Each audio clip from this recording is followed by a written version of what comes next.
Let's get these likes and stuff going. Get these likes going. Get these likes going. What's good? Ben Cecil Cares. Let's get it. Let's get it.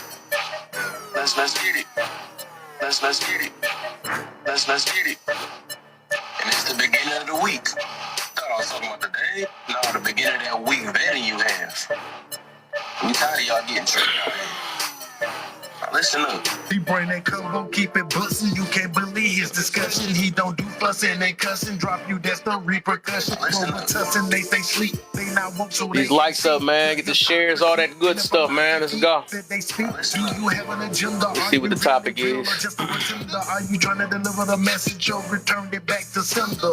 Check yourself before you wreck yourself. Don't check me, clear, collect, correct yourself. Your reflection of perception. Do you analyze suggestions? Are you objective to criticism or pushback with objections on this platform? In a form of shoot that drama, he is on it. Triggers gon' warn you. They get triggered, think they abnormal is normal. Is it choices? Is it karma? Does the lie feel good? It charm you? It's stinging like the. It's okay. Now I'm here.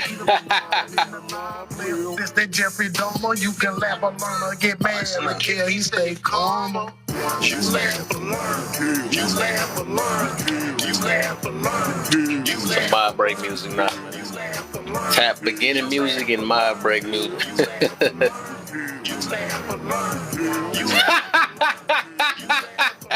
She is funny, dog. Oh, you gotta turn that girl out, bye. It's funny, I was wondering what she was meaning at first, but I guess I got it later, though. I guess I got it a little later. Conversation. I got it a little later. I'm like, oh, I get it. I get it. Conversation. Eventually, but it was so much, like, projecting and all that stuff. I don't know. What's up, Mia? Mamma Mia. I can't see the comments. Let me readjust this thing.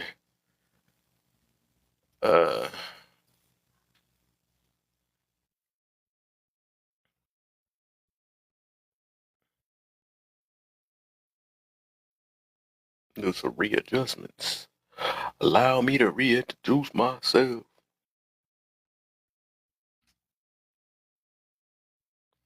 All right, we good now. I'm full and tired and I already know that feeling. I'm about to go for my seconds soon. About to go for my seconds.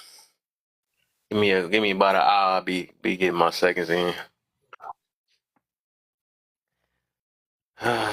We have 500 taps, y'all. Let's get some shares in and all that good stuff. What up, Lee? Hey, nothing What up? much. What's up with you? Happy Thanksgiving. Thank you. Happy Thanksgiving to yourself and to the family and all that. If you're around them. What you eat, man? What you got? Same You to nice you, and same to you. I full? hope you're feeling good. You said what? Absolutely not. Let me say that. What's that? There is no nice fullness going on here. No nice fullness over here. Not no nice fullness. What the heck? You eat some cereal at least, or a peanut butter and jelly sandwich? I actually just DoorDash food for my younger sister and I, but that's about it. Oh, okay. We should be here in a minute. Okay. All right. Get some shares in for me real quick and get these tabs going. You want to hit this topic? Let's see what you got for it, man. Somebody brought this to my attention. I said, let's talk about it. I mean, as for the first, can you speak English? As for the first one, how are single parents able to club every weekend? This is from my own experience as watching the kid, not being the parent, but my brother had a baby, and then he was in and out of jail that baby's first 2 years of life. In fact, he's still in jail. And so the mom would be out, whether it be working, or sometimes I do believe she was going out with her friends and going out to parties and things like that. And we'd be watching the baby 24/7. I mean, that baby would essentially live with us for 2 weeks straight. And not only that, but our house is not baby equipped in the sense that we didn't even have a crib. So even though my parents were volunteering to watch the baby would be sleeping with me. I'd be feeding the baby. I'd be doing everything with the baby 24/7, buying, diapers and clothes because the mom stopped sending over a diaper bag. So it's because they have other people being a part of the village, I guess you can say, and helping with the baby in every way possible. Okay. And then as for the selfish people say F them kids, I mean, I don't know if I'd just say this is exclusive to selfish people, because people who, have compassion and are nice and all that stuff, I mean, they might still care about the kid or about how that kid's doing, and so on and so forth. I get it. But at the same time, if it's not your kid, then obviously you're not going to be sitting there wanting to, like, pay up and volunteer for the kid and get back in here. doing all that other crazy stuff. So I get it. Sorry about that. That's my front door. Hey. But at the same time, it's like, if it's not your kid, you're not going to want to be putting in all the effort for it. You know what I'm saying? But so I wouldn't say it's selfish. I'd say it's more like it's your money, it's your time, it's your resources. And if you have your own kids or pets or family or whatever else, and that's what you want to focus on, you know what I'm saying? Mm-hmm. I feel it, though. And then as for the last one, honestly, I do believe it's always the parents' fault if they're parenting. And when I say that, I mean, if the parental figure in that kid's life isn't the parent, it's the grandma, it's an uncle, it's a guardian, somebody else who's not part of the family, then in that case, if that kid turns out You're still to not be 18. an attorney, Everything you a own, I lawyer, own. a doctor, Just remember whatever that. else, then it doesn't really have anything else to do with the kid. Does that make sense? I got you. But in my opinion, like, if the parent isn't going to be there and the kid turns out good and a productive member of society, then obviously you're not responsible for how that kid turned out. Okay.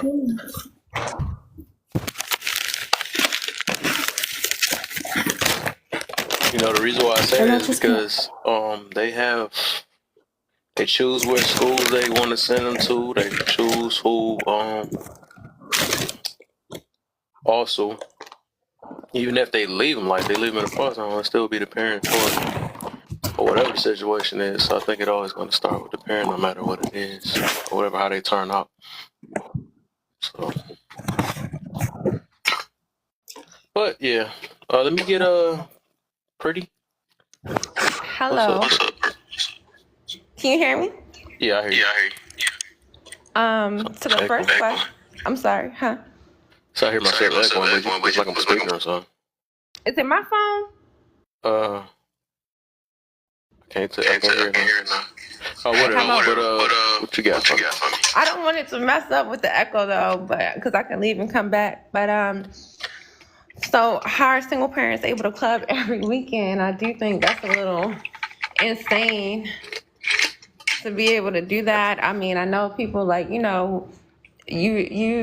parents need a break and things like that every weekend though. And then it's like, what is the point of that? Honestly, like when you become a parent, like I think there's one, and I might misquote it wrong, but it's like, when you're a child, you do childish things, and you become an adult, you leave those things in the past, and I feel like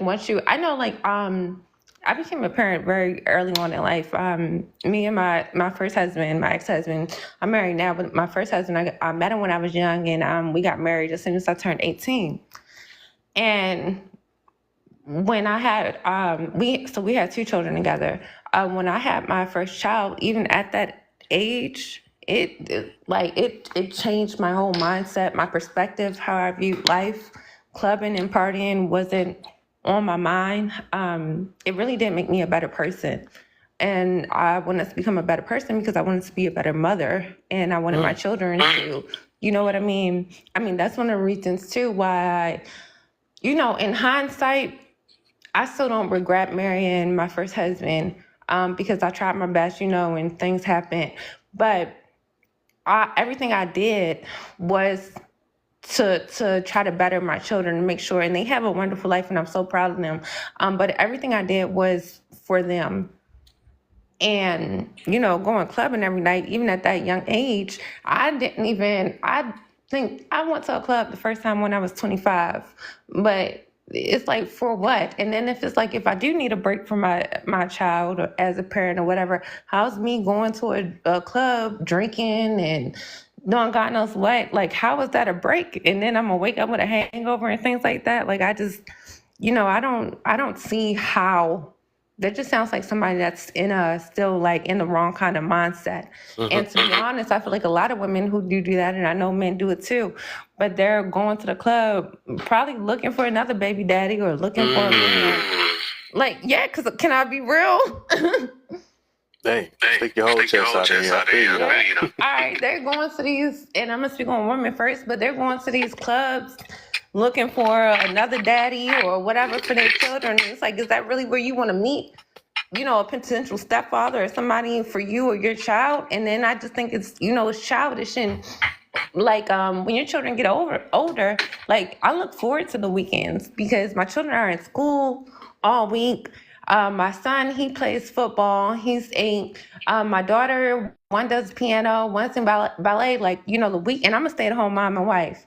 So, like, the week, I don't get to spend so much time as I would like with them because they have school and other extracurricular activities. So that's the time for us to bond and not just be there, but be present. It's also time for me because I don't think children need to just learn things and be educated by the school system. You need to teach them as well. You need to help them. Like, even if their grades are slacking, like, this is a time where you make shared experiences with them and things like that. And I just don't think that that's because I don't want to offend anybody, but me being honest, I don't see how you can say that you're a good parent and every weekend you're out partying. Ooh, might get somewhere with that one. Even with that first one, right? I be thinking about how a lot of parents be saying, well, I don't got too much time and I be too busy for this and I'm busy for that. And then you got enough time to go clubbing and go out, sleep over this person's house. You make time for that, though. I just don't understand it. It's BS. It's just, and like I said, that's like, especially if you have school-age children, like, man, I look forward to the weekends. I look forward to that. I'll be having things planned. I tell my husband, hey, look, this is what we're doing with the kids this weekend. You know what I mean? Things like that. It's the time, I think and if you're not ready for it, and I think a lot of people think that they're ready to be parents and they also have children for the wrong reasons. And that's why they end up still out there partying. They probably had that child thinking it was going to trap that person, or maybe they had that child because they wanted to get some benefits. Who knows? But it's like, what is the point? Like, what are you gaining from going to the club every weekend? And then what is your child gaining from that? How's that helping out your baby? Yeah, that's what I was wondering. That's the reason why. So that's why I'm kind of tying that last one into it, too. A lot of times, they don't want to take blame. I believe whatever you invest into the child is what they end up taking out. I totally agree. You neglect them, you're going to get neglect-type issues. So everybody be like, I'm trying my best. No, you're not. I don't think a lot of them trying as much as they say they is, though. Well, a lot of people don't like when I say this, and I know I get judged like that. Like I said, I'm married now. So with my first husband, I met him, I was 15, he was 19. I knew that was wrong. But anyway, like at that time, of course, I didn't. But my thing is, when you decide to have a child or bring a life into this world, it like trying to benefit, improve, and enrich and stuff like that for your child, that starts at the moment of conception. I'm sorry, those are my noodles I'm putting on. That starts at the moment of conception. So if you're having a child by a man that you don't know, that you just met at the club, and you don't know his first to last name, and he's, you can't get in contact with him, and he don't even want the baby, you already setting yourself and that child up for potential failure. That's true. I feel it. What you got, Queen? And we gonna go to the next one. We gonna go backwards with the other one. What up, my boy? How you feeling, man? I'm okay. Happy Thanksgiving. Happy Thanksgiving. So You it says nice and how full you said or what? not? So you nice and full or not? Oh, no, we're celebrating it tomorrow. My husband worked tonight, so One thing for Okay. sure, two things for certain. I will masturbate in your lab, bitch. I do not give a fuck. I will girl, choose shut right now. I will up put my. with your I will nasty, put my. crusty, dumb Queen, ass. Queen, mine's is working too. Like that's why like my kids went out of town, but I stayed home. But yeah, he ain't getting off until about 10. So I'm making my macaroni now. He'll be home about 10:30, so I understand. Yeah, my husband, he worked till 7 in the morning. Won't be home till like 8. So I was thinking like we just Yeah, celebrated tomorrow. yeah, girl, that's what I agree. Like I did do my turkey last night, and but the other stuff, like I'm doing macaroni now. I think, don't you? Because girl, all right, I'm sorry, host, I'm not trying to take it. I think my macaroni will be done by the time he get off. Yeah, it should. But I wanted to answer the prompt, folks. So it said, how are single parents able to go to the club every weekend? Majority of the single parents, and I'm not, making it a statement for every single parent, but they living off governmental assistance and they got the funds to do so. And they're living in a low income household with free assistance from the government, child support, social security, food stamp, WIC. So they get to use spare cash and to go do dumb things, and they're not prioritizing, because in reality, if you're a single parent, you already don't have your house in order. Your kids are growing up in a broken home, nothing wrong with it, but on top of growing up in a dysfunctional broken home, you out neglecting them so you can go have fun and you not spending parenting time. They're gonna look back at that. But I feel like, yeah, if you using the system to just sit around, you're going to use the system to benefit yourself off of the free money you're making. And majority of these people don't want to work, don't want to do nothing, but they have all the time in the world to go pop some poom poom in the Right. public. Exactly. Yeah. Did you hear what I said too? I think that a lot of them too, like I said, like I agree with you. I also feel like like I said, the weekend I have school age children. I look forward to that because that's when I get to, do the most with my children. Like go on vacation, go to the museum, do things. But I feel like a lot of them are out there just looking for another baby daddy. I feel like a lot of them don't learn their lesson. You feel me? So at the end of the day, people need to analyze their life. What did you do that made you not be with the father of your kids, right? What happened? Now, you want to, create habitual actions that you repeatedly doing the same shit. You're going to get the same outcome. So don't be sitting here looking confused just because it didn't work the first time. Now you want to act confused and dumb, but you know what you're doing. You're using the same formula for your life. Yep. So you're going to keep getting the same results, period. And I just think, I don't know, I feel like if you got a family, the club shouldn't be a thing in your head. You should be past that. That should have been the things you was doing prior to having kids. And once you have kids, your priorities shift. It's not about you. It's not your world no more. Dang, she got me. Yep. What up, That's Taz, my boy? Sorry, but Queen, that's what I was saying. Like, I had my first shot. I was young.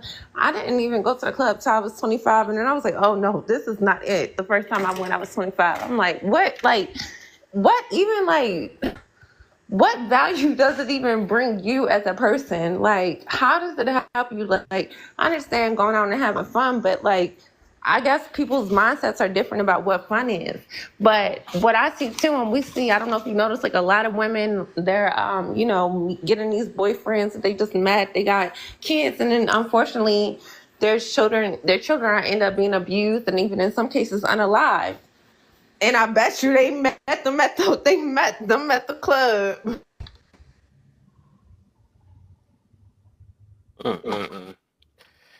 Yeah, but these be the so-called people saying, well, I don't have time for this and I can't do that. And like for example or something, I could be like, hey, sometimes you gotta work out or something like that. That's why your stomach's sticking out like that. I don't have time for that or something like that. But then I see you in the club and I see you over that one dude house. You always taking time. Somehow you always can find a way over there, right? But yeah, they people be making some excuses though. You got time for that though.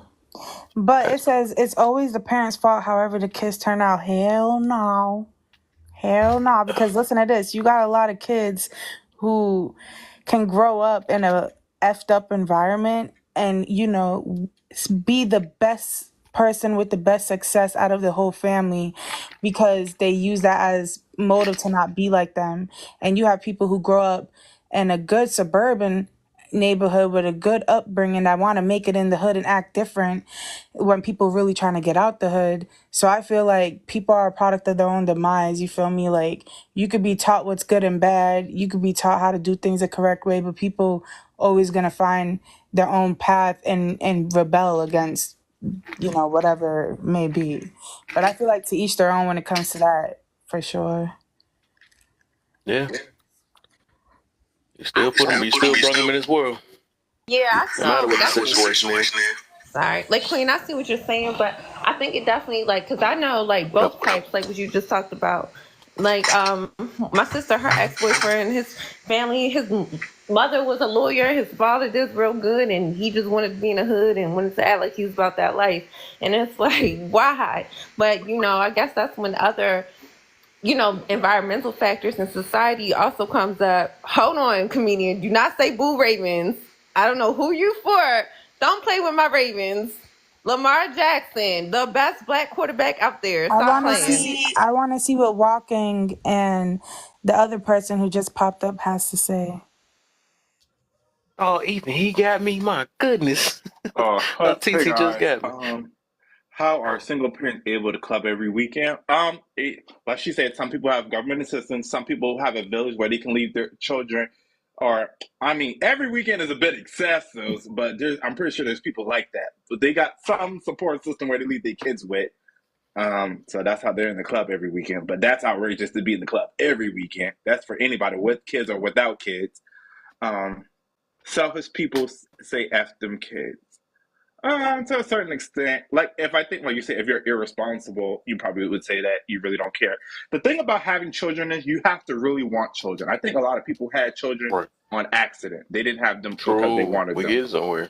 So that's why they probably say the things they say, because they really didn't want these children in the first place. They had, because they were engaging in intercourse for pleasure, not for reproduction. But they ended up having children. Smart It's people always the say parents' nah, fault how selfish. kids turn out. To a certain extent, after a certain age, it's your fault on why things play out. There's this quote that I like. It says, "What role do you play in your own demise?" So I think a lot of people, because after your parents raise you, everything falls on you. You're an adult now. That's why if you are 21 and you are to rob the bank, they come and arrest you, not your parents, because at a certain age, things fall on you as a person. True. But I guess I can see how people say it's your parents' fault because your parents are responsible. I ain't for talking about what they instilling gonna be held accountable. I'm just saying how your kids turn out. That's all I'm saying. Yeah, to a certain extent, yeah. I mean, because every man faces a fork in the road from your parents' upbringing. You're either gonna take what your parents tell you and run with it, or you can probably go the opposite way. So everyone faces a fork in the road.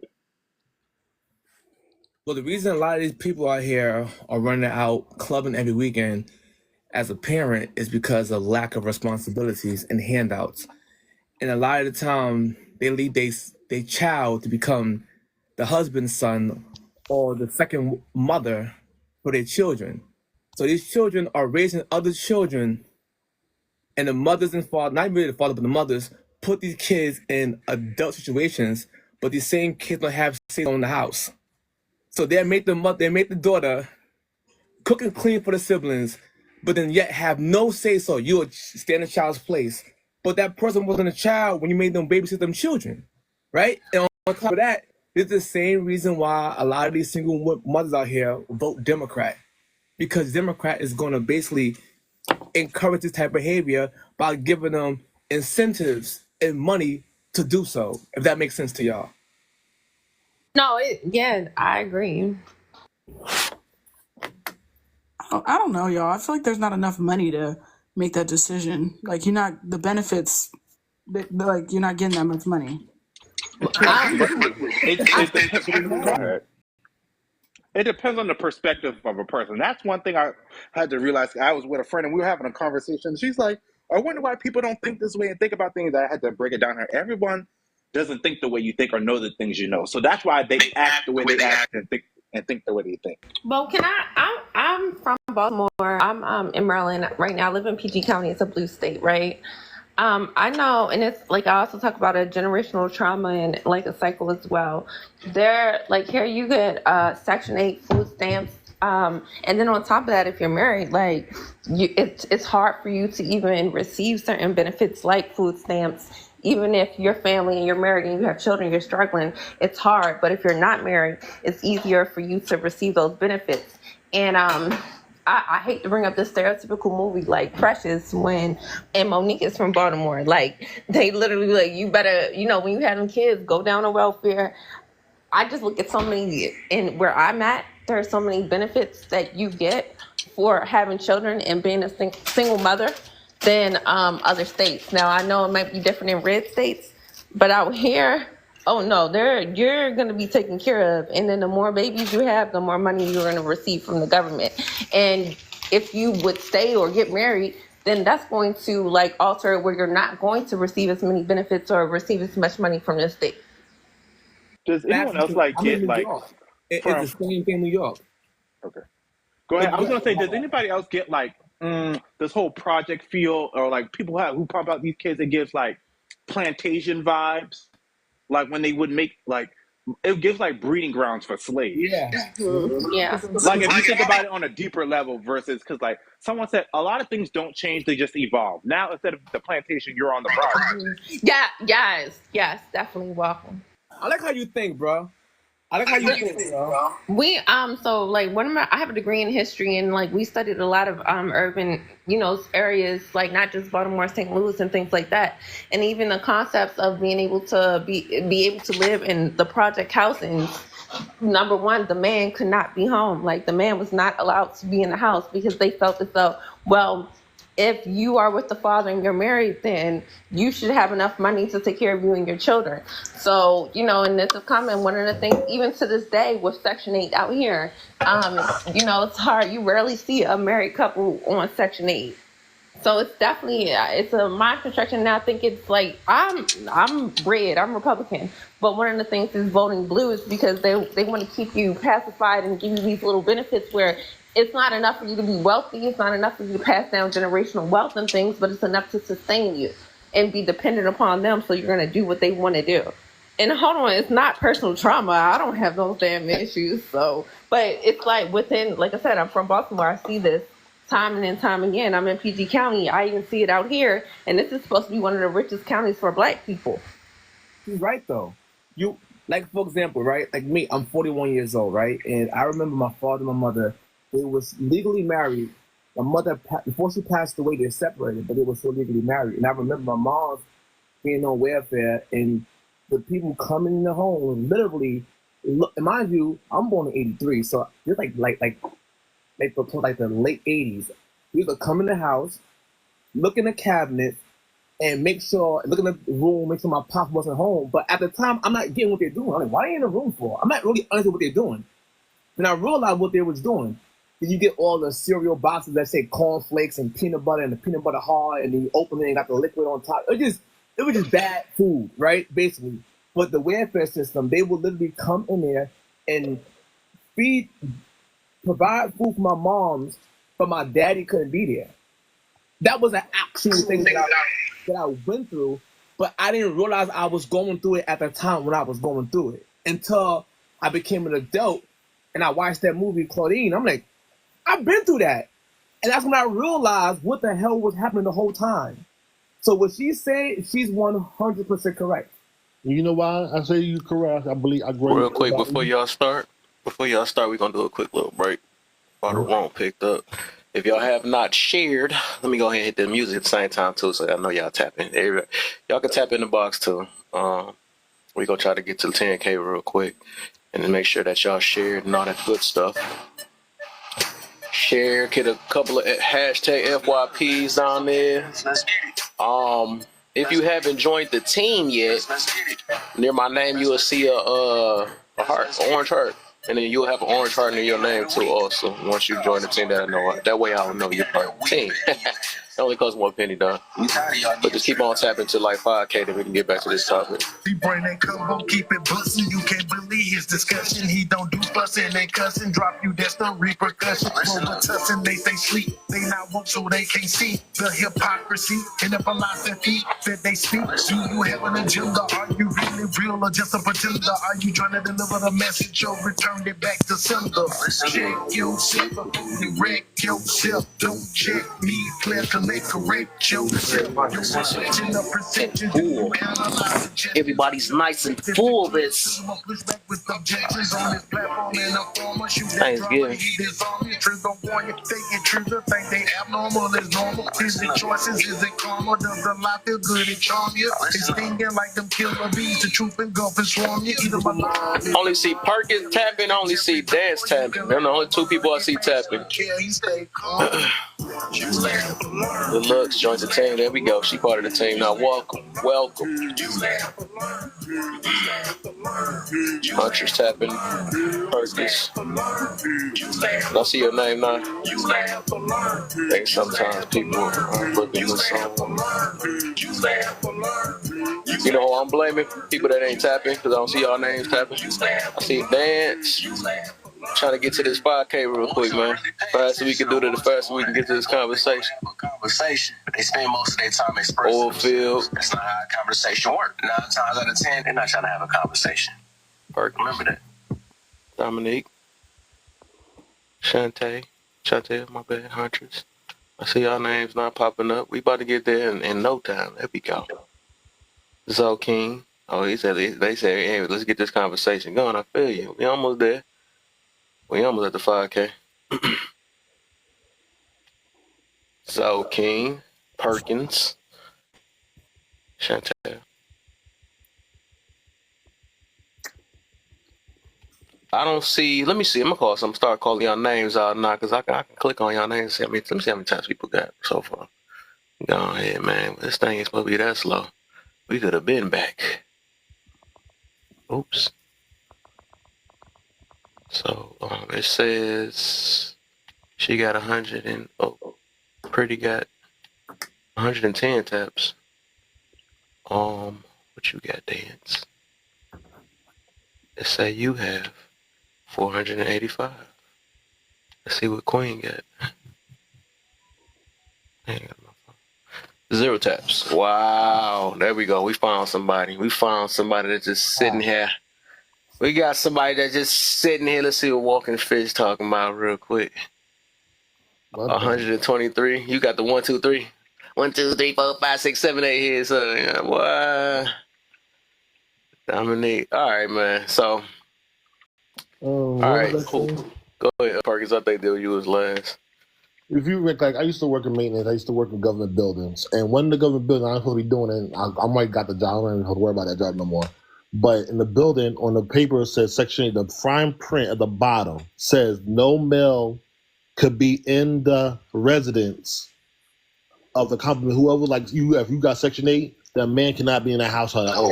In the household, you automatically lose Section 8 automatically, and you lose the apartment. If they give you a house or something, or they basically paying for that house, and they paying you only paying $50, $100, whatever you paying a month. If they find a man in there, not talking about the children, just a man you married to or engaged to or in a relationship, soon they find him living there, you might lose it.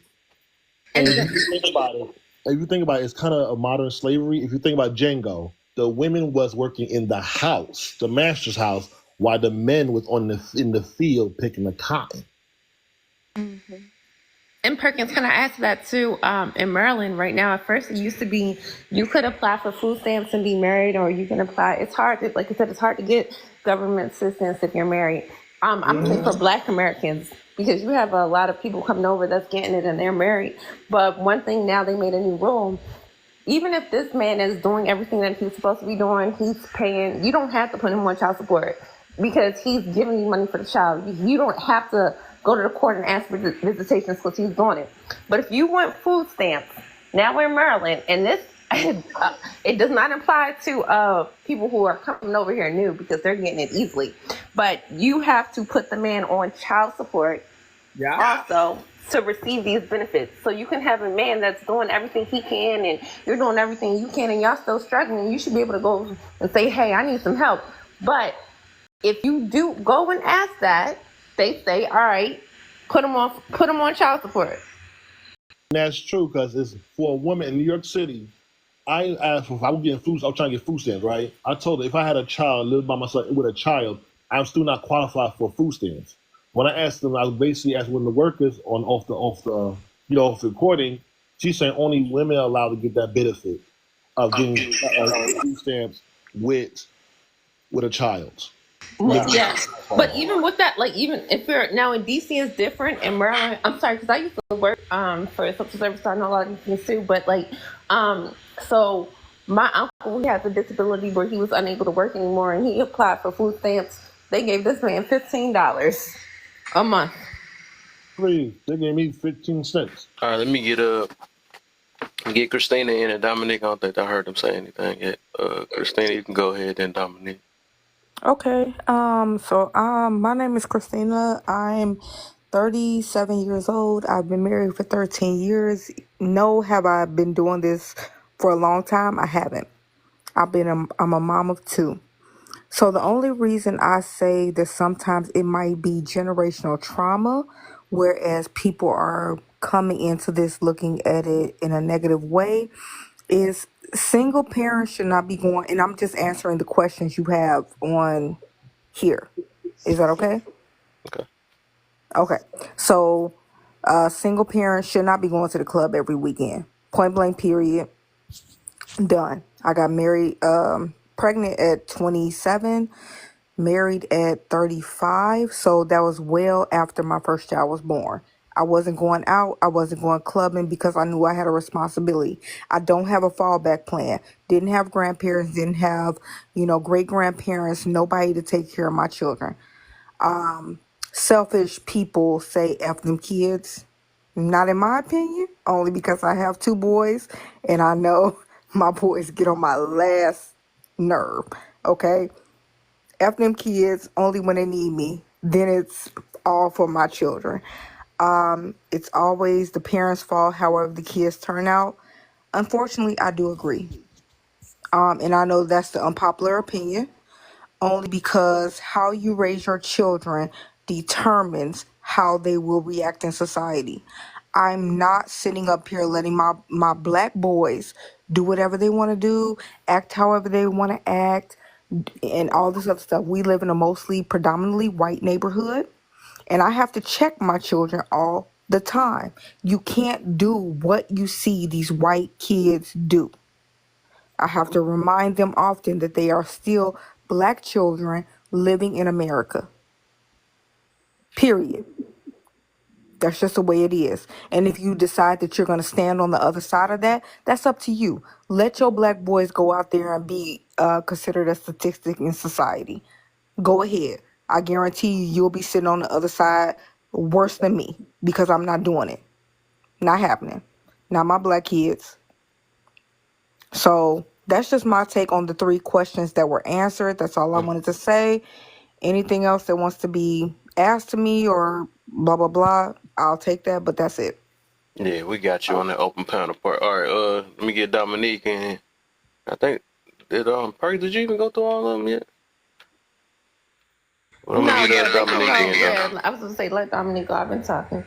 Hey, I hope you guys are doing well today. Happy Thanksgiving. I came in because I saw the prompt. The prompt looks really interesting to me. I don't know that single parents should be at the club every weekend. I guess it kind of depends on what the relationship is that you have with each other and what the balance is like. But I think you should probably be with your kids, so you probably wouldn't be at the club. But I don't know. When you're at the club, the kids are in the bed, so I don't know. But selfish people say F them kids. I don't think that's true. I'm 31. I don't have any kids. And I feel like that was intentional. I didn't want to be in a position where I was like strapped with a bunch of kids that I didn't want, or in a relationship with somebody that I wasn't, looking to be with for life. So I think we have to be more intentional about who we have kids with. And I personally have forever been saying, I think if you couldn't see yourself recreating that person, accidentally, I don't think I would sleep with them. But that's just my personal philosophy. when it comes to like kids and that whole situation. It's always the parents' fault, however the kid turns out. I think the greater majority of the time, I think it is the parents' fault. But I think also sometimes your kids go left and there's really nothing you can do about that. You know, I think if your kid decides to, like, I don't know, smoke crack or something like that, I don't know that that's necessarily the parents' fault. Yeah, I don't know that I agree with that. I think I disagree with that, but I think I think the key word is turn out. I ain't said what the kid do. I said how the kid turn out. right. But I'm saying if the kid turns out to be somebody that you're not that proud of, I think the greater majority of the time it is the parents' fault. But I think there is a small margin of error there, where sometimes, you know, things happen, you know, and kids turn out, you know, in a way that you didn't expect, or, you know, you didn't raise them like that, but they ended up crazy for whatever reason, you know. So I always wonder, like, even with that, I always hear, like, it always never be the parent's fault when it's bad, but when it's something good and they go to college and all that stuff, now it's the parent's fault now. Well, I mean, I think you do learn your behaviors from your parents, right? Like, we learn how to resolve conflict, how to talk to people from our parents. We learn our behaviors, I would think, from our parents. But also, you know, you're around other people, right? Like, you're at school for like 8 hours, right? And I think sometimes we are influenced by people. And I think almost all of us could probably sit in here and say that we had some influential teacher, somebody that we remember from our childhood. So I do think other people make an impact on us. But I mean, I do think your parents are, you know, probably your biggest, like, examples, right? Mm-hmm. And they choose what school the kids can be in. They choose, they want to homeschool them. They choose, for the most part, they choose the areas, or even the area you had your kid in. So you know what? all that starts off with the parent. Can I say this? I will say that my mother was a pastor, okay? And did I stray away from her? Absolutely. Did I smoke weed? Did I do drugs? All this other stuff, drink? You know, I went to college. She cried when I went to college. She was like, "Oh, I never thought you would go to college." You know, seeing what happened.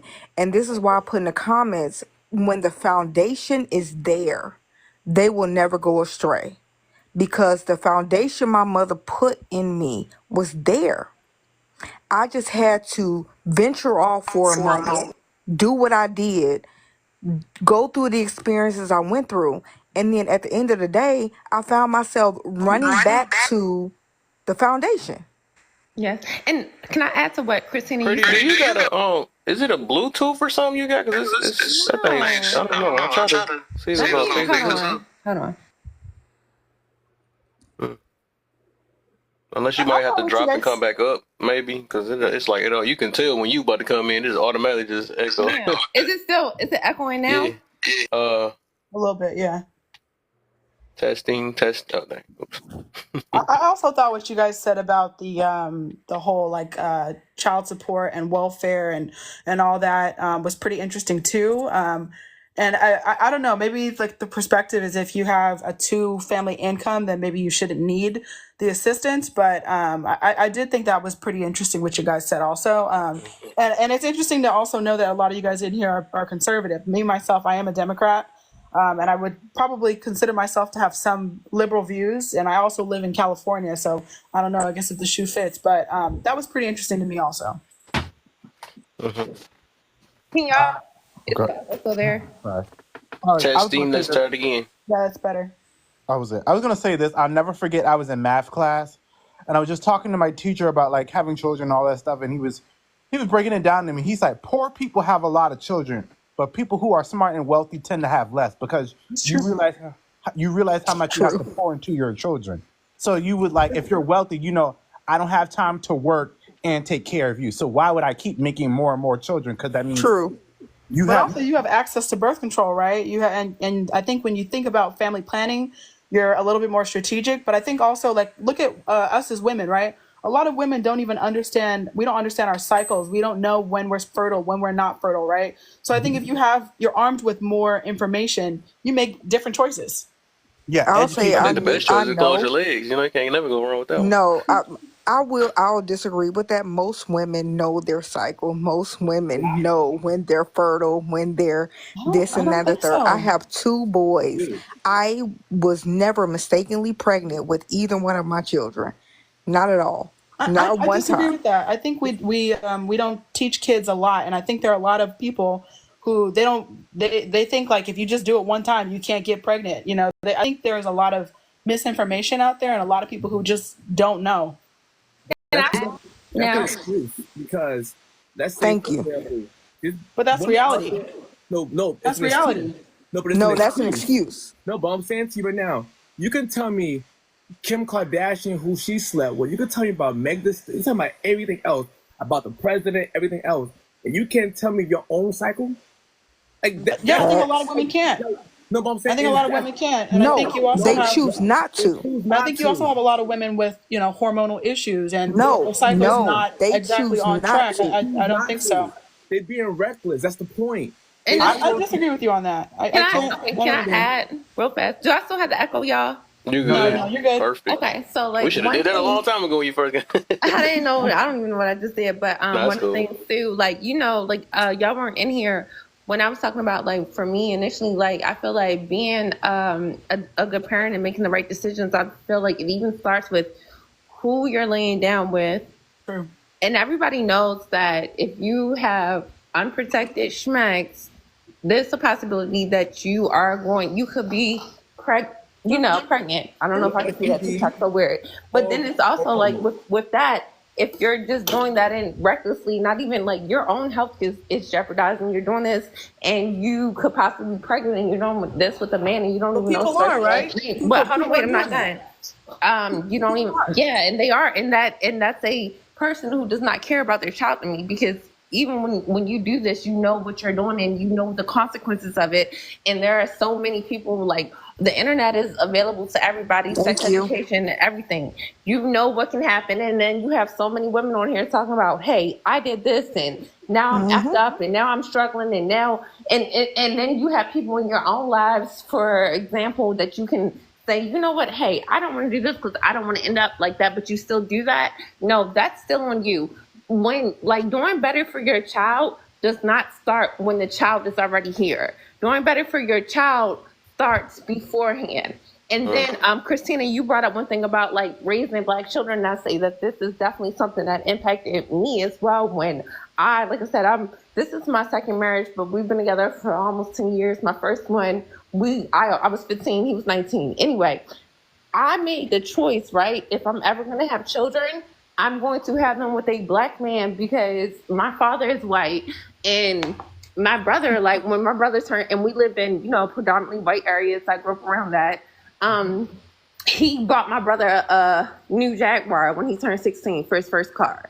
Wow. And the things that my brother went through, like my brother would get pulled over and my father would not understand. And my father would always blame it on him. Or my father would be like, well, what did you do? Because, he cannot understand. And then my brother was a little bit darker and he looked, more Black. And it's like my father could not understand the things that my brother was going through, because my brother's not here right now. He unalived himself. But it's like my father could never understand what my brother was going through, because my brother's Black and my father was white. Well, And his so white, he's still alive. if you want me to be honest, we're dealing with similar experiences because my father is mixed. And so I have a white grandmother, and I'm so dark that my father's family would never acknowledge me because I was dark skinned. But my sister was lighter skinned. And so she fell on the other side of the spectrum. And so I have to teach my children now that my father's family wants to acknowledge us or them, because one of my children is lighter skinned and the other one is more brown skinned, but still acceptable to them. Wow. Right, and but even just like, you see what I'm saying, like with that, right? Like my brother came out of my father. He came out of a white man, and my father, he raised us too. Like I have two sisters, they're married. My first husband, he's a Black man, and I'm not gonna lie, like, yeah, my family on the white side, they wasn't even the Black side was saying stuff. And then my second husband, like, he's mixed or whatever, but still, it's like I saw the difference at first about how the families, interacted. You know what I mean? So, but then it's like, I'm just talking about like how we were raised. Yeah. Like, I mean, like I said, I remember my first day of school, like, I didn't know anything because white people like to put everything on like a oh, there's no such thing as color, this and that. Yep.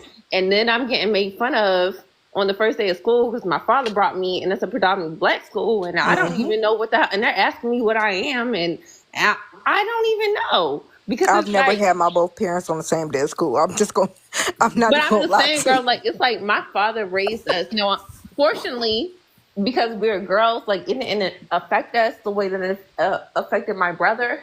But my father did that, and like I said, they could never, like, they were always butting heads. They would always, and my mother would always clock my father on certain things. Like when my father would call my brother a boy, and my mother would be like, "You not calling my damn son a boy."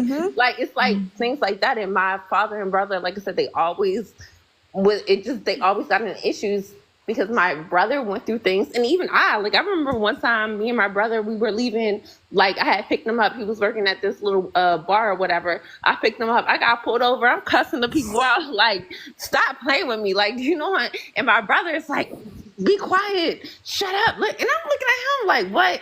And like I said, it's just a difference. So, and then add a white parent to that's raising black children, then things are not going to, and I feel like as a parent, we have to, and I wouldn't call it, see, I don't know what you would call it. I don't know if you would call it racism or whatever, but being, even right now, like, I can call my dad does not even consider us black. Like, my dad, like, he was joking one time, he was like, me talking about me, especially because, you know, I'm married to a black man and I was married to the other one. And he's like, oh, this is my African child. She wants to be African. She wants to be black so bad. Like, my father does not look at us as black. Yeah, he does not look at us as black at all. But what does he consider y'all? Just biracial then? No, he doesn't. I guess, like, maybe what Christina was saying, and I think that needs to be brought up, like, I guess it depends on, like, the phenotype, right?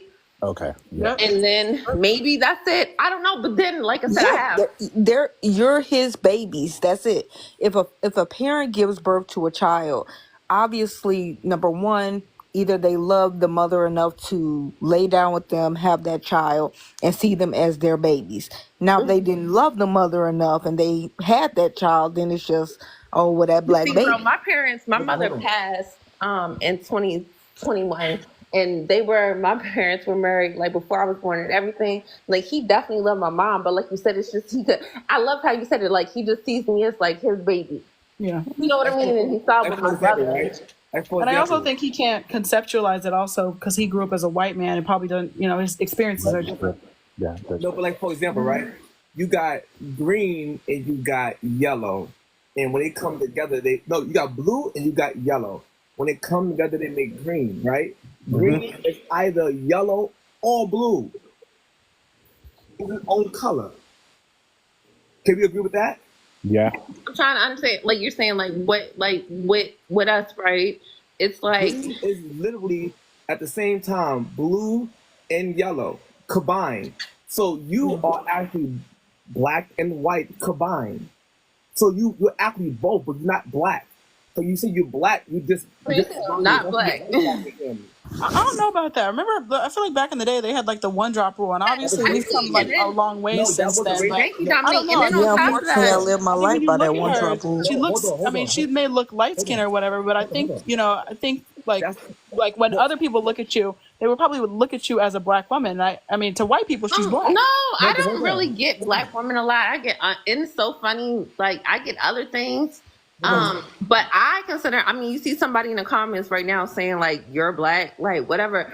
No, but that was a racist. That was a I racist. have a question for you. I came from a black woman. Okay. Question for you. Do you notice like when people? Do you know? I have a question for you. So, do you notice like when you wear your hair differently? Do people treat you differently, or do people identify you differently? No, like I can go on video right now. Like my hair is curly. Like I have my bush right now. No, like I feel like I get the same. Can I be honest, Dominique? Please don't like. Go ahead, be honest. We want it's your truth. We can't tell you what you experience. This is your truth. The bad experiences that I've had came mainly from like Oh, because I don't want to say this You better because say they No, came from black no, people. I'll but say look, it. but hold on, wait, Most wait, of wait. your Let me hatred finish. came from Let me black understand. people Okay, Yes, because but they. hold on, because it's internalized. Hold on, wait. It's self. Hold on, it's self hatred, and it's like the racism stuff. And I understand why, like, you know, I have experienced that more. But with white people, it's like it's easier. No matter how I wear Passive. my hair and stuff. But I just explained with my brother. Like it was different for him than white people. Like his experience is different. You see what I'm saying? His experience, he's not here no more, but his experience was different. But he, you know, my brother acted like a white boy. Everybody would say that because that's how we grew up. And then my mother's family, they're not from here and they're from down south. And we What just, is that? huh? What is acting like a white boy? What is that? I wanted to ask. I was What they thinking would in my head. call him. come on now, y'all know what Well, she's saying. okay. I'm gonna give you a specific Talking example, but proper. please do Y'all not. know what When I she's tell you saying. guys this, hold on. When I tell you guys this, please, my brother is not here. He unalived himself. He is not here. Okay. So when I tell you guys this, I'm being really candid and open. One time, like I said, my father, he owns like a couple car dealerships, like maybe 4 of them or whatever, and we always get nice cars. So anyway, like I said, when he turned 16, he got whatever. So one time, my brother got pulled over by a white. Look, it is funny, Christine, because I still laugh about it. He got pulled over by a white man, and the white man put it in the police report. He was like, "Yes, he called me the N word with the hard ER." But I was gonna say this. I was gonna say this. The world we live in, we judge you by your phenotype, not your genome. So, Yeah. sorry. So I was like, me. If you didn't tell me you were biracial, I was just gonna think you're black. But that's the world we live in. I know the color analogy and stuff like that. But the world we live in, we just go by what you look like. And There's some people. I never like really get just like, okay, you're black. Like I never got. And then like I had one And that's no disrespect to you, sister. So I wanted to just say that as well. that makes me happy. Like that's why like I don't straighten my hair. That's why I don't. Not saying like, but it's like even like I went live earlier today and somebody was in there asking me if I was Jewish. Like what the like I don't. You know what I mean? Like I don't get it. And some people have racial ambiguity where they just look like they can fit into multiple boxes. This is the thing about like being biracial and monoracial. Biracial people can be black or white depending on how they look. But monoracial people can only be black. We can never be considered biracial. That's just the thing. I mean, it's a certain privilege that you have that we just don't have. And hell, that's the world we live in. So if I was you, I would use that to the best of my damn ability anytime. If I happen to look white today when the police pulling me over, I'm gonna be white. Look, I that's the thing. Like I get more of you're not black. I get more of like you're not black or like that, and that's why I look. Like I said, you damn sure didn't for me. That made me happy. Like and that's why I said my father calls me his African child or whatever because like I don't feel like I try to make it a point, but nah, like you're not gonna play with me like I'm black, and I know people get offended by me saying that I'm black because my father is white, but it's still like, what the hell? Go ahead, Dan Maddox. The reason what I'm saying is that when you're saying that I'm black, you know you're just going to the right side of your family, right? Because if you were to say I'm white, the black side will call you a sellout because you don't claim that side. So my point is we got to stop trying our best to identify with a struggle and identify what you actually are, which is biracial. Is the reason what I'm saying to you when we say, oh, that one drop rule, that was a racist rule that was created by KKK white supremacists. Okay, but like, what is like? Y'all gotta watch what y'all say on here for real. But if she didn't claim one of the side, we would knock her as well. Like if she claimed biracial, some people would be like, "Why don't you claim this side?" or "Why don't you claim that side?" Like, let me. Okay, can I give an example? Right, my husband, right? I'm sorry, my husband, right now I can pull up the picture, whatever. All right, cause look, like he has like blue green eyes, whatever.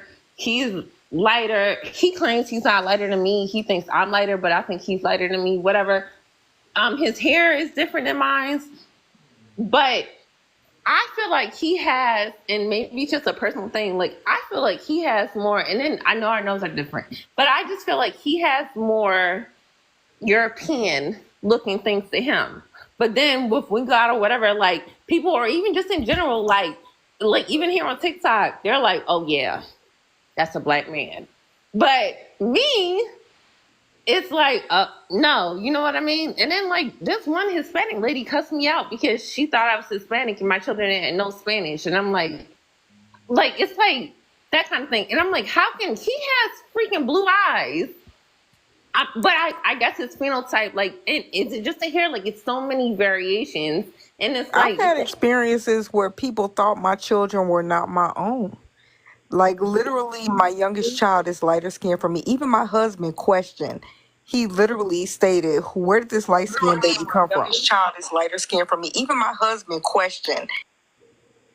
Like, I was shocked.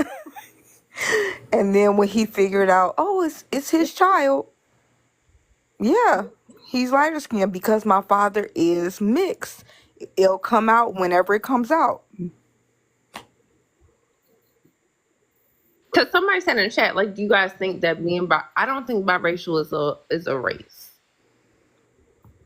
And what I'm saying to you is, for example, we let's be honest, we are brainwashed with, let's say, Biracial ain't no race. I just thought about that. Thank you. Right? Two races. No, I'm saying the supremacy rule. The point is, you are two races of people. That's the point that I'm making to you. Like you're actually black and you're actually white. What's up, man? One side only. You're not that, because once again, if you say, hey, like for example, Tiger Woods. Remember he said that Blackanese and black people said you a sellout. For him saying he's both. Tiger Woods trying to get away from himself. No, my point is he was my point is he was claiming both at the same time. But black people got so mad that he did that and said, "No, you black." Hey, no, I'm not black. I'm Blackanese. Like he combined the two. But black people got so mad at him and say, "You didn't claim your blackness." He is claiming both sides, and that's the problem with biracial children. They're stuck. Like, I don't know what to do. I don't know if I go over here, my black side gonna disown me. If I go over here, and that thing within itself creates a mental health issue. So I don't know, man. I feel like Tiger Woods, like, hold on.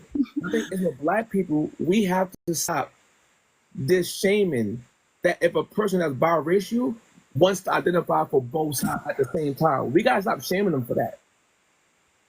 Yeah, I agree with you on that. We got to stop shaming each other. But I feel like Tiger Woods cheated on his wife with like 18, white women. Like he was clearly like a bad example. No, and her was beautiful. No, he was a good example because he's mixed, and they're saying he was black, and he said, "I'm not black. I am black." He mixed the Asian side and the black side together. I'm talking about his race only. Who he sleep with had nothing to do with his race. But I think like when you look at like Obama, for example, like you didn't think of him as like a half white, half black man. You thought of him as a black man, right? Because they promoted it that way. That's the problem. They promoted it that way. So you think that he's black automatically, and most people, the mother was white at first. They didn't know that. They said, "Oh, he's black because they promoted him as black." But reality not even a black American, but that's a topic for another day. Thank you. I agree with you. My point is, he's actually mixed. I don't care what people say. Obama was the first biracial president. Let's be honest. That would be true.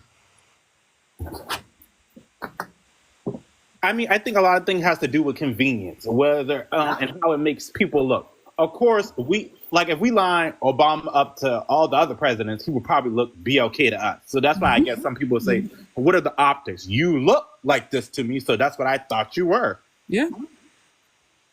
That's real though, right? That's real because people go by what you look like. Your phenotype. Yeah. Like that's why I said the sister up there when I saw her picture before she came on camera, I thought she would be a BLK woman until she told me. Like, I didn't know.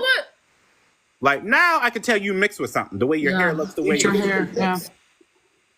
And that's no shade to you, but it is what it is. Like I think sometimes, it's like I said, biracial people, if they have that racial ambiguous look, they can go into two different boxes. They can play BLK and they can play this. It depends on how they do their hair, how they wear their hair. But you heard what I said. Like I wear like my hair like this. Like I feel like this looks.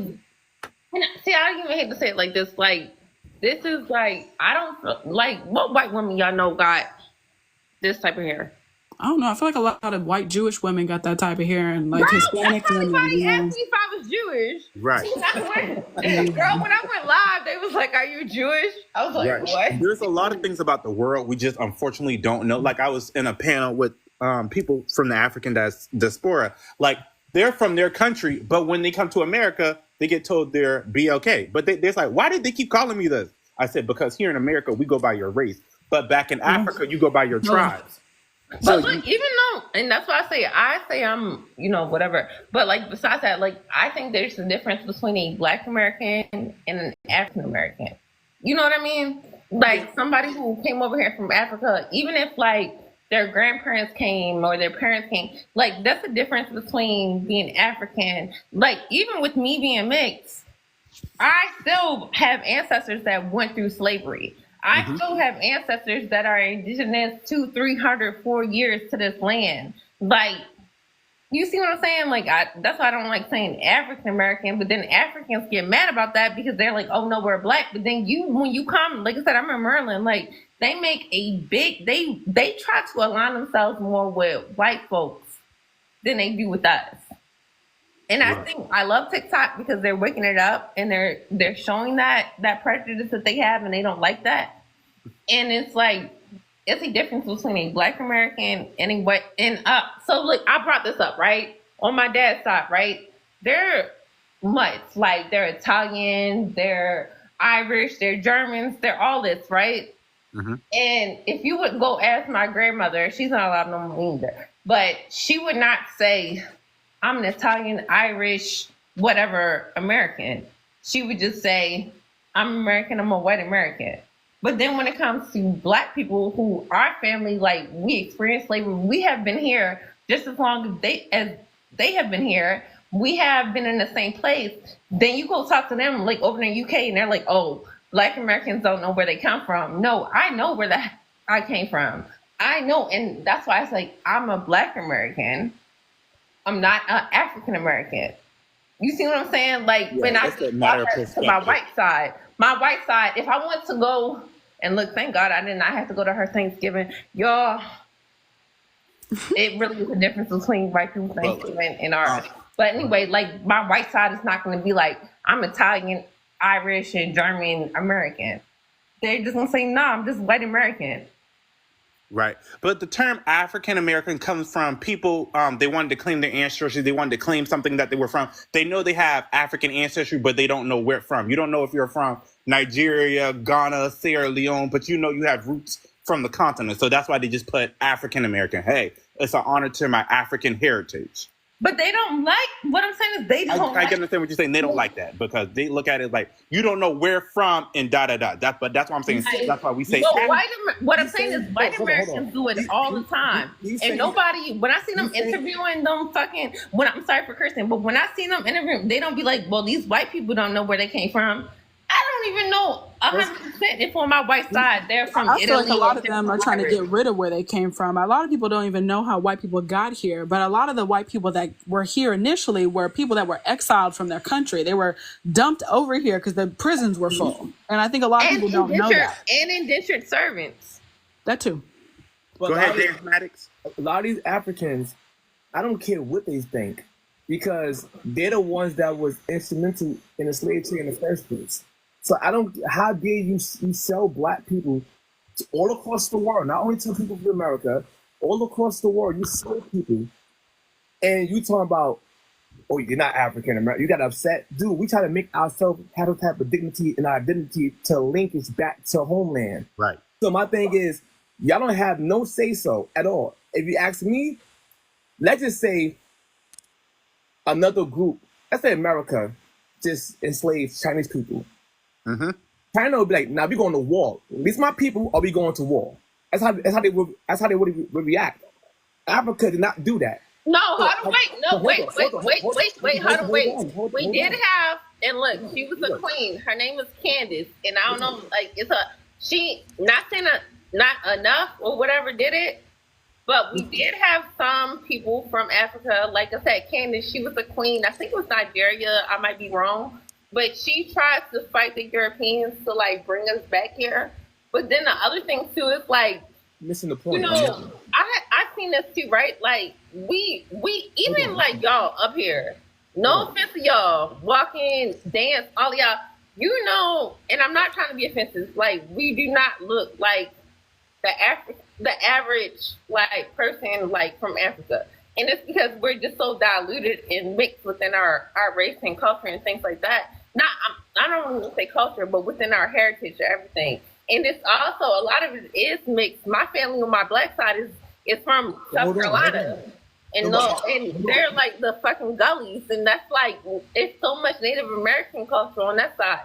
So, but then when you say that as a black person, like, well, I have Native American in me, then it's like they're laughing and they're like, oh my God, that's what every black person say. Well, don't you think there's a reason why every black American can have ties or say that they have roots to Native American people?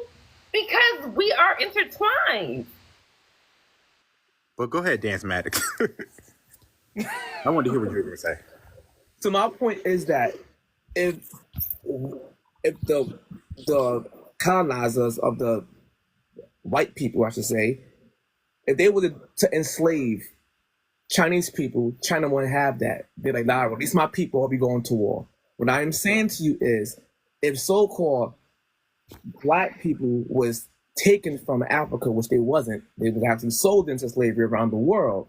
And what I'm saying to you is, these same Africans that come up here after Americans done literally pulled themselves up from their bootstraps in less than 60 years from slavery, but built Black Wall Street.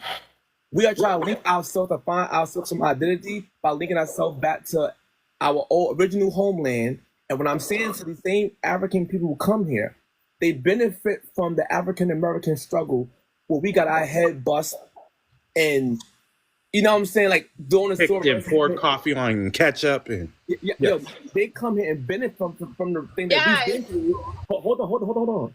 Benefit from what we come from, and what we build, and then come up here and then trying to also shit on us at the same time by saying how they did that. And I'm saying right now, you don't get the right to say that. You don't get the right to say that, dude. And that's my only issues amongst the African people who come up here and say that. No, Dance Addicts, just get this. They think they're better until they get treated like BLK people. And then they have to realize they are part of this race. So then things register, like I told you the story, there was people on the diaspora, they didn't realize, why am I getting treated this way? I'm like, well, when you come to America, we go by your race. We don't care about your damn tribe. We don't care about your country and what y'all do in your country. When you're in this game over here, you have to play by their rules. That's just how it is. The same way if I went to your country, I would have to play by your rules. I have a question for y'all. Go ahead. Can black people be racist? I think we can be prejudiced, but I think a lot of times we don't have the foothold to be quote unquote racist. Yes, we can. I think everybody can. Yeah, I feel like because we all come from a race. That was talking about that too. We have the ability to be racist because we all come from a race of people. Because people always say black people can't be racist; they can be prejudiced. If you read up the definition, Google is simple. It literally says to be prejudiced or to discriminate. Right. But I'm gonna say this, right? Hold on. You know what I'm saying is, if a black person she using her white privilege part on that half part. That's the other half. That's what she's I do. I'm not gonna lie. Look, we get real. Hey, use your black side in here. Chill. I'm just saying, like when he said talk about, but I use it for my people. A lot of interrupting. It's like. How can you be racist? I'm talking, Jug. Racist to be able to oppress other people. And she's still gonna force us. That's crazy. With those Africans, yeah, I do. With them Africans that come up here, like, no, stop playing with me. He got up. But I want other people to talk. But yeah, I don't like. Yeah, I definitely feel like I do, and I have like. Bruh, I can go into it, but it's like people always want to talk about white and black Americans and stuff being racist. And I know I may have like a misguided perspective that does not align with everybody, but Africans, Hispanics, because people do not like to talk about them, they are well, I guess we can say prejudiced. They are prejudiced as hell. And then I remind them, don't make me call ice on you, ho. Well, the reason why I said that is because a lot of black people say we can't be racist, we can only be prejudiced.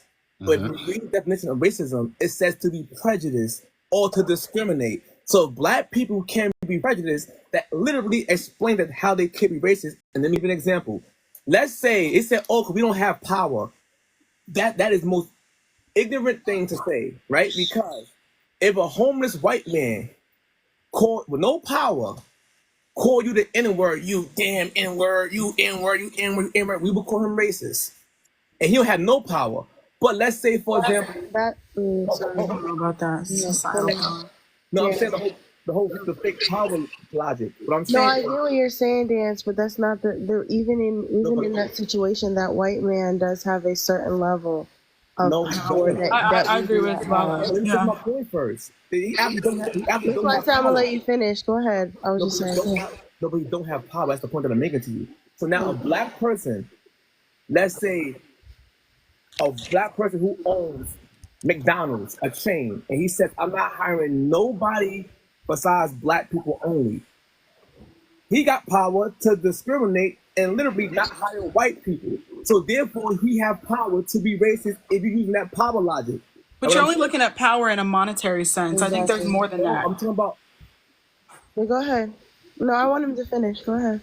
Now hear what I'm saying. I'm saying y'all Finish my line. You daggone line over here. You ain't said nothing yet. Go on, finish line.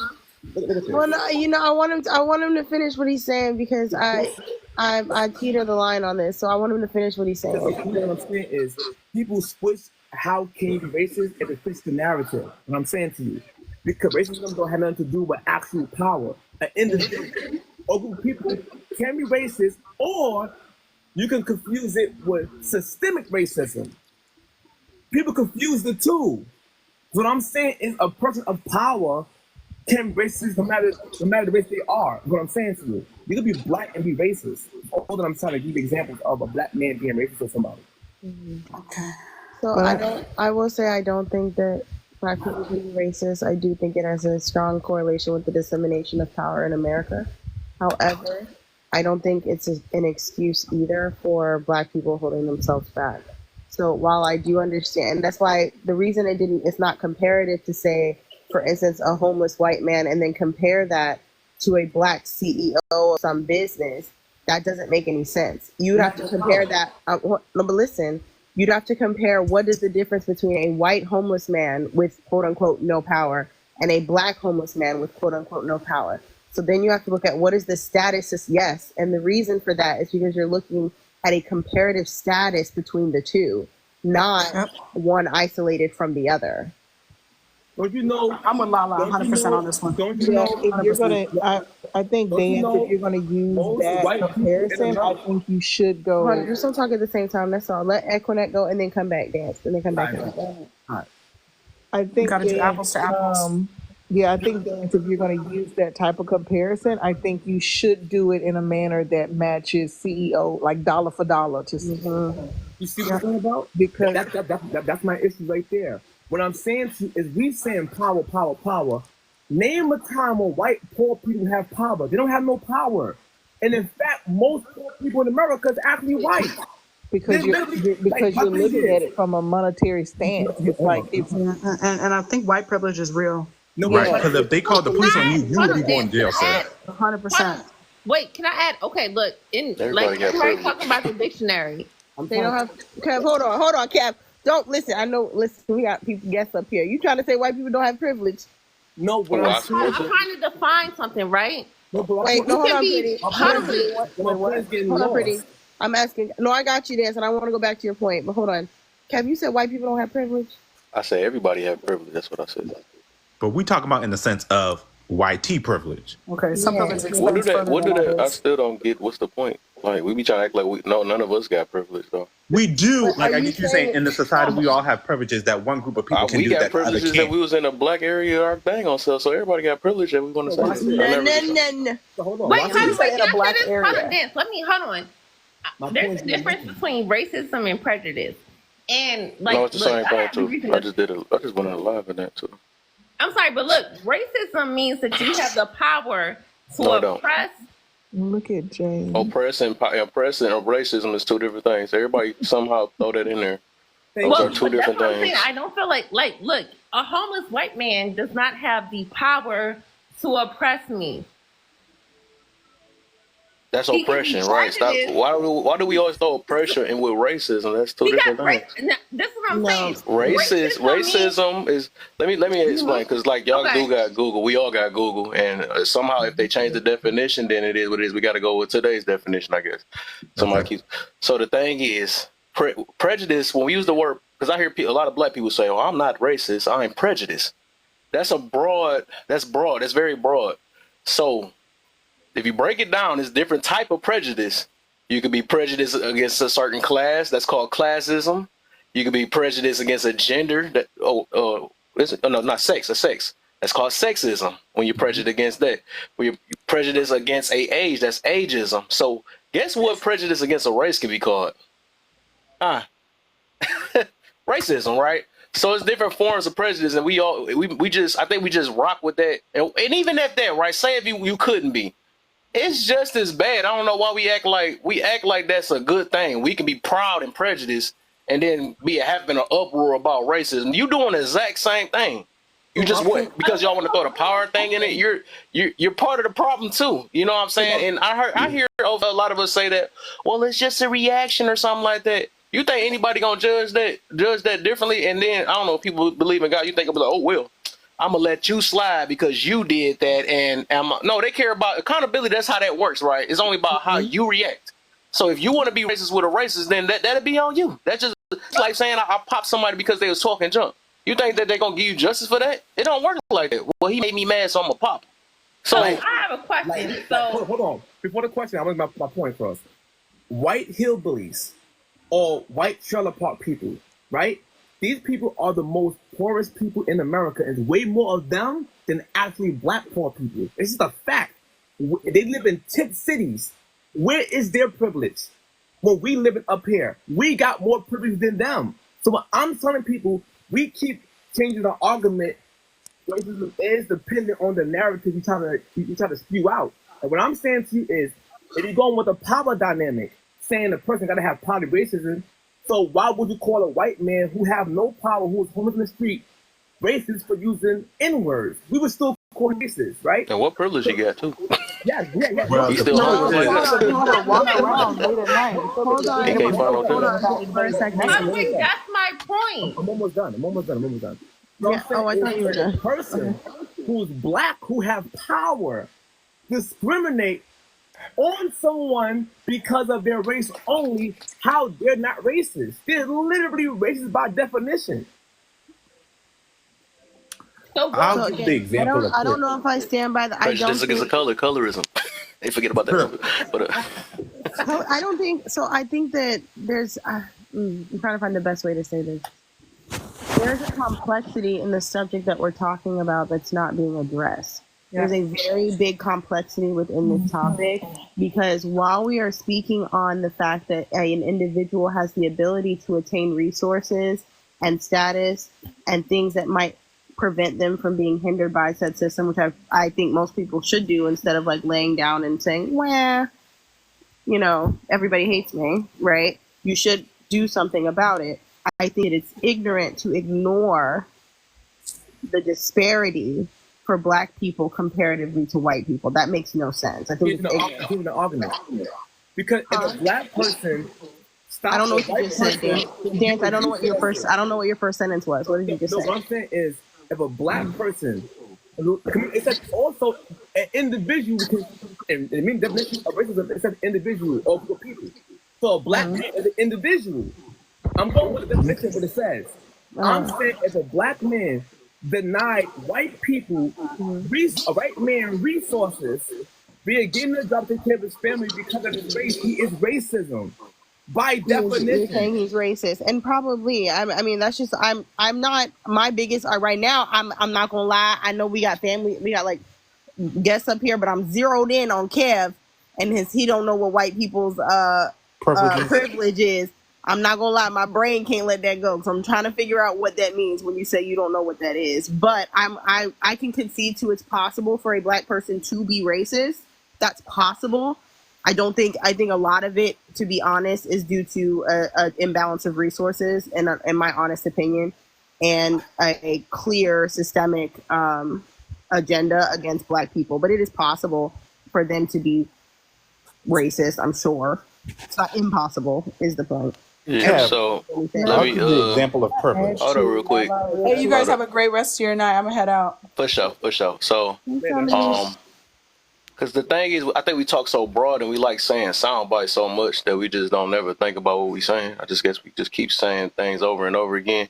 So I always be a person that try to dissect the what things being said. So it's like privilege. And then when you say privilege, you got to say privilege to what? Because that's the reason why I started off the conversation said everybody has some sort of privilege, no matter how we want to look at it. Especially in America, right? I'm gonna say in America for sure. I'm gonna say I won't say everybody, right? But I believe depending on where you at, depending on what type of privilege you get, like even favoritism or whatever the situation is, depending on where you at, you can have privilege within your own family, you know.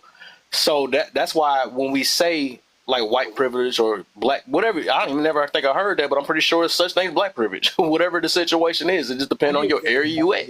So when we say white privilege, it's like what is it pertaining to? If we say that, like, when we say, I'm sorry, Kev, didn't mean to cut you off, but kind of just to kind of keep you from, I guess, spiraling here. But when we say white privilege, we're talking about that on a universal level when it comes to the leveling and the leveling up of, like Lala was saying, the resources, the opportunities, let's look at this let's go on a smaller scale. Let's look at pay, right? White T-man versus black man pay, or white T-man versus black woman pay, or white woman pay versus black woman pay. Let's kind of get it there. We can look at it from a medical standpoint. Why is it that, we got black women that suffer more in healthcare than white women, especially in childbirth? We can look at it, they can't eat right, they less healthier. That's why. No. It's always a cause behind certain things. Stop. Hold on. Aquanet, hold on. Please do not. Let me stop you guys from that. There is not a significant difference from the way white women eat during pregnancy and black women eat during pregnancy. That is not. That's not true. And the pregnancy, do you know what she's saying? Not it. Do you know what she's saying? That means black women, when they go in the hospital to have a baby, are more likely to pass away during childbirth. That has nothing to do with their eating habits and everything to do with the neglect of health care. Hold on, wait. Can I say this real fast? No, pretty. Hold on, wait. I can't. Hold on. Can I? Hold on. Wait. Let me. Give me a second, because this is a woman talking, right? Hold on. What they're saying? No, I want you to hear what they're saying, right? I want you to hear what they're saying, right? Go ahead, pretty. Go ahead, because she's not gonna let up. Go ahead. Yeah, I'm not, because this is real. You can look at the statistics. Maybe I'm starting to see the white privilege. This is crazy. Anyway, you can look at the statistics, right? You can have a black woman who is educated, middle class or upper middle class. She can be married, right? Do you know that the statistics say that black woman is more likely to lose her life in childbirth versus a white woman that is not educated, that don't even know who probably her baby daddy is a single mother, whatever. She is more like, hold on, because y'all brought up classism. And why is that? And hold on, oh my God, hold on. You ain't got to do a whole story before you tell me why is that. You can just tell me why. Because of racism, because of medical neglect. Kev, what do you mean? You said that's what it is? Medical neglect, yes. Hold on. Y'all are talking like y'all don't have moms and sisters. I don't want to do this. Give me a second, pretty. Give me a second. Are you trying to say that black women do not lose their life in childbirth due to medical neglect? I don't know what it is. I'm asking why. Somebody give me an answer, please. Yes, due to medical neglect. Oh my God. Because we're not going to be able to explain it rationally. Wait, this is what, and I'm trying to, and you can look at the census data.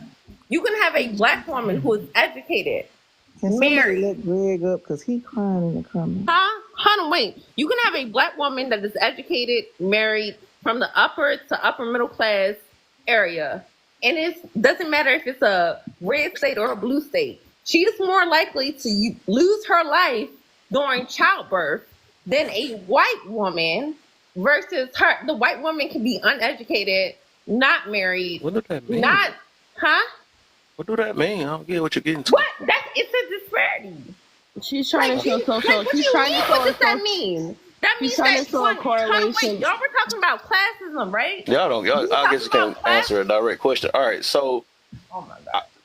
so you saying health don't have nothing to do with it though? You don't think? When we're Because talking about you know that child- most of us as black people, most of us have high blood pressure. We just And in and genetics, that's another right? thing too. Y'all gotta start going and looking at the facts for yourself Yeah. when you're talking Yeah. about the health. Listen, we do not suffer more than white people when it comes to health issues. We do not. Those numbers, if anything, those numbers are really neck and neck. And How much are y'all weigh then? Let's see that then. How much y'all weigh? I weigh 170 pounds. Yeah, I'm 170. When the last time y'all went to the hospital? I mean, to get a checkup. I've been drinking. Hold on. Are you correlating obesity to a doctor neglecting a woman on a table? No, but we don't. Who knows that? Who knows that? I'm not saying that don't happen. I'm not saying that, but we can see that a lot of us got health issues. We can most definitely see that. But I never. Can y'all not hear me or something? What's going on? What's going on? Y'all just all talking at the same time like somebody can hear it? Bro, boy, you about to get it. That white privilege ain't about to work too long in a minute. Yeah, everybody just one person at a time. Kev, what are you saying? Yeah, like I said, one thing we can see, because I'm not saying it don't happen. My thing is that we do know a lot of us do have health issues. That's overall, that's with anything. If a lot of us have high blood pressure, a lot of us don't eat right. Especially even in the Americans, our weight is super high. Hey, who? Everybody want to take pills nowadays. Everybody want to get what's that? Surgery and all that stuff. Nobody working out like that for real. I mean, we know these things. That's one thing. I'm not saying that it ain't no neglect, but 9 times out of 10, it got to be some health issues in the process if that's happening. They even said that's why I think I got some of that information from what's her name, Gillette. She was even saying she looked up some of the stats on that stuff though, but some of that stuff it's in your face, for the most part. Wait, hold on. I'm not 170. But then it depends on the type of hospitals you go to. So I mean, it just depends. I don't think you can have another black doctor another black doctor just gonna neglect you or something. It's not only just white people that work in the field. Most I did not know. No. Wait, no, I'm the help. Look, Hey, can we go I'm and drop her? 107 pounds, right? My live, but I'm just gonna. I just want to share. I'm 107 pounds. I'm 5'3", 107. Every time I have 3 children, the most I've gained was 20 pounds, right? And like I said, I'm married, whatever. All this, I almost still died. You see what I'm saying? I'm 107 pounds, 5'3". This was in my 3rd month of pregnancy with my son. And I still because I had a white woman. She never even had And you still alive. Right, yeah, so she I don't never get your had point. no babies, and she's You telling had me 3 that babies. I'm wrong. You're at a decent weight. You're still alive. No, So I don't get your that's the other point. thing, right? Within our community, I'm skinny and I'm bony and I get. Everybody dying. But what I'm saying is, I went to somewhere else because I'm anemic. But anyway, I went to a different doctor, and she helped me because I was passing out and things like that. I'm anemic, and she was able to help me. I'm not saying you're wrong. I definitely believe how much weight and things like that. It definitely corresponds. But there are a lot of. I never hear nobody say that. That's what I'm saying. Everybody just want to jump to. No, I agree with that. I definitely think it corresponds with the livelihood. And then, unfortunately, you have a lot of women of color that has PCOS and things like that. I definitely think what you eat correlates to your health and things like that. But I went to another doctor, and she was still white, and she was like, no, because I'm so small, I have certain issues and things like that. And I don't want to be small because, it's, that's also shamed upon in our community. Like I said, I'm 30 and I'm fucking 107 pounds. Are we not going to talk about that? I have had. Here's another example, and this is my own personal example. 2 years ago, I had a miscarriage. But my doctor gave me medicine. It's a pill that you can take to help pass the situation. But I was in so much pain, and I went through the emergency room, and the doctors in the emergency room that night, they were white. All of the nursing staff were white. When I told them the medicine that I took to help me pass with my abortion, none of them took me serious. They thought that I did not have an actual doctor, like an actual OB helping me through this process. They thought that I was literally just another Black woman getting rid of a fetus that she didn't want. Well, they think that our opinions are biased. So the problem that I had that night, and I don't know if you guys can see the scar on my forehead, but the problem that I had that night was because none of them took me serious, and they literally just thought that I'm just getting, like, just a normal Black girl, just getting, an irresponsible Black girl, just getting rid of a baby that she can't take care of, whatever. The nurses literally took they took their time getting to me. They took their time calling my OB, like letting him know that I'm here, I'm in the emergency room. They did all of that. It was not a serious matter for me. And I'm dealing with, and my OB, he was a white man, but I'm dealing with a bunch of white people. A lot of, the doctor in the ER that night was white. Again, the nurses, but they took their time getting to me. And that's my personal experience. And I think Black men, I think y'all need to be a little bit more aware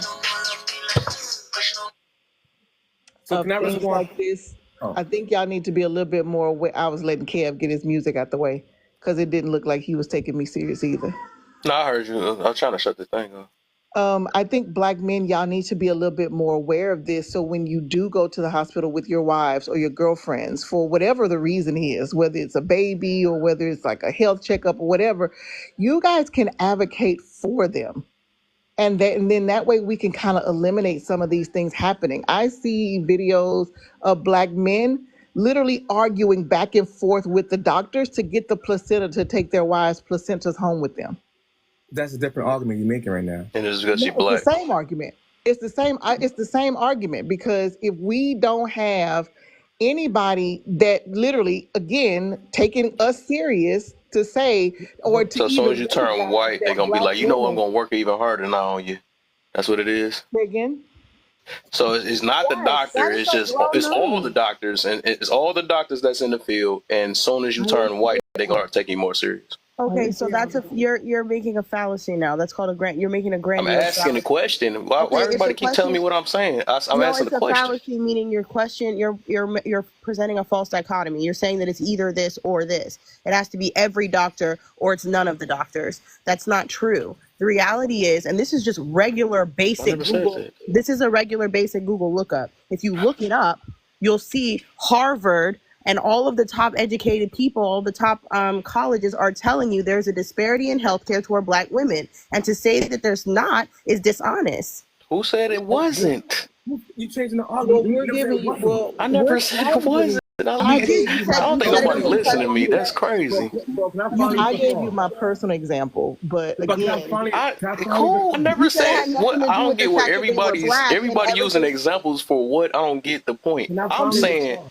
all I'm saying is I believe a lot of the times. And I'm not saying it didn't happen. I'm saying I believe it a lot of the times. If it is some complications, it's health issues. And That's all I'm saying. what we're telling you is, especially with, and what I'm telling you is, and I'm telling you this to be a fact because there's statistics to prove it, with the complications with childbirth, meaning they go in healthy and they come out dead and their baby is dead, is because of the neglect in healthcare toward the Black women. It is Kev, mostly that reason. Kev, they admitted Can it, I bro. finally They respond, admitted it. They said that they overlook Black Who's women that? It's a and like black. niggas in general because Who in they that box? think I that can't we even could see who take the talking. pain. They Yeah, don't it's want just to a like white box. get Hold we on. in Hold on. pain for This it. is that's what I'm saying. Like when they are Hold taught, and on, this Brittany. goes back We to didn't let slavery. Dance go. Hold on, Hold on, Brittany. wait, Why wait, is wait, there wait. so many people talking? Can't yeah. nobody Wait, hear my hold on, wait, can point? I please say this, No, right? because Swank was just talking, and then you kind of cut in when Kev was trying to figure out who was talking. Yeah.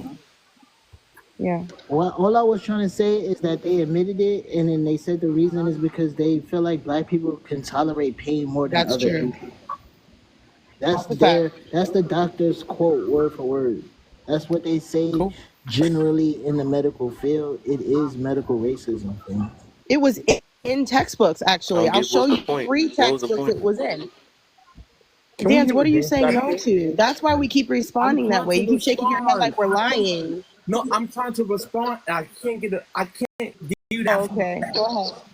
I And know, Okay, go right? ahead. Me too. the I'm trying to see issue who is said it don't happen. I don't know who they. the It's a issue ghost in here or is something.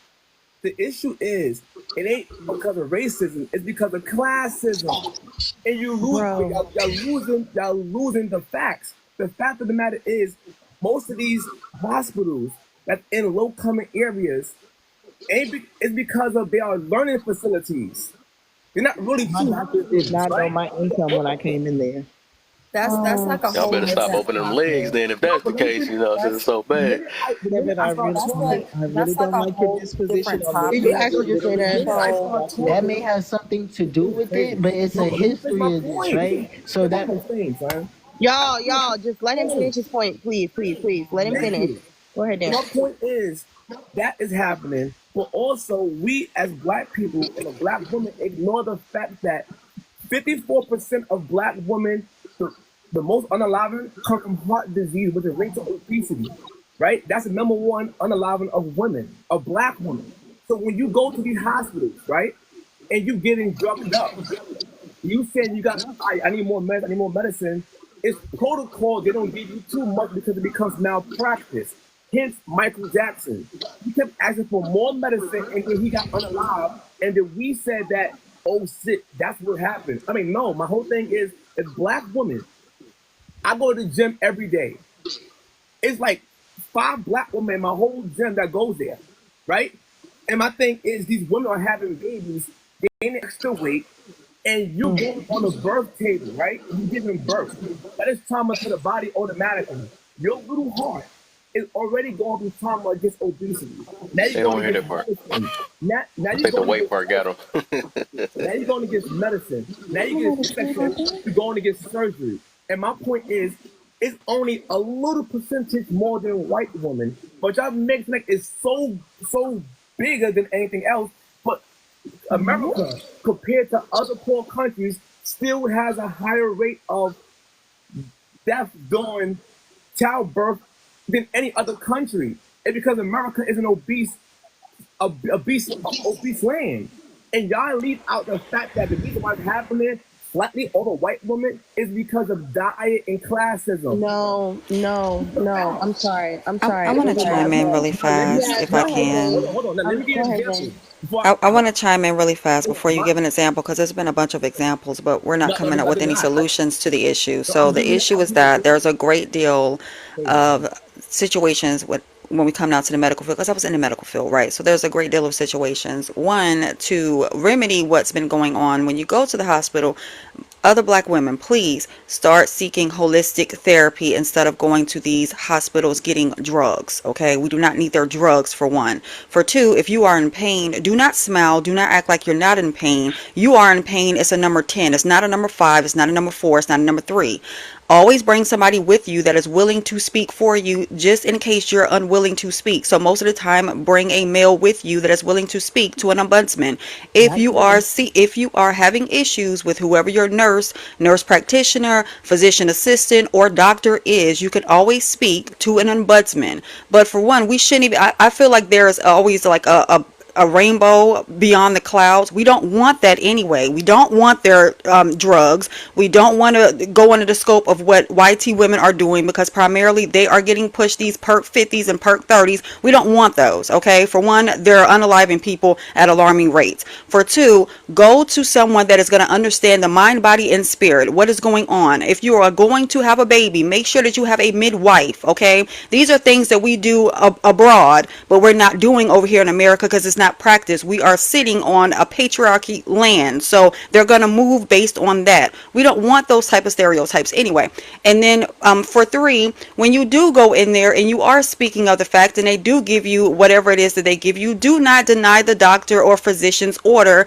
Take whatever it is as far as an aspirin or whatever, or reduce it if it's a perk or something like that. Reduce it to an aspirin, and then, like I said, go to holistic therapy. It's a blessing in disguise, okay? And yes, we are prone for having when we go in the ER and we're having these children, we go upstairs and this, that, and the third, or whatever, the nursery ward or whatever the case may have you. Yes, 9 times out of 10, if you're not pushing hard enough for them and they're running out of time, because we're on a time limit everywhere, they're going to push a C-section. Tell them no. There's different things that you can do, but the first thing that you need to do is talk to an ombudsman. That is the person that is over all of the nurses and doctors. The problem is we don't know who to talk to. What's an ombudsman? That's the person over all the nurses and doctors. That is like your that's like the HR of the nurses and doctors. So if you're treated unfairly and you believe you're being treated unfairly, you can switch your nurses and doctors. Yeah, your patient advocate. Why did they want Jane, people let to me have so ask you a much direct question. I'm C-section? sorry, Walking. I just want to ask Jane a direct question really quick, and then you guys can continue with this because my mind is a little bit blown. I'm not gonna lie.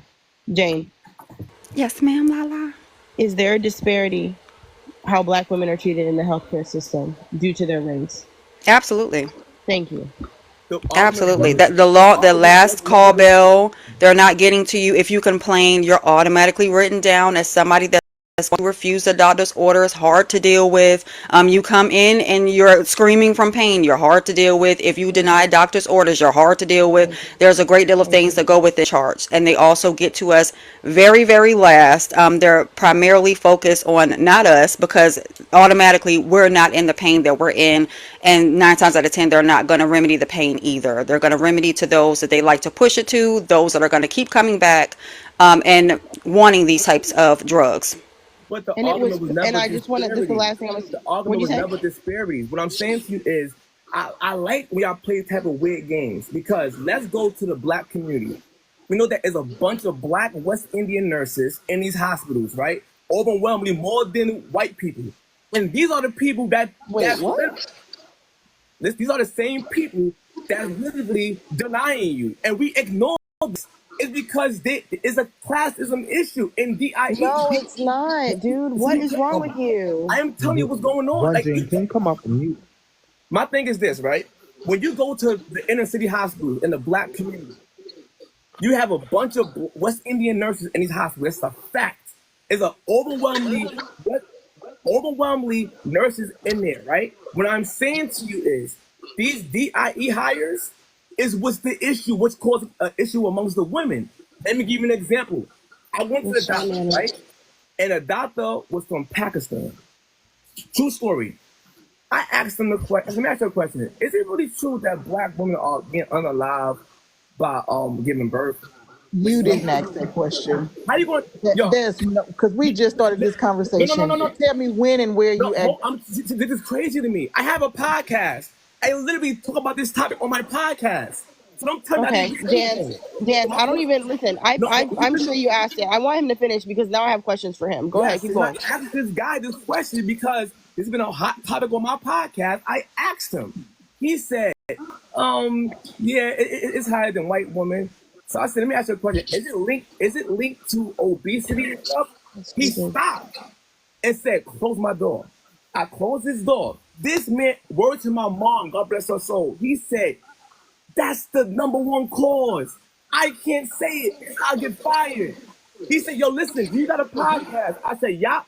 He said, yo, please tell the Black woman it's the diet because these woke hospitals. If I tell the woman you're getting a little too fat, I will get fired. I can't even mention this to them. And if you don't believe me, go ask. But we're not speaking on. At the end of the day, Okay, we're not speaking solely on complication, and I don't like this. This I say you're straw manning because we're not just talking about. Hold on, you're straw manning by bringing up obesity in the community, and the reason why is because we're talking about medical neglect. Medical neglect is historical. Is a historical disparity against Black women. It was in the. Hold on. It was in the. Hold on. It was in the textbooks that Black women did not feel pain like everyone else felt pain. It was taught to them that that was Hold on, wait. true. Not denying Lala, that. hold on, wait, Dan. Wait, Give me Lala. Hold on, wait 1 second. When we look at the So from hold on, this wait, point, I when we guess we look ain't at gonna get nowhere. So just let them. I mean, but hold we on, don't I have to just mention wanna that. put We this don't have to out say that though. obesity don't play no part in it. So whatever. This That's not okay. what It's was the When we look said. neglect. at So the So that's now you're history, straw manning because that's not what was said. What was yeah, said just look, was, when we hold look on, at I'm the just Penny, trying to history, leave it hold alone because I on. don't know what type of special answer What we was looking said for. So because if y'all the got the point. reality Y'all because said the it's cool. conversation was about you asked how there is white tea privilege. We pointed out medical neglect with women, and you guys said it was because they were fat and because they were poor, Part of it. not because they were but black. hold on, can I Never please say say it's a this Can part. right? Guys, can I just bring up a Oh fact wait, really? Yeah, I'm I'm gonna say this. sorry. When we look at the I'm history, right? I'm done. I When we just look want at to bring up. I hold just on, want wait, to. Kane, hold on, give me 1 second, please. Okay, When we okay, look at the pretty. history, right, and there's a statue of a man who like tortured and did horrific things to black women, and they praised him and say that's the father of like that's the father of OB, that's the father of GYN. He tested his things on his black women who were slaves. And then it literally is in the medical books that they say black women have a higher pain tolerance than white women. And then let's go all the way back to who these nurses and who these doctors are listening to and who they're getting their information from. It is a white man, when it comes to the GYN practices, it is a white man who tested and did horrific things to black women. And then that's what they, even with the GYN, do you know what midwives, right? If you had your baby back in the day by a midwife, you were more likely to live because she washed her damn hands. Them other people were not even, them white doctors weren't even washing their hands and women were dying. So it still has that base. That's the foundation. So to sit up here and say, I'm oh trying no, to see that's wrong. what we trying to get to with this, man. Because I mean, I don't know. I What we just want to want us add to one cry or thing, something? I don't Kev. get what's going on, man. From this we point, don't want you to I, cry, I because just Kev. I I just think you're we're being not right. really getting very. nowhere. I think you're being a little bit. What do you want me to do? What I'm being? Everybody keep telling me what I'm being. So what I'm Nothing, being? nothing, Kev. Can I Yeah. add something for Dance's What do you want me to do? podcast, I please? think people like to argue. Because That's what the because I problem want to is. add something to his podcast that he can bring up for future reference. So the number one disease concerning why Black women are unaliving in healthcare settings is cardiovascular disease, primarily concerning strokes, and primarily it is because we are being ignored within the healthcare system. The second is maternal mortality. Has nothing to do with diabetes, but it does have to do with things like postpartum hemorrhage and preeclampsia. Those are preventable conditions, but they're ignored most of the time, and then they're not exercised correctly concerning what the woman should do to prevent it or to remedy the situation. Like I said, preventable. The next thing is cancer. So we're talking about healthcare settings, right? Number three is cancer. Most of the time it's either breast or cervical. Okay, so when it comes down to the maternal mortality, it has nothing to do with diabetes. It is preeclampsia, postpartum hemorrhage, and other preventable conditions that could have been prevented had she had a doctor that cared about what is to happen next. That's why I said that Black women should be going to somebody that's more holistic. This is crazy. Yeah, I changing my arguments in Kev argument. We're not saying those are not things that It don't matter no happen. more. Yeah, it don't matter. It don't Yeah, matter no because I more. ain't even trying to start it back up for real. I literally It, mentioned that whatever. earlier. I Number mean, one, they got I'm that's the point. gonna drop, and I'm gonna drop in a minute, and I'm just gonna say this: it's not that you guys keep saying it happens; it's that you're intentionally going out of your way to say that it's not mostly happening, and we're no, showing you that it's mostly happening. no, So you're unless saying. you're gonna All right, so we learned concede, something today. It's mostly happening. All right. I have a question for the women. All right, women. This going down to So keep smacks. eating how y'all want.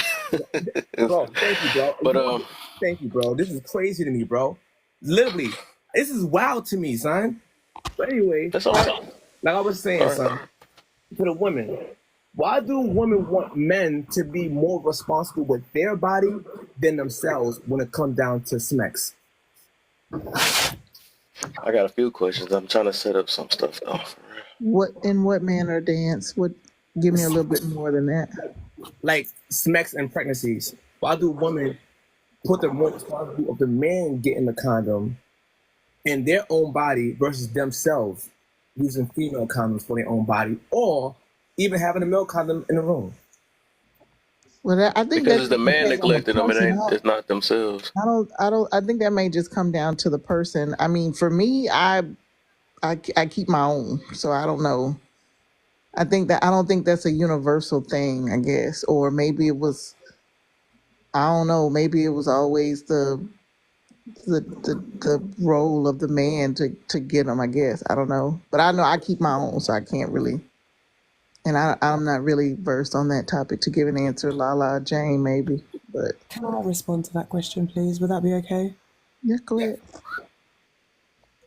First of all, I just think it's not even a question why the woman wants a man to be more responsible. If you're a man who's having sex with a lady, it's just your responsibility anyway because you're partaking in it with her. So in the same way, if you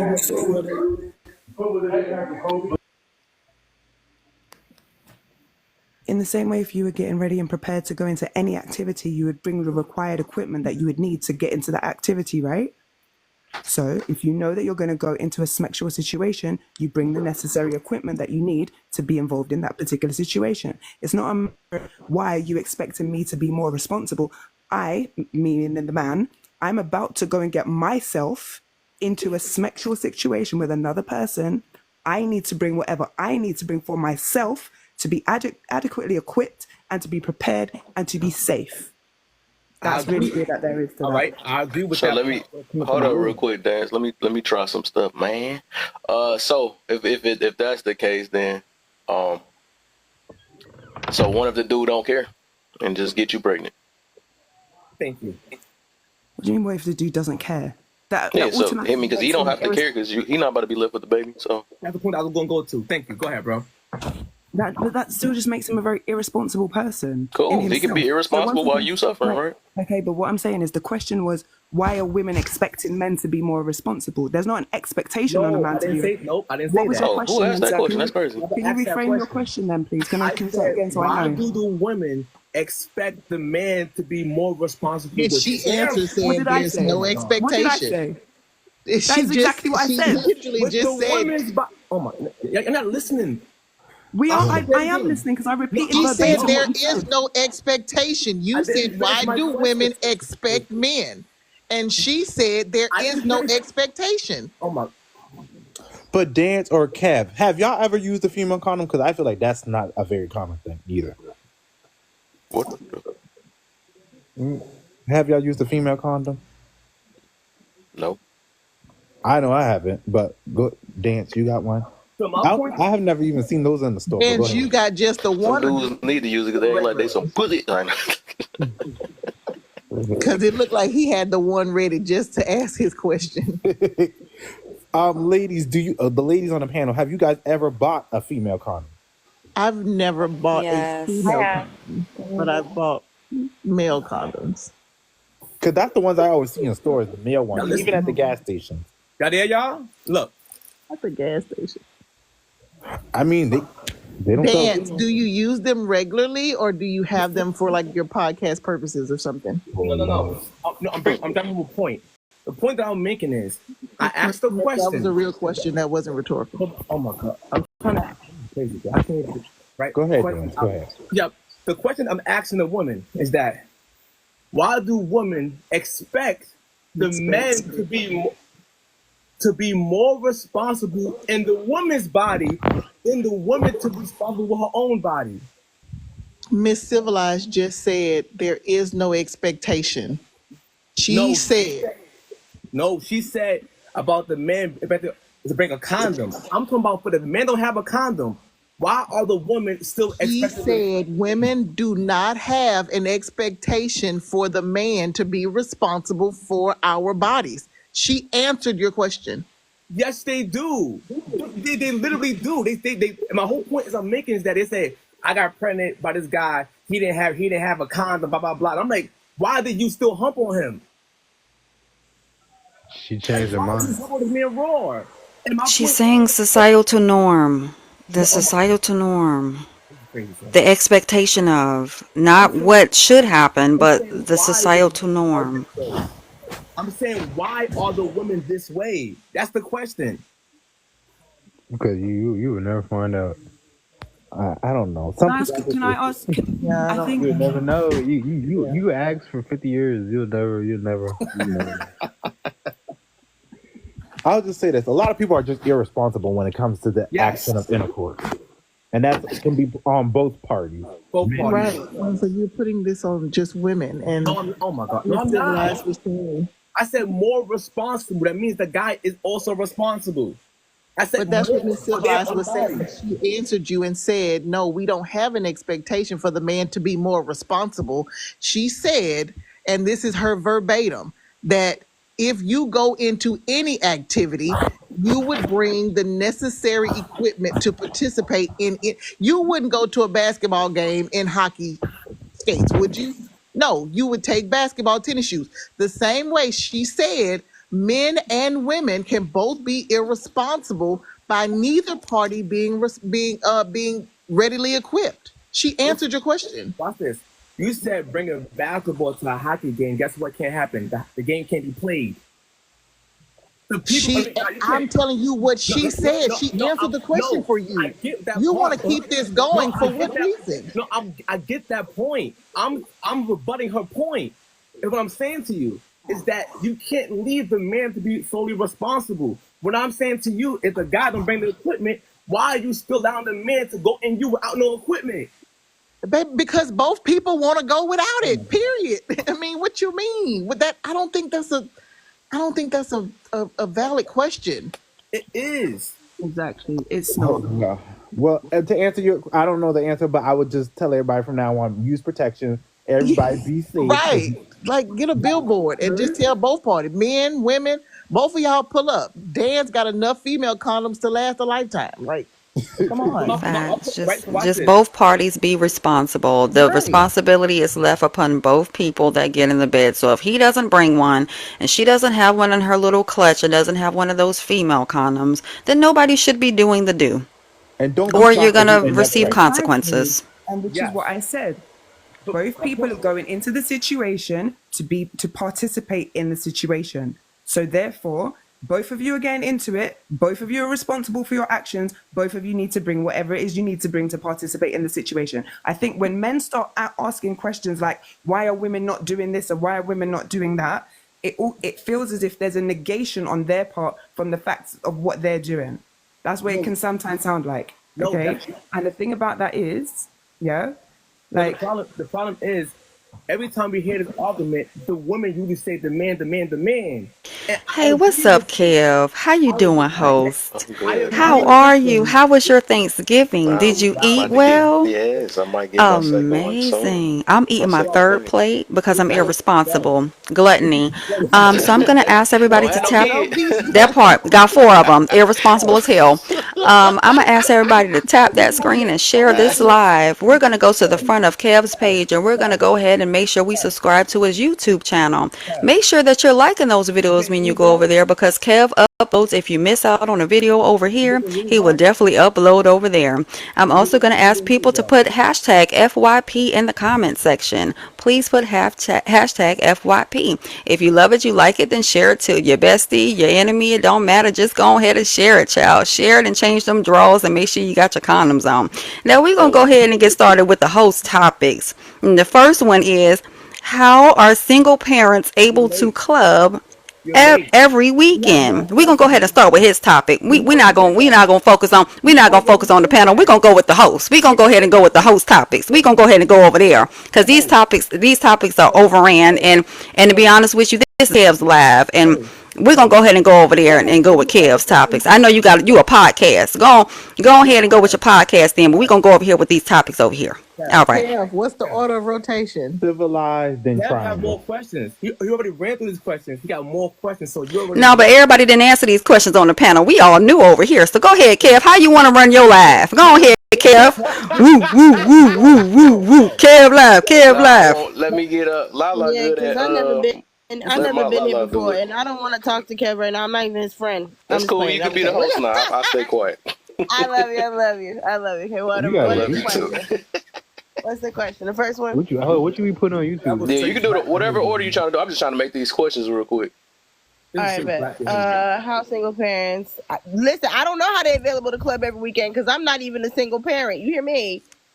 And I'm not available, so I don't know how. Y'all must be heating stuff up in the microwave and leaving your baby at home because I don't know what's going on. I'm telling you. And the reality is, I think it's fun. I think it's fine when you're a parent to sometimes go out. Please do not get me wrong.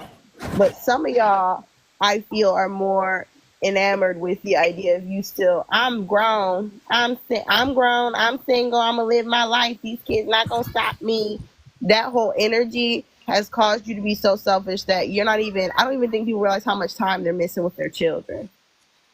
You know what I'm saying? If you had them, spend your time with them, help them see all the moments, all the little things they say, especially if your kids are school age, because now they're at school most of the day. And then y'all finally got a weekend and you left them then too. So at what point are you spending time or understanding your kids? This is why you're missing all the signs of the craziness that happens before it gets out of control. That's just my opinion. Boom. I agree. I think the selfishness of leaving your kids. I'm a single parent, but I just couldn't fathom going out every weekend and leaving my kids with either my mom or babysitters or whatever. Like, I had become a little bit too self-conscious of what, the safety of my kids. So I think when you go out and you club every weekend, I think that second part, selfish people say F them kids, that's exactly what it comes to. Like, that is just, it's a little out of pocket for me. And I don't know where they get the money from, because I'm going to be honest, as a single parent, my coins don't run that deep for me to be out every weekend. It's expensive to be outside. Shoot, sometimes expensive to be inside. That DoorDash bill be ringing up. You hear me? That's true too, but we'll eat hot dogs. Well, hold on, let me back off. I don't want Okay, let's go to 777. Why don't you go ahead?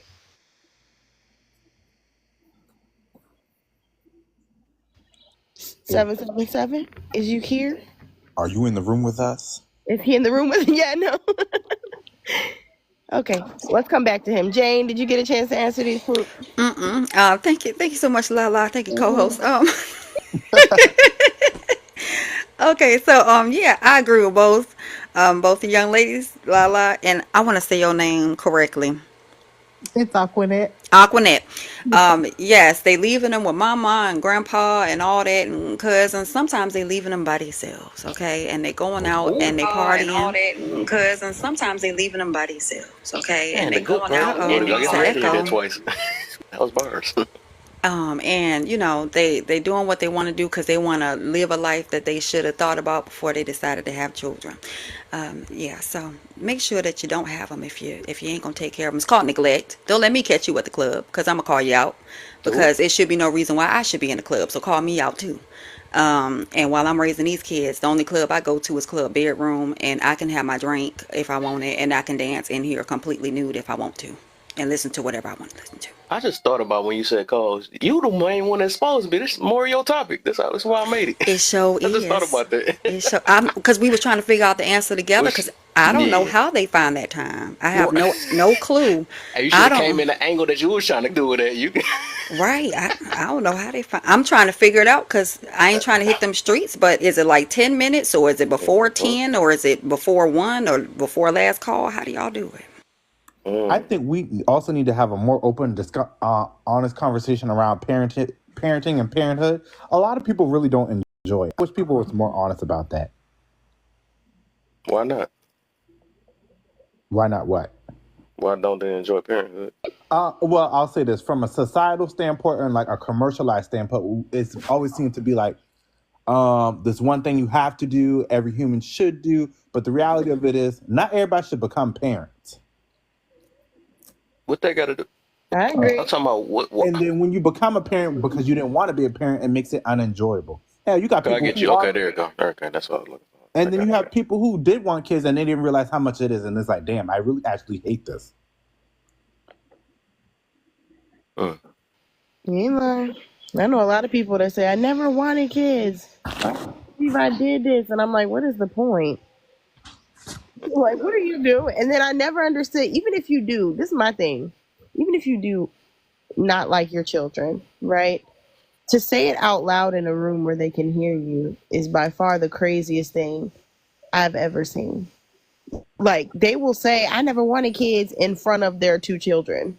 And I don't know exactly, not liking kids is crazy because the reality is, like, how you got beef with a 2-year-old? That's weird. You got grown people you could be beefing with. You beefing with babies. Like, what? Sorry. There's people though that do resent having their children. As quiet as his cat. Civilized. Hi, thank you.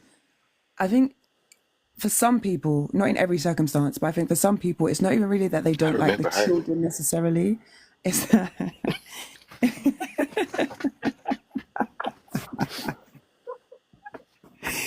it's just that the children remind them, they're constant reminders of their irresponsibility and the things that they kind of were doing. I don't want to say wrong because I don't want to call children mistakes, but again, I don't think it's that they dislike the children. I just think it's that the children remind them of.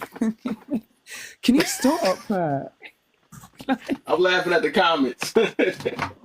Can you just be serious for a second? I'm serious.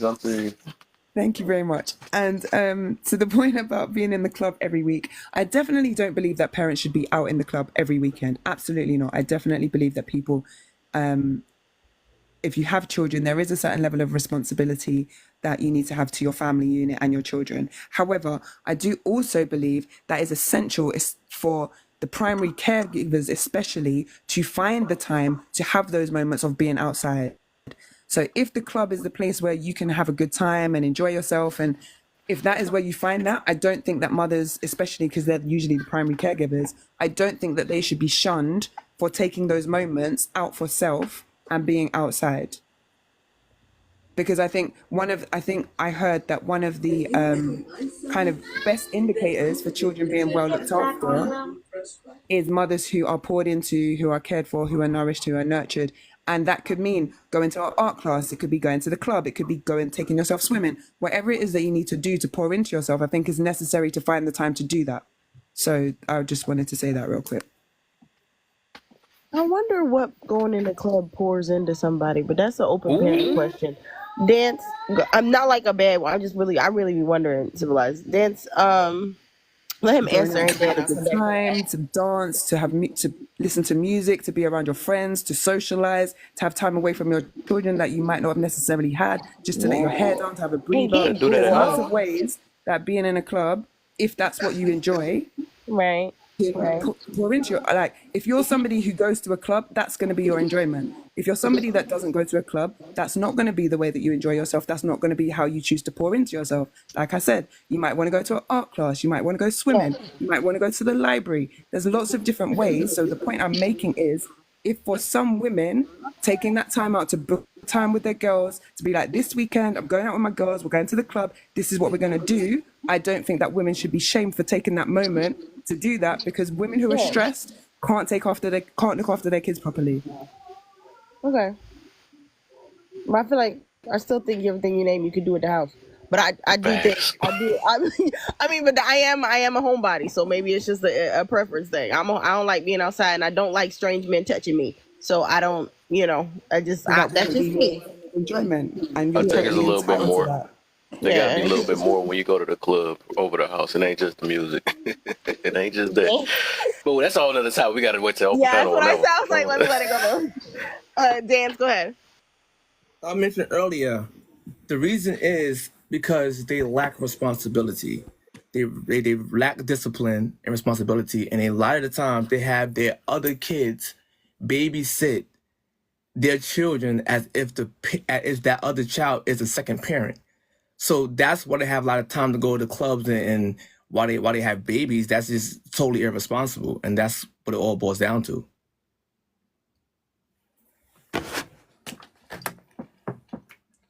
Perfect. I don't know the second question. Oh, Morgan, you're up. Hey, Morgan, how do people, single moms find, or a single parent, single mom, I don't know what it said, but either one, find so much time to go to the damn club? I'm gonna tell y'all, I had 5 with my first husband, and then he, in '97, he was in a drunk driving wreck, and he passed away. I'm sorry to hear that. And you know, God's got a plan for everything, right? And me and my kids are closer for it. But thank you. And I have to agree with you 1,000%. I had my 5th child at 22. I was 17 when I had my first one. 2 weeks after I turned 17, I felt like I was in love with my baby from the minute I was pregnant.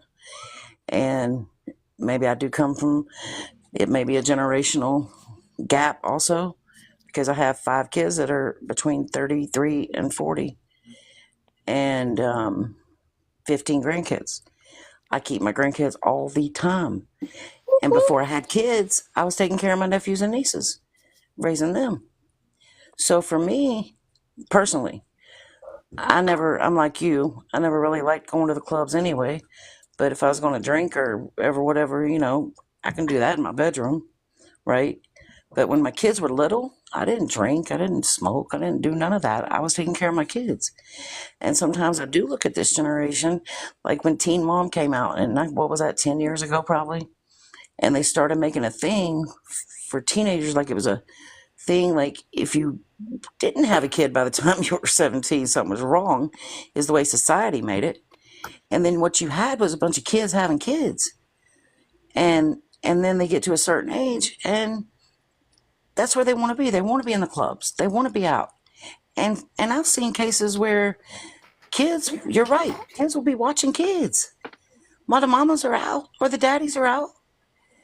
And there's no, responsibility. If you're going to have a child, there's plenty of people that can't have kids. They would love to have a child.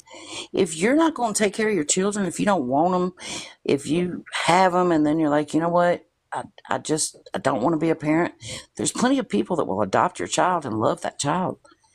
I'll tell you what, my grandkids, I got one right now over here. I'm trying to get her to go to sleep, 7 years old. And, she's still hyped up from the day. But like today was such an awesome day. 15 grandkids running around, family running around. I agree with Lala 100,000%. Those kids ain't going to be young for long. They're going to grow up faster than you think. You're going to have plenty of time to go do what you want to go do. Enjoy your time with them, because I miss my kids being at home. My grandkids kind of fill that gap, you know what I'm saying? But at the same time, I miss my kids being at home. I miss being a mom. I don't miss having to get up every morning, getting everybody ready for school, because I'd walk through the house and turn every light on, turn the radio on, everybody out of bed. I'd be yanking blankets off. We all going to school today. We're going to school every day, because that's the break I got when they went to school. Now, yeah, I had to go out and I had to work, but still, work was a break for me, right? And then when I'd come home, yeah, there's always going to be something going on, especially with 5 kids. I was so outnumbered, y'all. All the way outnumbered. But I tell you, I look back on the memories of raising them and the memories of the crazy stuff they did that I wanted to choke them for at the time, that now I look back and I've had such a blessed life, and I'm still blessed. My grandkids are from 19 all the way down to 1-year-old. Now, I have told them they got to stop. Okay, great grandkids are coming soon. And I'm still young, though. I had my kids young, so I'm a young grandmother, But even now, even when I don't have no kid to watch, the last thing I want to do is go to a club.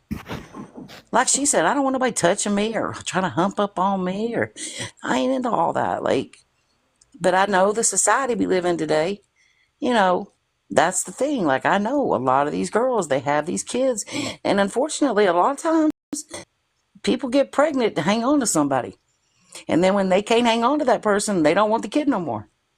And I see that a lot, a whole lot. And I'm going to yield right there. Morgan, as a mother and grandmother, do you think motherhood is a calling for some people and not all? Yeah, I do. Okay. Like I said, I think some people purposely get pregnant to try to hang on to somebody. And then when they can't, they realize that didn't work, that person went on with their life. and they have nothing to do with you or that child, then they're like, oh, wait a minute, my plan didn't work. So then they don't want the kid anymore. And unfortunately, children are awesome. I don't know why anybody would not like to be around. They're the only fun thing in life. They're the only fun thing in life to me. You know what? I get more enjoyment out of sitting down doing jigsaw puzzles or coloring or doing Legos or and maybe, you know, like I said, some people aren't built for it. They don't want that in their life, but they get a lot of women get pregnant and they're not even women yet. They're still teenagers. When I got my husband's the one that wanted the big family, not me. But when we got to the 5th kid and I'm 22, I'm like, you're going to have to find another wife because I ain't having no more. And I got my tubes tied and burnt, cremated, ripped out, all that because I wasn't having no more. But then I was, you know, the grandkids are amazing. If you can make it to the grandma stage, that's where you get your reward. That's where you get your happy time because grandkids are amazing. Grandkids, it's different when you get grandkids. It's so different from being a mom. Because grandkids, you don't have to be the bad guy too. Moms and dads oftentimes they're the main disciplinarians, right? With grandmas, I can jack them up full of sugar and send them home and laugh all the way back home. Just knowing I just jacked them up full of sugar and I'm going to send them home. And have fun with that. And that, you know, everybody's different. You know, I've usually always got one of my grandkids. It don't never stop. I get phone calls every day. Can you babysit today? Can you babysit tomorrow? I got one right now for 6 days. Her mom went to Colorado for Thanksgiving. Let me You drop turn my over. kids off too. Hold on, Morgan. Where you live at? Keep your hand on my You already babysitting. Can you take some more? I got a few over here. I'm overloaded. I'm Look, me overloaded. and Lala want that action. Yeah. Drop 'em off. This is why I think motherhood or parenthood is a calling because Morgan enjoys it. Like some Oh, I people, do. you drop kids off and it's like, oh Lord, this is so aggravating. But that's why I think it's certain things is just a calling for people. Well, It every is day is not sunshine and aggravating. roses. Every day is It not sunshine and roses. right. It's Right. the most rewarding yet hardest job that you're not going to get paid for. There's not going to be one parent that says from the moment of birth, I just loved it until they turned 18, because it's going to be moments where you're not going to understand what this other person is thinking about, what this other person is going through. You got to separate yourself from being the parent, and you just have to be the other person in the room sometimes, because you realize that you gave birth to other people, not necessarily your children, but other people that will grow and create their own ideas and manifest their own type of lives, and you want to direct them where you want them to go, and you can't do that. So at some point you have to let your hands go. At some point they will test you. At some point you will be exhausted. At some points you need a break. Postpartum depression happens and postpartum mania happens to Very those that much. think that, oh yeah, well those are just irresponsible women. Well, that is something that she cannot help. So for those that think that a break is not needed, absolutely, I would suggest if you're working, take a break off of work and say it's mental health day while they're at school or at daycare, and go do what you have to do for you. At certain times of the day, have a cutoff time. Everybody gets off of work at some point. My time off of work is 8:00 p.m. Now, because they are here and it's the holiday, they can stay up a little bit later. But after that point, just don't burn my shit down, and make sure you are in the bed. I don't care if you're looking at the ceiling and counting the dots. Just make sure you are in the bed. I can't force you to close your eyes and just go to sleep. But at some point you're going to feel like I'm not being the best parent. No parent is going to be perfect. Doesn't make that parent No. irresponsible. Doesn't make that mother any less than the next mother.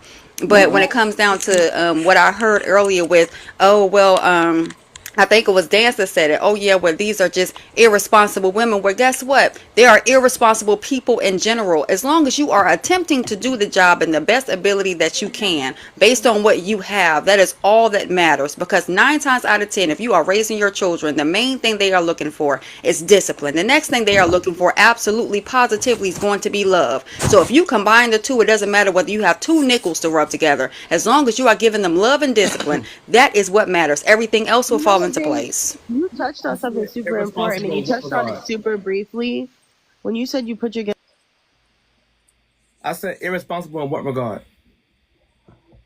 Go ahead, Lala. What you say, boo? No, I was just saying, I Yo, think you touched Kev, on something really good. oh my What's going on God. now? What did I miss? Sorry, my phone gave me the notification. Did I miss something? Yo, this is You something good, that Lala? I just don't feel like arguing. Go ahead. you broke out No, my I was just name. saying at 8 p.m. when you started Asking putting me the more kids, This your is kids. crazy, bro. This is mad childish, bro. How can you It's have a full not. conversation?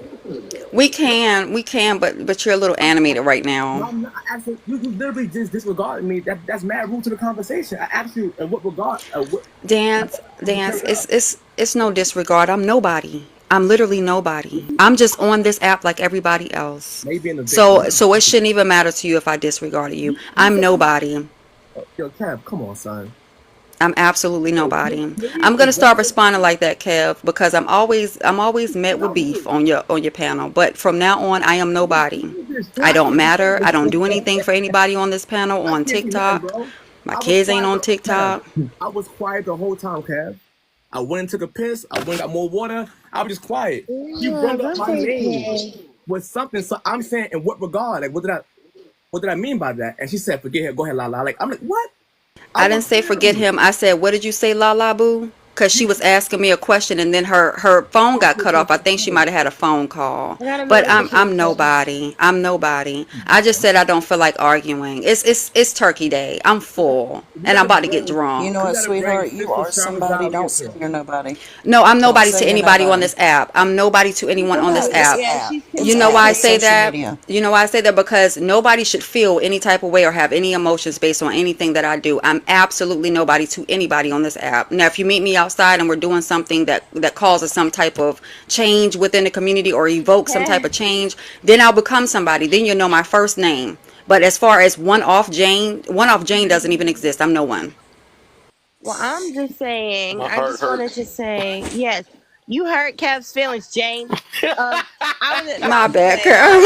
I do just want to say, I do just want to say, I was pointing out that you made a very good point when you said something about, you shutting the house down at 8 p.m. I think a lot of moms, dads, whoever it is, whoever's parenting, get overwhelmed because they don't realize how much having structure with their children is important. They think the structure is for them for the most part, for the kids, but it also benefits the parent to have a set structure. And I think when they don't learn how to be a parent, they just jump into it. What Walking was talking about, they just do it and then they're like, oh crap, I did it. I hate it here. Right. And it's because they haven't learned anything about what it means to be in the position that they put themselves in. And so I just thought it Facts. was beautiful that you pointed out, like, you putting them to bed at 8 p.m. protected your sanity as well. You I know, had to learn that through Who therapy. was it that said that it doesn't? Thank You you, know, Lala. I think a lot of people don't realize, like, we were really poor when their daddy was alive. We lived on a riverbank. Okay, we lived on, literally, if the grid goes down, me and my kids will survive. I raised my kids on a riverbank. We didn't have there wasn't no money. My husband worked half the year, and the other half he was running the roads. That's how he ended up passing away. But I was this, even though I was younger than him, a lot younger than him, I was that solid foundation.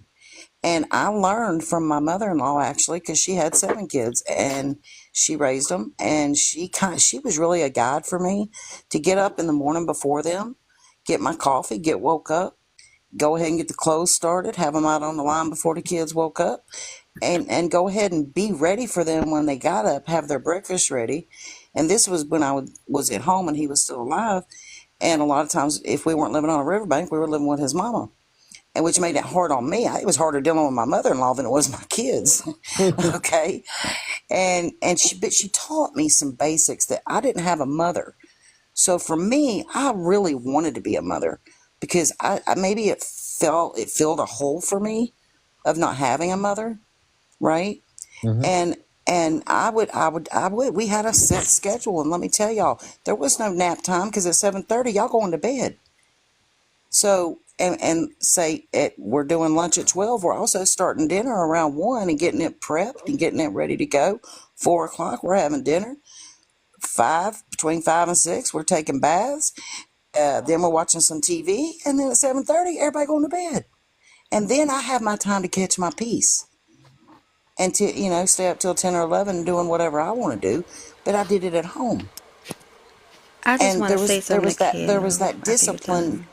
that schedule, and now I watch them, and I'm not gonna say, oh my, I wasn't the perfect mom, but I loved my kids. I mean, there was never a doubt of like I was willing to sacrifice, and it actually felt like I said I didn't have a mom, so it filled that hole for me, and it still does to this day. And then the grandkids, my grandkids are my life. They bring so much happiness to me. They know I'm the poor grandma. Y'all know what we do? We tell the rich grandparents what we want for Christmas or birthdays, and guess what we do? We play with those toys because I can't afford them, and I yield. I want to Kev, can say I'm sorry. I'm sorry. I just have to solidify my friendship with Kev. No, I ain't trying to hear it. Kev, I'm gonna say this, right? We don't You know, matter. you my brother.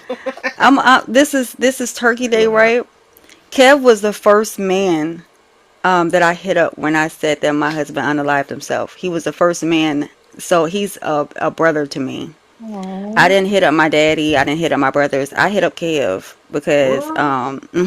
because Kev has a way of understanding different situations and not judging.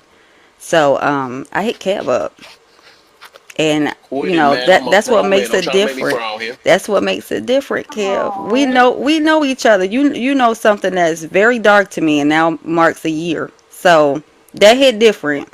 You know what I'm saying? So Yeah. when I say I'm a nobody on this app to a lot of people, I'm a nobody to a lot of people. But you're not just somebody on this app. I hit you up personally to tell you something that was very personal to me.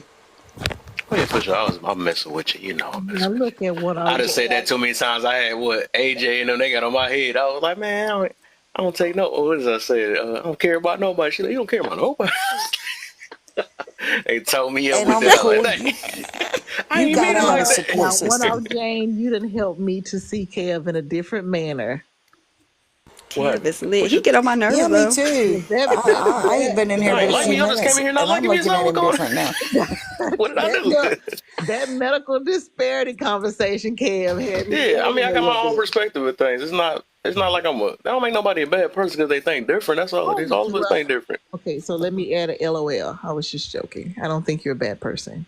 Oh no, I was just this enjoy, and that's what happened in this life. Like me and Jane, we disagree a lot. All my minds in here, we disagree a lot. But the thing is, we support each other no matter what the situation is, and that's what real people do, Because it ain't about that. It's just about trying to exchange thoughts, because all of us gonna think different. Even if you get in a marriage or a relationship, you're gonna think different. So you got to find a way to still love one another, right? That's the key word. Without trying to be like, oh, you're the enemy now. You think it's not like that. You got to try to understand who you're talking to too, for the most part. That's true. But real quick, since we got a little break from everybody talking, let's go ahead and get these lights up. I'm gonna go ahead and play my little song again. Try to get to this 20 people here, so we can get to 15K real quick, and then get some shares. If y'all have not shared yet, we can go ahead and get that going. What? Now that's who hate me. Now where she go? Where she go? Where Lala go? Bring your butt back. It's I one like more spot Lala. if y'all know. I like Jane, what. you wasn't in the hot seat tonight, Jane. I think you was kind of cooling tonight. Ooh, when I'm in the hot seat though, child. When you I was just sitting there last But week. let me tell y'all, Well, you gotta Dance, have I a don't think support she was system. disregarding your comment, Dance. I think Lala was talking and then she kind of dropped before, but she wasn't disregarding you, but she was responding to the comment that you made earlier about women being irresponsible. Wait, what happened? You talking about me? For Dance. Oh, damn. Oh, okay. And I That's think all. though We can too, let that go, man. You ain't got to hold that all day, man. It's just you'll be able to. It's all right. I think there's a lot of people that don't have a support system, and when you don't Hold on real have, quick. Let Dance go real quick, because I know everybody somehow always talk over him. Literally What you got? said he stopped the conversation, then went back to the conversation, and then when I'm trying to respond to the same conversation, I'm shamed for it. Why? Dance will be all right, man. You ain't got to hold on to that, man. You you just know how to move with everybody. Everybody different, man. Y'all move differently. That's all. You ain't got to win nobody over. Bro, I'm not holding It'll be on all to right. that. But I'm not holding on Yeah, to but you bring it back up. They just brought it back up. You not hearing what I'm saying to you? They just brought it back up to the It'll be now. all right. It'll be all right. I didn't even know you still was on that tip. All right, that's No, crazy. I I mean, wasn't we on done it. got deep into the conversation.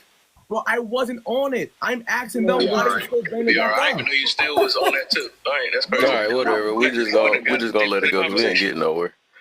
I don't know what's going on. But real quick, if y'all can go ahead and get the tats for me, man. It really ain't that serious. Y'all been making big deals out of anything, man. It's crazy. But real quick, if y'all can tap this for me, get to y'all. I'm almost there, 15K. I'm gonna get my little thing going so y'all can hear some music at least. Go ahead, share it out if y'all have not shared it out either. And I'm eating my second plate now. Trying to be slick. Let's get it. Let's get it. Let's get it.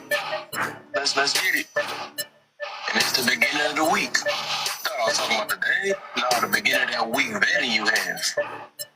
I'm tired of y'all getting tricked out here. Now listen up. He bring that combo, keep it bustin'. You can't believe his discussion. He don't do fussin' and cussing. Drop you, that's the repercussion. Over tussin', they sleep. They not woke so they can't see the hypocrisy and the philosophy that they speak. Do you have an agenda? Are you really real or just a pretender? Are you trying to deliver the message or return it back to sender?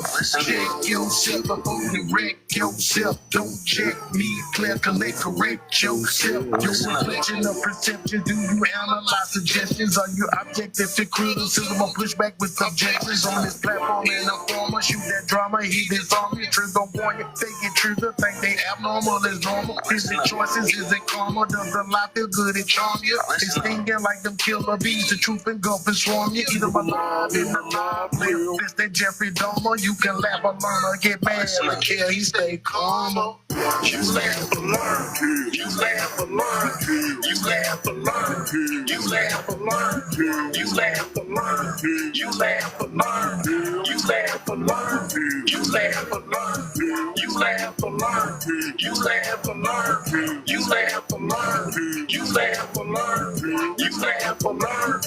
You laugh or learn. You laugh or learn. You laugh or learn. I want y'all to really pay attention to the ones that want to act like they want to have a conversation, but they spend most of their time expressing themselves. That's not how a conversation works. 9 times out of 10, they're not trying to have a conversation. Remember that. All right. I think Blasian haven't went yet. Jane, you're the next host that's left up here though, so you can tell the order after Blasian. So you can eat we both eating. Okay, Hey, we right, go. Okay, I'm trying to. We moving to the same thing. I'm like, no, I'm trying to. Who am I push this on? okay. So we're gonna put it on That's so funny. Blasian, and then it's gonna be Mir. Mir, ain't you a mod too? Period. Nope. Dang. Okay, then we're gonna put it on Mir after Blasian. It's the first question, Blasian. Hi, how were single parents able to club every weekend? I don't think they're good parents. Ain't no way you got kids and you're able to leave your kids in club every single weekend. A lot of the times they going out through the week too. I get if you have a support system, it could be possible, but normally when I seen people that had kids going out and stuff, I thought that as a parent you could regulate something like that, but when you have kids, that's not how that works. That's just a fairy tale that would be nice, but it's not how that works. So I do feel like those type of parents aren't doing their job as a parent if they're able to sit there and just go out every single weekend. We're only answering the first one, right? Yes, ma'am. Okay, that's my short answer. Okay. What about you, Mir? My turn? Yes. Okay. What's up, kid? What's up, everybody? What's the What's up, deal, man? John? Hey, I wanted to say peace to Blasian. I remember a while ago I used to see you on different lives, and then I noticed, or I came to the understanding you just had a child. And what you just said, that's great. I would love to hear a woman have a baby and have that understanding. Congratulations, young lady. You know what I'm saying? I hope you're having a beautiful, experience with your newborn. But He's one you're now. welcome. You're welcome. You say she won? Is it a boy or a girl? It's a boy. He's one. Ah, that's what's up. Take care of the little Thank you. star. That's what's up. Hey, real quick, yeah. everybody pretty much said it. You hear the shots being thrown, and then you hear it saying nicely. But I think what it boils down is, the people individually, you got to look in yourself and try and figure that out. Because the question is how. There's plenty of ways, but why? That might be better. But I think we know what Kev is saying. They make all kind of different, excuses and have different babysitters or whatever. So, lie upon lies. So, I know how, the why. Was it the how? But why is what I be thinking to myself. So I know when I had children, my whole mindset changed. Like I used to be and just because we're talking about clubbing, it's other things like that one lady said that you can do to fulfill yourself, to get away from the stresses of life. I ain't got no problem with that. But at the same time, that says every weekend. Nah, that ain't cool. Being a parent is a job. So, you might get a few days off every now and then. But the why people do that, short answer, I just think they selfish. That's my short answer. Okay. And what about you, Daryl? Daryl Ruffini? I like that name. Go ahead, Daryl. You said we can only address the first question, correct? Yes, just the first one. I All thought of right. David Ruffin. I'm sorry. That's all I was laughing. That's my grandson, Mama. I'm sorry, that's my grandson. Oh, okay. I was thinking about Uh, David Ruffin and the Temptations, child. but in all actuality, as a parent of grown children and a parent of younger children, however they pull it off, that's their prerogative, I guess. But a parent that has never done it, I agree with what everybody else saying. It takes selfishness. It takes pride and ego to say that my life is more important than me pouring in my children for them to be great. So I don't see how, nor can I support it. But hey, to each his own. Either you see it now or later, but you're gonna see the fruits of the seeds that you sow. And your children are the best example of the seeds that we sow. That's about it. Facts. And sorry, Daryl, there was no disrespect. I just seen the Temptations the other day. My bad. That's the first thing I thought about. So we're gonna open it up to open panel. Dance, did you want to start off with open panel? Did you have any rebuttals or anything? Did anybody have any rebuttals? I got a question. Somebody in the comments said that the only difference is some people like company. But my question, I guess, in either comments or open panel, but why does the club or why does like a setting to where you could possibly not go back home to your kids, like worst case scenario, why does that have to be the place for you to enjoy company? Like I Good get it, you question. don't want company at home, like you don't want, people come to your house or whatever, but why does that type of setting have to be where you go and get your company? Because that's an Hey, just excuse. like she said, she started to like me. I think I started to like her now. That was a good question, though. If you keep chewing in the camera, I'm definitely gonna have a problem. You know it. 'Cause I'm starving. I believe it's an excuse, because it doesn't make any sense to me. You could literally go out in the daytime and go for coffee or something to enjoy company. A lot of the times they just want to go out and shake tail and be up in a nigga's face. That's what boils it That down. last part, I 'Cause have some people triggered. well, I So don't I care. feel, I don't I, understand it because at the end of the day, why do you need a man to keep you company? Like, and then That part. keep you company hands too, up which I on understand wanting an adult company because you don't want to always talk to a kid and have dialect with I a like child. Blake. But you know what I'm saying? Like, you don't need to go to no club dressed up like a 304 and be up in a man's face 24/7 for you to love yourself or enjoy yourself or have fun. So, Antoinette, Y'all wouldn't believe how old Blasian is. She is super smart. She called me on guard yesterday. I was talking to her. Listen, I love Blasian. I sat in a live when she was on panel, and that's why I say like she would have loved the conversation earlier had she been here for it. But yeah, I love her too. She's super amazing. Thank y'all. Feel free to invite me. I want to ask for clarity.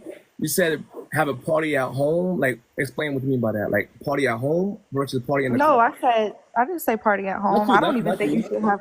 Not Oh, you. Come on, interconnection. Something about partying, something at home versus a party in the club. I want that happen No, more no. fun. I said I get not wanting to have people inside your home. Like I wouldn't bring the club to my house. Like I'm not gonna like if I have my kids, like my boys are here, like I don't do that. Like for the same reason, I don't go out to clubs and bring those I don't bring that energy back home to my Appreciate kids. it. Appreciate it, my brothers. So, and that's why I was like, when somebody in the comments said that most people just like company, like, yeah, I mean, we all like company. Who wants to walk this earth by themselves or who wants to be by themselves? But the club setting, that, I mean, worst case scenario, you don't come home from that. Like, it's so much that go on in the clubs, at the clubs. It's so much that you can literally put yourself in a bad situation to not go home to your kids. So why is that the type of setting where you need to go and have company? And I think Blasian like literally hit it on the nail. You leaving your kids at home because you want to shake your tail in a man's face, bro. That's crazy work to me.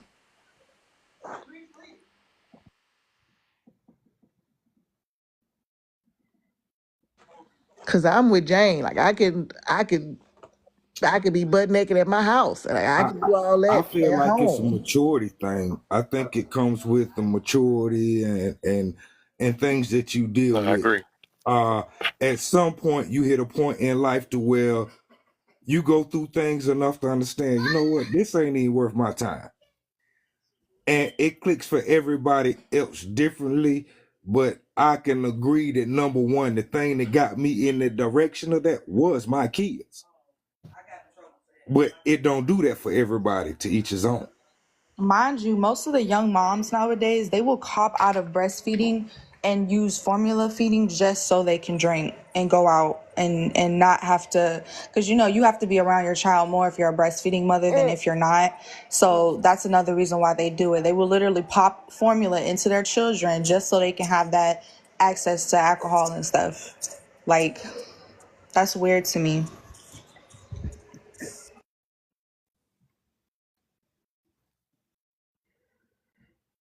So, as we done with the open panel, y'all want to go next?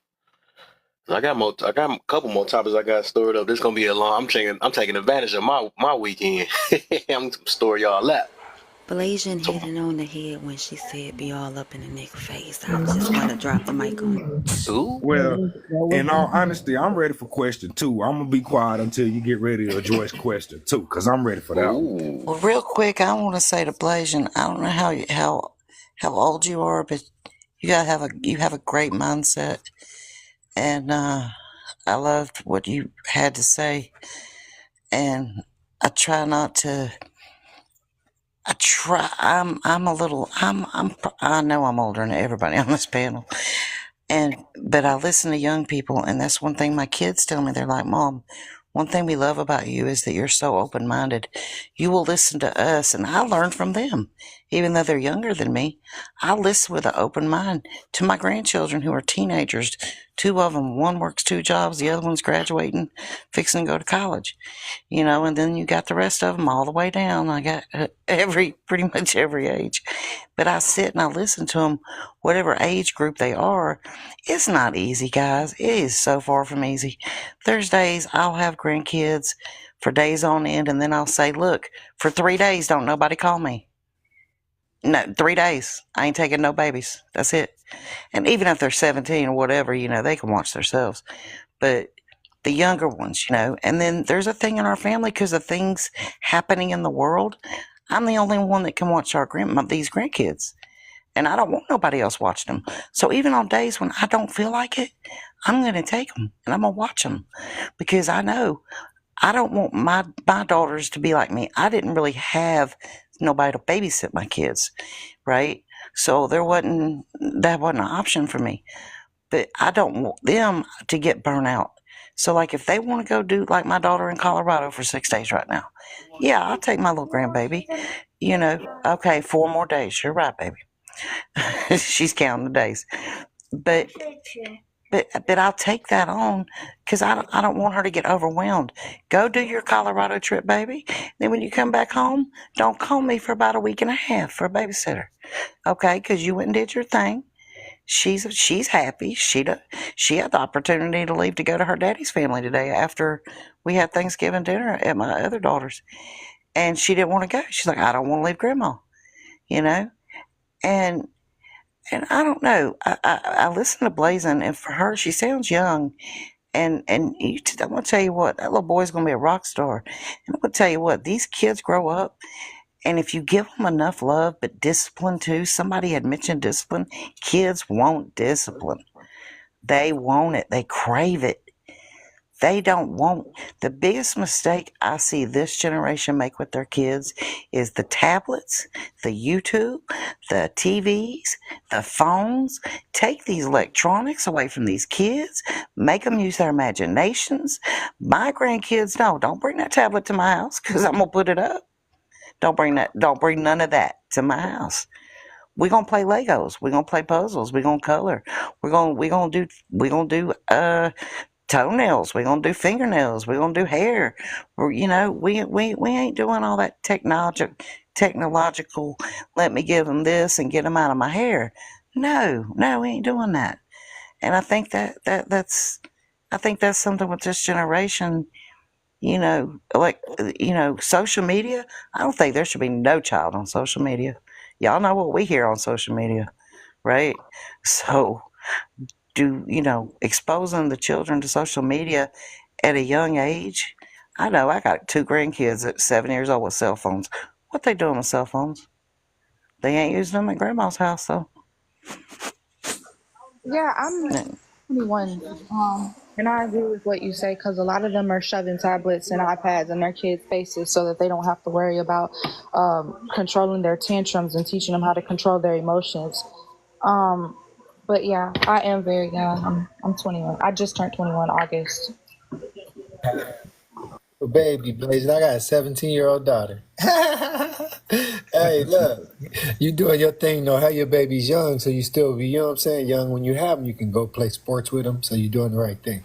But, if you want to have them older, that's fine. I had my babies when I was older. But I know I still look young, but Kev know I'm like 50-something. I forgot. After 52, I stopped counting. But let me say this, Kev, man, I'm going to Bless, switch brother. reels. I Bless. hope it's open panel. I'm going to switch reels right quick. Tell y'all how thankful I am. I'm thankful to hear y'all talking like that because I just realized, like Kev know a little bit, you know what I'm saying? I was in the music, I'm sorry. I was in the music industry all my life. I ain't had no choice. My parents had us, singing in church. But ultimately, I was successful in the music industry in Los Angeles. And I was even a choreographer. Check my page. I'll be getting my groove on. But I say that to say this. When I had kids, I stopped going to the club. I can count how many times I've been to the club since I had my kid. I got 3 kids, and the oldest one is 17.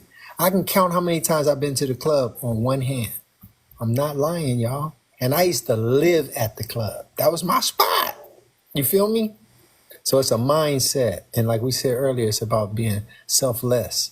I was one of the most selfish, egotistical, stuck-up head people you ever meet in your life. But my daughter, when she came through that canal, it changed my whole perspective on life. And I'm glad I did because, look, that picture right there in the background, she drew that. I could have been at the club. When she was born. I could have got a babysitter. But I was at the pad doing little drawings like Mama said, Legos and stuff, being creative. You know what I'm saying? And now, 17 years, she a better artist than I ever thought I could be. I was a pretty good artist. She way better than me. Like, she got talent. She getting letters from schools. My daughter ain't never got a B. Never. Kev, no, I be bragging. I ain't gonna front. That's what I'm thankful for, that I made the right choice. So let's make the better choice for these kids. Hey, Kev, man, I always appreciate you, man, because you're a kid to me. You're a youngster, man. I appreciate you having that mindset at that age you got, bro. I always told you that from the day I met you. When I was your age, I was a fool, you know what I'm saying? But yeah, I'm thankful for you, Kev, and all the people I met on this community. You know what I'm saying? We got to be the change we want to see, y'all. So I'm gonna say that, and then I'm gonna go eat some more sweet potato pie. Thanks, Sonny. Appreciate you, man. My man. Respect, golf. Respect. Y'all ready for the second one?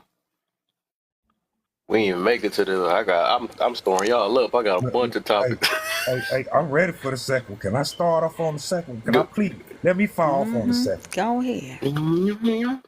All right. Hey, old school. Hey, respect, Miss Ma'am, Miss Morgan, respect. But I'm here to tell everybody, unless you have grown kids, you don't have a right to tell me I'm selfish for saying F them kids. I spent a lifetime raising kids. I know what I have done. I know where my kids effed up at. I have younger kids as well. So I know not to do where I effed up at with the older ones, with the younger ones, in hopes that I don't make the same F up I made with the first ones. So if I say F them kids, you have to understand it's behind the traumas and the bull that I done been through for them kids to be where they at, to give me they behind to kiss. So if I say F them kids, believe me, I'm gonna back it up behind reason. Nobody gets a right to judge. Period. Yeah. But is that, I like that. I like it. Go ahead and spill it all out. So how would that, even that, right? No matter how you want to look at it, when you say that, isn't that how is that not selfish? Brother, it is not selfish when you lay your life down to raise a child. So what's the point of saying F the kids? Remember, just because you say F them doesn't change the love for them. It's a selfish statement. Let's just say that then. Is it not a selfish? Do you agree with that? So I will agree with you, Kev, 100. It may be a selfish statement to those with ears of lack of understanding, but a parent that has labored, like Morgan has said, hey, I got a 23-year-old, and I can't count on my hand a day I ask anybody to watch my youngin. I got a 20-year-old. I buried a son. You know what I'm saying? I got a 10-year-old. I got a 7-year-old, a 5-year-old, no court order child support. I take care of all my damn kids. Ain't nobody making me do nothing. So if I say F them kids, it ain't because I ain't poured into them. It's because the reaction is a reaction to what they have required. I know at this point, the F them kids might not be in the standpoint that most people take it. The F them kids mean, guess what? God, I'm taking my hands off. You handle it. When you tell me again to step in, I will. But for right now, F them kids, God, they're getting out of control. You got to handle this.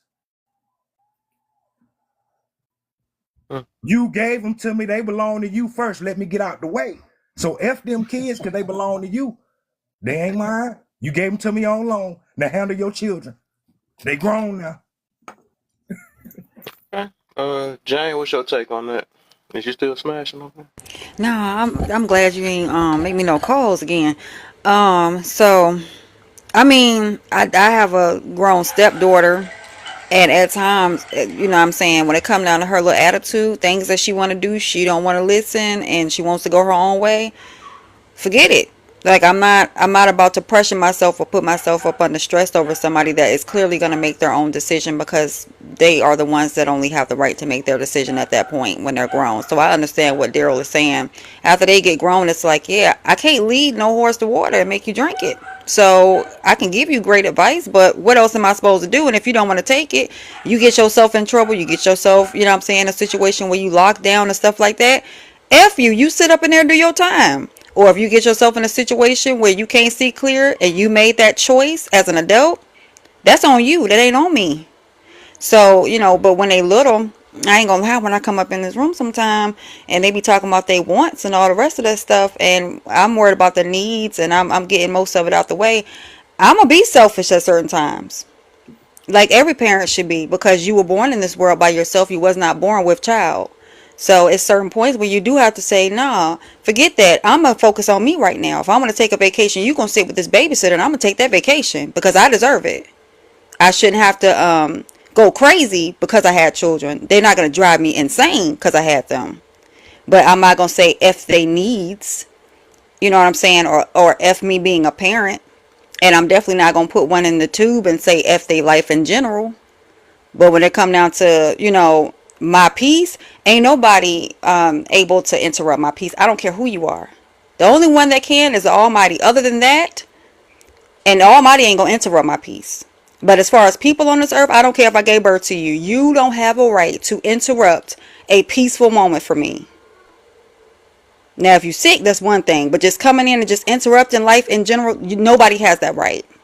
You know what I'm saying? And I'm talking about a disturbance. I'm not talking about because you're sick, because you a kid, because you got a question. I'm talking about you're old enough to understand and possibly grown. You're not going to interrupt that piece for me. Because I need a point where I need to be able to create it and live and be about me at some point. So I understand what Daryl said.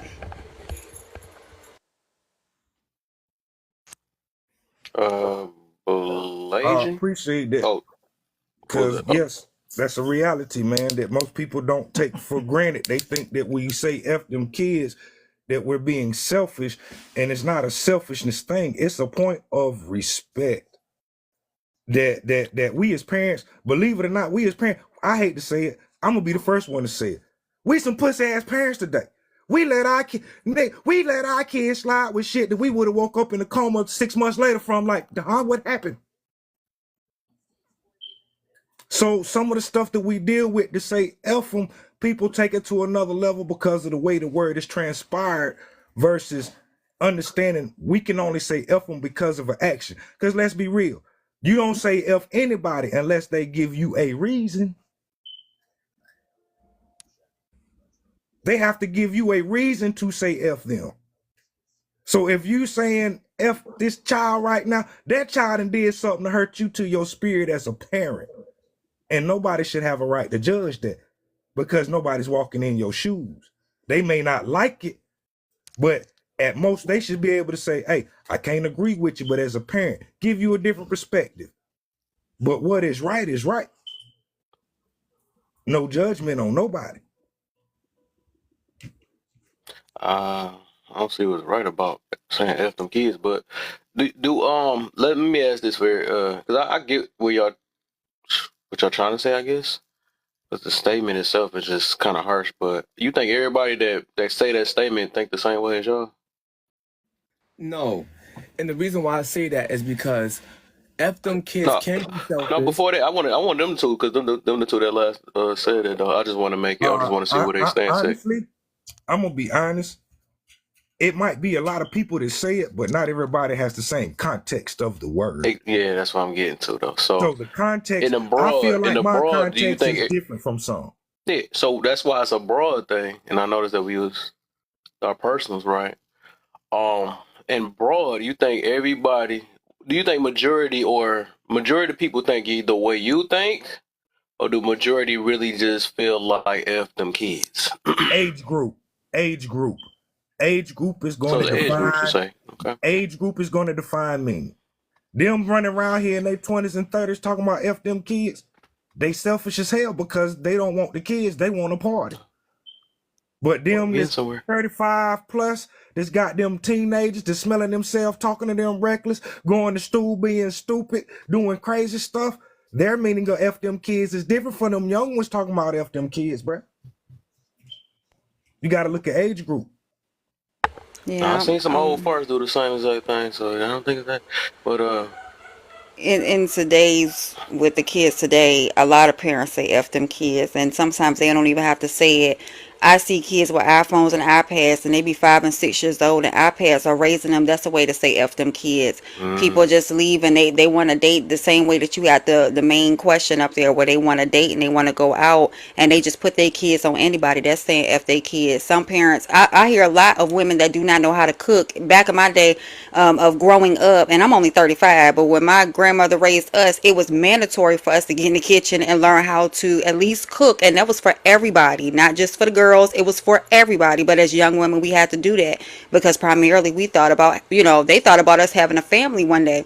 So a lot of women do not know how to cook, and that's sad. I'm hearing more men knowing how to cook than women, and that's the way of saying F them kids. I'm just gonna make you noodles and hot dogs. Not checking on their kids and not being proactive when it comes down to school, and not even knowing the teacher's name or the principal's name, not having any phone numbers to contact, or not caring about their grades, is saying F them kids.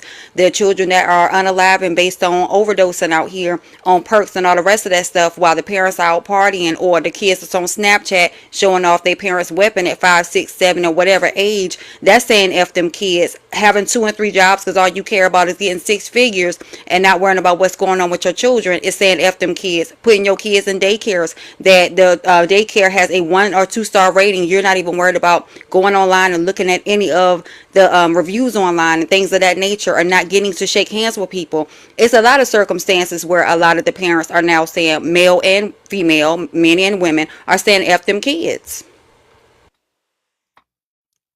Got Blazing. Again, that's a deeper context. Yeah. We gonna expound a little bit more on it. Let me get Blaze in, and then we get Dance in after that. Or we're gonna end it with Anquinette. Blaze, you there? What you got, Dance? All right. She basically said half what I was about to say. Basically, F them kids, it goes both ways. And people, like, for example, the side I agree with F those kids is like if the mother teaching the kids to go against the father, right? And making it hard for the father to see their child. If the father gotta go back and forth to court and struggle to see his child, and then the mother's brainwashing the child to go against the father, I agree with the man. F that kid. When he get grown, we'll speak when we get grown. I ain't got time to bust my head behind you brainwashed over there, or even the woman. Let's say, for example, the woman got a child that the father is brainwashing, go against the mother, and the mother's trying to bridge the gap and get an understanding, and the kid giving her attitude. I tell the mother, F them kids too. Like, yo, no, fix yourself, because this kid right here is lost, right? Literally, right? Till they get an adult, then you can try to re-bridge that. Another part of F those kids a lot of people have is bringing multiple partners home to their personal home with a bunch of kids in the house. So let's say, for example, a woman may have children. If that boy or little girl keeps seeing dude after dude after dude after dude go in and out that house, the mother is literally saying F those kids. If the father have a bunch of women coming in and out the house, after girl after girl after girl after girl, that is also F those kids. But people don't look at it that way, but it really is, because these things affect the child, whether you like it or not. And even in the school, what you mentioned earlier, the school, how many times they have open school night or like that, and no parents go to these schools, none of them. Not because they have long hours, but be invested into your child's education. A lot of these boys out here are felons on an alarming rate. Like literally in like Baltimore, like 2 years ago, there was like 5 kids in the whole town that passed a state exam. 5. That's insane. So these parents is basically saying F those kids when it comes down to economics. No, I mean, economics, academia and arithmetic and stuff like that. So my point is, 50 is always on both sides of the spectrum, how you look at it when it comes down to F those kids. It could be selfish, or it could be actually, you're hurting me, so I'm saying F those kids.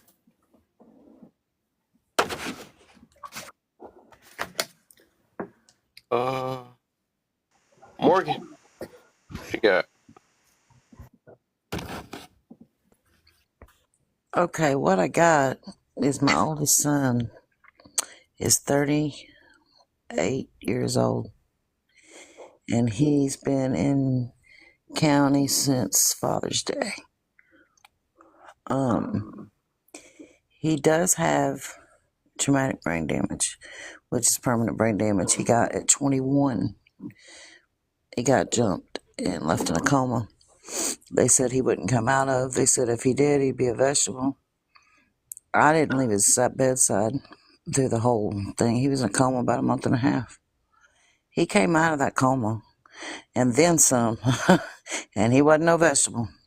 But let me tell you, when you see your own child laying there and they tell you, and at 21, sometimes everybody tells me, quit calling them your kids. They're in their 30s, almost 40. And I'm like, yeah, you're right. And you quit doing that. They grown. But they're still my kids, right? And when you see your child laying there and you don't think he's ever going to come out of that, and you're going to lose that child. And I did lose him. I lost who he used to be. We have to now, He's 38 now. This happened at 21. So ever since that happened to him, his whole frontal lobe was completely, his whole skull was crushed. And where they hit him in the back, his brain went into his frontal lobe, which is all your emotions. So he has every mental illness that exists. Now, add that to a few habits. What you have then is a way bigger problem. So I had to start going and seeing a psychiatrist to try to figure out how to deal with this whole situation. And that's exactly what the psychiatrist told me. F that boy. And I'm thinking, well, wait a minute. He's got brain damage and he's got this and this. And she said, listen to me. You're hurting him more than you're helping him. You're hurting him more than you're helping him. Number one, you got to tell him he cannot live in your house as long as he's doing the things on the streets he's doing. And number two, you have to be consistent with that. And when he comes banging on your door at night, you got to look at that door and say, I don't have to open this door, like invisible words, right? And and she drilled that in my head. Do y'all know it took about a year, but it worked. He's clean now. Part of that's because he's been locked up 7 months. But if that's 7 months, who knows what that'll turn into, right? But that's the point where my own psychiatrist told me I had to literally say, and I got to watch my mouth because she's still over here fighting me on going to sleep. But she said, I have to say, F him. You're out there.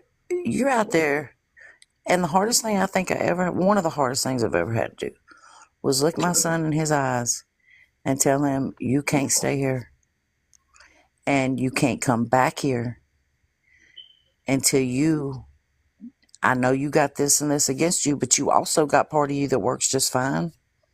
And you know what you're doing is wrong. You know it's destroying me. You know, my other kid said when he ended up with the brain damage, and I'm not dealing with the kid that I raised. I'm dealing with somebody I don't even know. And we had to, as a family, all learn, and we still do. We have to kind of pass him off on the other one, you know. Like I'll tell his brother, hey, man, I need you to take some calls this week. I can't do it this week. You know, we kind of, even before he went to jail, you know, we kind of, as a family. That's why I said when she said she was sorry about my husband, I think it made our family closer. My kids, a lot of moms don't get this. My kids call me every single day, every one of them. And there's some days I just want to put my phone on airplane mode. Like, I don't want to talk to none of y'all today. I'm like, I love y'all, but I just want a day of me. But when it comes to him, he's been my hardest one the whole time too, because he blames himself for what happened to his dad, because he had poured some paint over on a painting he was doing. And so he got all mad and left that night. And like the lady said, he never came back home, right? When you go out at night, you got 50-50 whether you're coming back.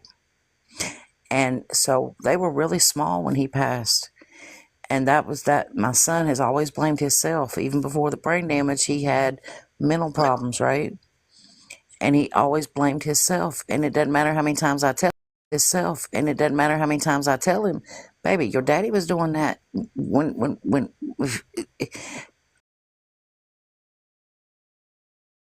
your whole life. Y'all just didn't know it because you were little.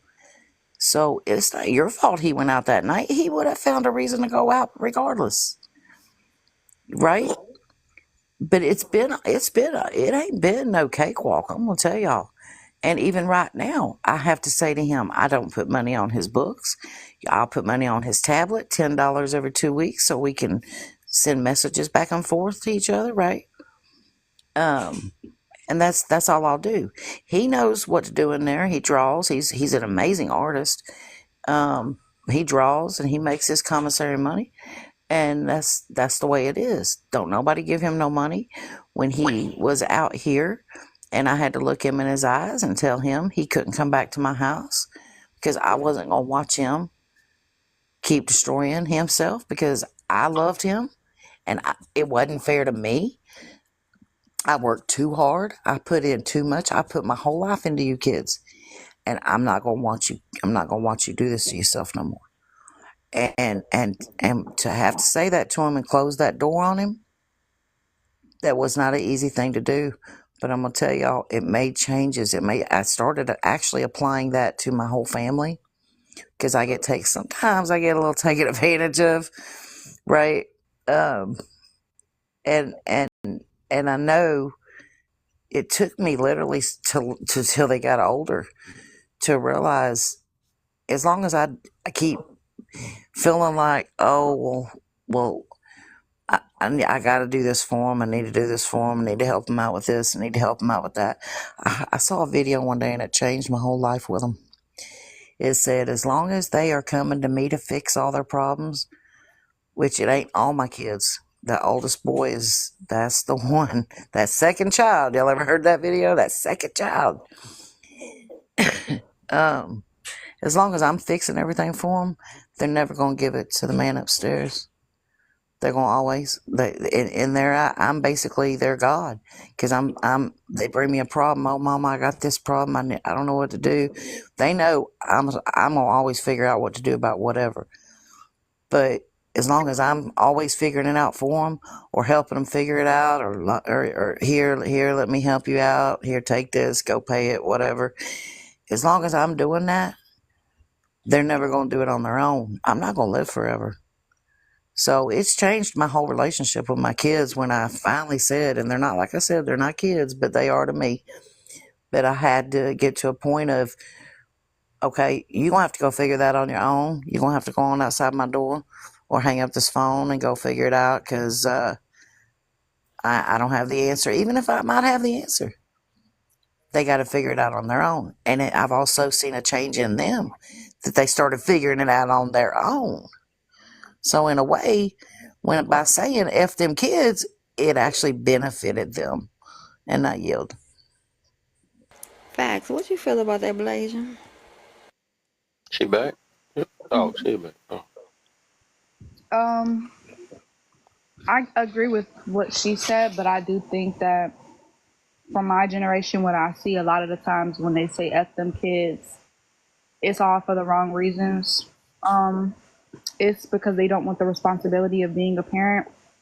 They want to use AB as child support, so they say F them kids. They go give them back to God.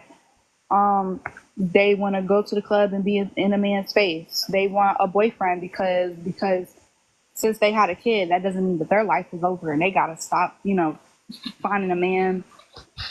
Even though they're not finding one that's going to try to tie the knot with them, or that wouldn't be a good father figure in their children's lives. So yeah, I would say it's for selfish reasons, because one thing about it, when I got pregnant, I was not expecting that. But the minute I found out, I told my mom. She said absolutely nothing, because I'm guessing she wanted to see my take on it. But automatically I knew AB wasn't an option. Before then, I never went to a party. I never went to the club. I actually just went to my very first party October 26th, and I went to the club the very first time like a week after. I've only been out 3 times for 2 years. I've only been out 3 times in 2 years, because once I seen that pregnancy test, I automatically knew it's not about me anymore. Every decision I make going forward in my life is going to impact this child. Whether I have this type of friend that's a good person or a bad person, is going to impact his life, his or her, because I know his gender, of course. So I had to make that decision. If this is what I'm going to do, which I have no choice, because I laid down, AB is literally not an option. I'm not going to psych out of what a man can't psych out of. I feel like that's, excuse my language, I feel like that's pussy to do. Like, you make a baby and you want to sit there and get rid of it because you're scared of the responsibility, but you're scared to lay down and create a baby. Dear, I'm sorry, Blasian. Just 1 second. Please hold on to that thought. Dear, you're going to have to calm down if you're indulging yourself with your, That was the black and mild. Yeah, they'll get you for smoke. Yeah, you can't put no smoke in the camera. Gotcha. Yeah, but so I did, growing up, I was raised by my grandmother. I think that's the main reason I'm so wise like I am. I do hear a lot that people raised by their grandparents are wild, which I agree with that, but I was not able to because mine, That shit. huh? Grandparents didn't play that. I'm sorry. Yeah, mine, she didn't play that. So growing up, I was not allowed outside the house. I wasn't even allowed in our backyard. I was always an indoor kid. I was on my tablets a lot, but she also made sure I was getting an education. So I would have limited time on the tablet and I would have to get off to do my schoolwork or, extra work. So I had never been to parties. I had never been out, none of that stuff. I wasn't allowed out till I was 17. And at that point, I was in a relationship that lasted 5.5 years. So I didn't have a lot of the outside world knowledge besides like stuff that I would see on social media and stuff my peers would come back and talk about or go through themselves. Because I learned to learn from others' experiences, which is another reason why I'm so wise, because I didn't have to go through that trauma myself. So again, when I was pregnant, I said, okay, this is something I have to do. I have to make sure that my child is always going to be taken care of. I have to make sure that every decision I make is going to put him in the right path forward.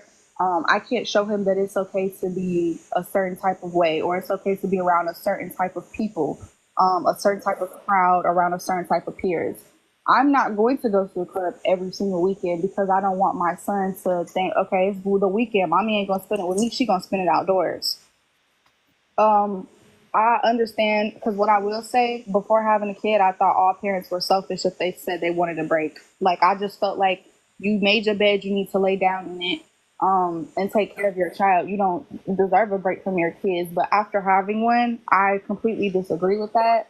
I think that it is very important as a parent that you spend some time to yourself, like what Morgan was saying, because it's not healthy to be around your kids 24/7. Literally, since my child has been born, he's 1 year old. He's about to be 15 months. I have not been away. Hey, how many years old? He's 15 months. He's 1. Oh, I wanted you to say it again. I made a joke about that. I made a video about that too. You said 1 year old. I was laughing. Oh my God, he's 1 year old. Well, yeah. Whatever. I mess with everybody that do that. 1 year old. Okay, I have not been away from him. He does everything with me. He's a Velcro baby, so I get no breaks from him, which I do think at a certain point is unhealthy because you do get overwhelmed. But as a mom, I'll never sit there and say, I can't do this anymore. I've seen videos of women with 5 kids saying they can't do it no more, and they take the kids to CPS and give them just, here, this is your responsibility now. Me personally, your child is a priority over everything. Once you have kids, your life is not yours anymore. Your life is about that child. And that's where I stand on that. So if you say F them kids, you're an effed up person, honestly. Well, can I be honest? I'm gonna share your page. My daughter's 23, and my grandson will be 3 months on. He will be 2 months on the 8th, and she's walking down that journey that you was talking about. So I'm definitely gonna share your page to her page, and I applaud you. You are a rare gem in this generation. Don't let the world take that from you. Thank you. Another thing too about F those kids is the AB rates. A lot of people don't bring up ABs when it comes down to F those kids because people like to bring up autopsy pregnancies. Those are all outliers, right? And we agree, life of a mother, rape, incest, we agree to have ABs in the beginning of the situation, right? But most ABs don't come from that. Most AB come from because a woman don't want to do it for whatever reason. But my point is, when you decided to lay down, men and female both are responsible, and you bring a kid in his life, be a pregnancy. If you say, nah, he ain't gonna be there, F these kids, basically, and abort the AB the child, that is a selfish act. Very selfish. And a lot of women don't see it that way at all. They bring up the outliers to prove their point, but the outliers, according to the CDC, is 0.1%. So 97% of the women, overwhelmingly, who are doing ABs are doing it for F these kids reasons. That's facts. You know, I gotta say that's so true. You know, a lot of people say, "Why'd you have 5 kids?" You know, believe in birth control. Actually, my husband didn't believe in birth control, and he wanted a big family. He was quite a bit older than me. I wanted a family. He wanted 10 kids. Okay, y'all. So when I got to 5, you know, that was it. And back in those days, you know, the man had to sign the papers for you to get your tubes tied and done, you know. And I only had one tube because I did have a ectopic pregnancy, my second one, where I would have had 6 kids. But I saw when I was a teenager, and I joined a group called Teens Against AB. I was about 15, 14, and we would go down to the Capitol in Atlanta and we'd protest. But I saw videos of what it did to the baby. The baby feels every minute of that. And people can say it's not a baby if they want, but that baby feels every second of that procedure. They feel every bit of that pain. I saw the different types they did and what it would do. And so I think when I got pregnant, it was like, there is no way I could do that. There is no way. And it wasn't, and I agree with what Blaze said. My grandparents raised me, and I think that had a lot to do with my mindset. You know, my grandparents, my mom and dad were both alcoholics, but my daddy had custody. My mama, I didn't see her after I was 2 years old. She chose the alcohol. My daddy, he did too. So my grandparents raised me and my sister. And I don't know. They just kind of instilled, I guess, whatever they instilled in me. But I never felt like it was right for me to go hurt a baby for me not taking birth control. And of course, it was on purpose on their dad's end. But when we got to the 5th one, I did, you know, got my tubes tied. Burnt. If I hadn't, I probably had had a whole lot more kids. But Can I ask a I question? knew. Yeah, go ahead. Go ahead. Not to interrupt. How many in this room? Because I can count 3 of us. How many of us was raised by our grandparents in this room? I was. Well, I know Blazion Morgan and myself. There's 3 of us. Anybody else? My big mama was there, but she didn't have to raise I'm actually me. making a topic about Big Mama right now. That's funny. Okay. Facts. Yeah. Okay. That's what I want to know, because the maturity that's displayed, like I'm hearing from both of y'all, that is a grandparent's raising. Honestly, that's why I asked. I'm gonna be quiet now. Appreciate it. And I do believe that the time I spend with my grandchildren, like you had said earlier, Daryl, about like there's things I believe I'm teaching my grandchildren where I might have been like when my kids hit to be teenagers, I'd tell you what, they'd see me come in with 12-pack and they'd go to their friends. They wasn't gonna deal with me. And it, you know, I wouldn't drink till I just like I had to have a break. But I didn't go out. I'd bring it home. But still, the minute they saw me bring it in, they went to their friends' houses. They were like, we ain't dealing with mama. I don't know what's wrong with her. I don't know who she bad at, but we ain't gonna deal with her. And but I got 10 years sobriety behind me right now. But I worked hard for that, and my grandkids had a lot to do with that. Congratulations. And thank you. It ain't easy. That ain't easy either. You know, like today, Thanksgiving, I was going to have just one beer, right? And my 17-year-old granddaughter looked at me. She said, Grandma, I really wish you wouldn't. I said, honey, I know how to drink one now, you know. But they don't know. My kids are, you know, they know that side of me, but my grandkids don't. But my oldest granddaughter remembers. And she was like, I just wish you wouldn't. And so I didn't, you know, out of respect to her. I said, you know what, baby, I don't need it. You're right. and I'm glad I made that choice, and because that's an example to her of, I love you enough. I love you more than I need that beer, right? Big, And I really was just gonna drink one and quit, but Big Mama, If you are a drinker, the first one ain't enough, and the last one is too many. So she loved you enough to say no. I'm gonna be honest. I'm the opposite. Where you say your parents chose alcohol, my parents chose cocaine. Watch that word. which, oh yeah, Oh well, but you know what? okay, But you know what? They chose narcotics. It and the thing is though, it's all it's all the same. I mean, it's not the same, but it is, because it's a substance and it's taking their mind into another place where they're not concerned about their children. Like, I know they loved me. I don't doubt they loved me, but there was no hands-on time spent with me except with my grandparents. but What was you about to say about Big Mama Dance? You I about was to say saying Big Mama is a missing skill and a missing art. And Big Mama had things in check, especially checking the women. Because in the society now we live in, men check women.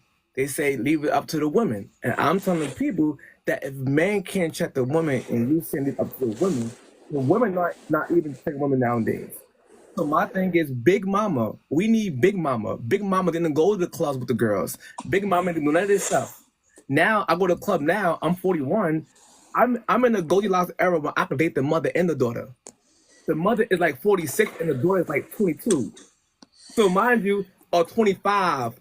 Like I'm in. Who are people in their 40s going to the club anyways? I'm sorry. I just feel like at that age you should be married, settled the hell down with kids and grandkids. Like, why are you that old in the club? Because I see 40-year-old something women going to the clubs with their daughter, shaking tail with their daughter around the man. That's my point. I find that crazy. But guys, you know what? I see the men doing it too. Hold on, let Dance finish his statement, y'all. Thank you.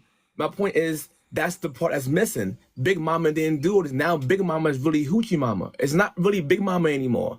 And my thing is, Big Mama will have the whole community in check. Like, we miss Big Mama. And if people start to have the Big Mama complex, I think we all be, the boys included, will all be in a better place with Big Mama and Big Father, Big Daddy. That sounds kind of crazy though, but pause. But go ahead. No disrespect to anybody. I gotta go. I gotta deal with my kids, Kev, everybody on the panel. I appreciate y'all. Let me put my input in. Thank y'all, but I gotta go because my babies is at wild. You enjoy your night, Good Daryl. night, Mr. It Daryl. was good having you, Daryl. But I know what you mean when you say the men do it too, and I think that's a shame as well. But at the same time, I understand the men doing it before the women. And then, like, as a woman, I'm not gonna really, like, I can give my opinion on what men should do, but I'm not gonna sit there and give a statement to men on what type of men they are or what they should be doing as men. I'm going to give my advice to women as a woman before I do to a man. Like, as women, because a lot of the times when women do the stupid stuff they do, their excuse is, well, men do it. Well, men out here doing it. And it's like, okay, yeah, but why do you have to lower yourself to do what you talking about somebody else for doing? Like, how you talking about men doing what they do and then you trying to copy them? You're in competition with them. If they're dogs, why you want to be a dog too? Like, what do you mean? You have the Big Mama spirit. That's what I'm talking about. You have that spirit. And you know what? She'll have that when she gets older. She will be the Big Mama on the block. Thank you. But unfortunately, Big Mama don't exist no more because you got big government. Back in the day, when I was younger, Big Mama can braid that switch and chase your ass up and down that street. And then before you even got home, the neighborhood got on you. Everybody knew what was going on in school. Everybody knew what you did at the bus stop. There was no way you could hide because back then you knew you had eyes all up 20. But now, when it comes down to it, you can't rectify and be the big mom at the bus stop because you got this thought over here saying, don't talk to my child that way. This one time my son, don't do that. And if they do give you permission, there's somebody out there being nosy to say, don't yoke up that child like that. I'm going to call CPS and I'm going to call 911 and doing all that. So now we got government that say, no, you should gentle parent. You should talk to your child like this. Then you got another side, send them to therapy. Then the therapist is saying, well, corporal punishment. You have all these different people and avenues of where you can't parent. Then Big Mama can't parent. Then the neighborhood can't parent. So now what we going to do then? I agree. And then the thing about it is, the type of mom I am, I tell my mom all the time, we need to go back to how it was in the older days. Because in the older days, she said that her siblings, her mom, they from Alabama, her mama had 10 kids. And the neighborhood was the same way. They sit on the porch. Everybody knew each other in the area. If you do something, the neighbor whooping you, and then they telling your mom, and your mom's whooping you too. And I told her, like kids wasn't allowed in grown folks' business. When grown folks are talking, you leave the room. And now my mom kind of like, she's eased up. So like we talk about a lot of stuff in front of my nephew, and he'll ask questions or put his input in it. And I tell her, like, I'm not going to let that fly with my child. Like, I'm going to have him be raised the same as that way that y'all were raised, because I see the difference in how those kids grow up versus how y'all grew up. And honestly, with me, if I have an incident with a child, I'm going to tell them, go get your mama. Like, I'm gonna tell them, so like, don't, if you say something to my child some type of way, don't speak to my kid. Turn your head when you see my child. And if you have a problem with what I'm saying, go get your mom. Because at the end of the day, I may be wise and all that, but I could still, you know, do what I need to do as a new time mom, because I'm still in this generation, so I know how that goes. And when it comes to anybody else, if they see me parenting my child, I wish they would come up and try to say something to me about what I'm saying to my kid. This is my child. Like, people are, I don't know. But yeah, I agree 100% with that. I tell y'all what, my grandpa didn't hesitate. He had a leather strap he had on the bedroom wall. And I'm going to tell y'all, I was more scared of my grandpa and that leather strap, which was worse than a belt, than I was getting in trouble anywhere else. I didn't get in trouble because I knew the consequence was going to, and he didn't matter. You know, I didn't get beat, but I can promise you, if I did something, that leather strap, and the worst part is, he put me in my room for a few hours, let me think about what I did. Let me think about what's coming. Think about that punishment coming. And I'm going to guarantee you, you will think again. You will think 3 or 4 times before you go mess up again, because you knew that consequence was going to be there. And the government has took that away. They 100% have. I've heard so many kids that'll look at their parents and say, I'll just call CPS on you, or I'll just call the law on you. I tell you what, and my kids knew it too. They knew I wouldn't hesitate. And I'd throw shoes at their head. I'd throw the remote, whatever I could pick up. It didn't matter. It did not matter. Not to interrupt you, I'm sorry, but I tried that one time as a kid because my white tea friends told me it's not normal that I get whoopings because they talk to their parents crazy. So I tried that. I got the house phone because, you know, back then we had house phones. I got the house phone. I told her I'm about to call the police right now since she whooped me. She came over there. She grabbed that phone and grabbed my neck. Seriously. That's what you do. I had my youngest one at 14 come to me one day. She said, Mama, I got something to tell you. I already knew what she did, y'all.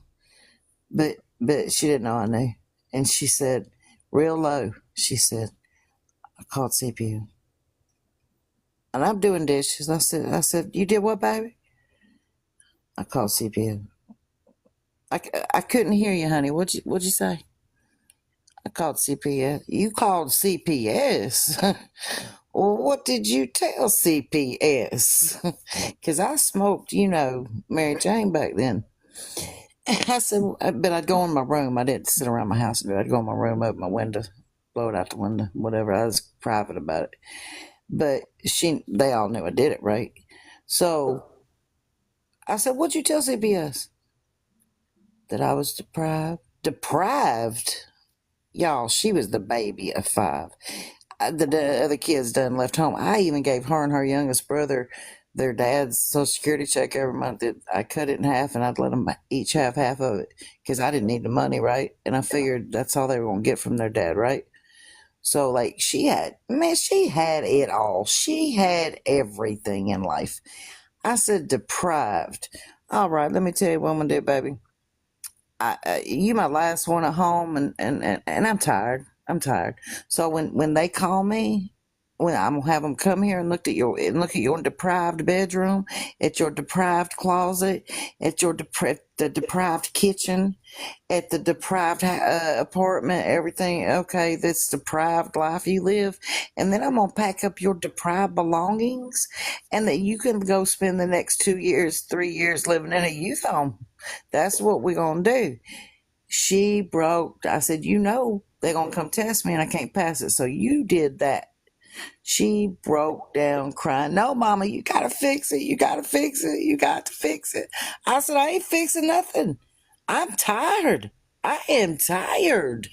That's one of them F you kids moments. I am tired. So now look, they called me and they said, well, we're just gonna write this off as a disgruntled teenager. I'm like, oh no. Y'all supposed to come out here and check the house, check our rooms, but check the kitchen. You're supposed to test me. There's a whole thing you got to do. They closed the case. I looked at her after they're in between all this. I said, so what was your big plan? What after if this big plan you conquered at work? Her and her boyfriend were gonna run away to the valley. Oh my Lord. I said, so how long you think a blonde haired, blue eyed baby 14, 15-year-old gonna make it in the valley? I'm just curious. Y'all, the things my kids put me through, I could be on here all night long. And I tell you, I can laugh at it all now. I laughed at it then, really. I was like, just listening to her cry. Just fix it, Mama. No, fix it. Just fix it. I ain't fixing nothing, baby girl. You gonna get your wish. But run away to the valley. I'll tell you what. I like that prompt, Kev, because I sure do miss my big mama, child. It's been 8 years now, and the family is dismantled like crazy. It's not even halfway put together. The cousins ain't like they used to be, where we all just pile up in the living room, and it didn't matter whether you were sleeping on the couch or the floor. The respect is not there no more. And the mannerisms, you know what I'm saying? I told you before, I'm the only matriarchy on my mom's side of the family. Everybody else is gone, so I have replaced the idea of Big Mama, and I have to cook big and make sure that everybody's talking. The role and the job that Big Mama had with making sure that families stayed together is a very, very hard, selfless job. Yeah. And I didn't understand it until the first Thanksgiving and then the first Christmas. And I got to make sure if this one beefing with this one, you still got to talk to this one. You still got to make sure you check on this one. Family, you still got to keep family together. The way that family used to come together, even if you were beefing with your cousin at the dinner table, that one look that Big Mama had, like you better get it together. Or if you partaked in one of the, you know what I'm saying, smoke on the Lord's lettuce, you didn't do it in front of Big Mama. You didn't cuss in front of Big Mama. You have much respect. You see what I'm saying? And that does not exist no more. And that's what we need. But unfortunately, everybody is matching up in age when it comes down to it. There's only sometimes a 14-year age gap between mama and child. So then by the time she becomes grandma, she should have just been becoming mama. You see what I'm saying? So there is no wisdom to pass down, because when you sat on Big Mama couch, you heard about things you ain't never gonna see, because there was so much of an age gap, and there was so much meaning to what she had to go through, and even granddaddy. You see what I'm saying? How important granddaddy was. Didn't say nothing, hardly said a thing. If he looked at you wrong, you better shut your mouth and sit your ass down. Whatever it is you're doing wrong, you better figure it out real quick. Those are the things that we need. And we will never have that again. And that's sad. You know why, too? The biggest thing is that we fell from the grace of God. And that's one of the things that Big Mama had. Big Mama usually was a God-fearing woman. So when you start to have women that don't fear God or don't respect men, you start to have a Jezebel spirit woman that's raising the kids now. And that's why Big Mama is missing, because Big Mama literally was the glue that kept everything together, and usually from a biblical standpoint. So if she literally kept the family together, God fearing, she usually will kind of have the power to keep everybody in order. Without what you said earlier was so important. Big government, yo, Yeah, that was Bar caught me off guard with them. profound, man. Yo, that was so on point. I couldn't say nothing else. That need to be a post. I don't know why she ain't post that right there. Oh my, yo. Oh, go ahead, my bad. Go ahead, man. That was deep. Oh, I got a nice comment from Dance. Thank you, Dance. Was See? that off the top, or did you say that before? That was bars. That was But you crazy. see how I can always see, Kev, everybody that don't see eye to eye with me in the beginning, we end up seeing eye to eye. You know, the other guy started following me when we was beefing, you know. Oh, that Guys, that I'm gonna soldier have to get dude. off here because I gotta get some sleep. But I I think I blocked thoroughly that dude. He enjoyed got on y'all's my nerves. this panel. You guys Oh, are for cool. sure. Y'all are. I think there's some very respectful people up here tonight, and I think anybody up here. I think Jane. I think you made me realize something I didn't even realize. The role I play is so important, like y'all said, because I'm gonna tell you, I do keep God at the forefront with my family. I'm the one to give them that look. I'm the one to give them that lecture. I was just diagnosed with cancer last week, and I'm so worried that what's going to happen to my family when I'm gone, because I'm the glue. I love you guys. God bless y'all. Have a good night. And I'll be Much back. love, Morgan. Thank you, honey. Good night. why she end up like that? Now I'm sad. I know. Or like that. Wow, you caught me off It guard. hurt my heart, man.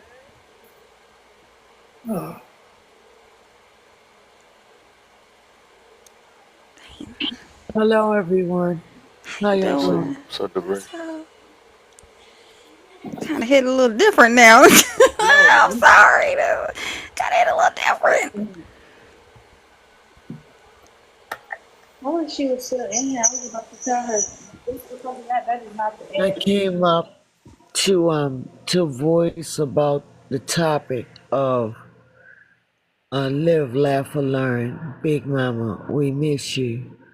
She kept the family together, and I believe that this not only goes on. Sometimes we feel like it's just our family, right?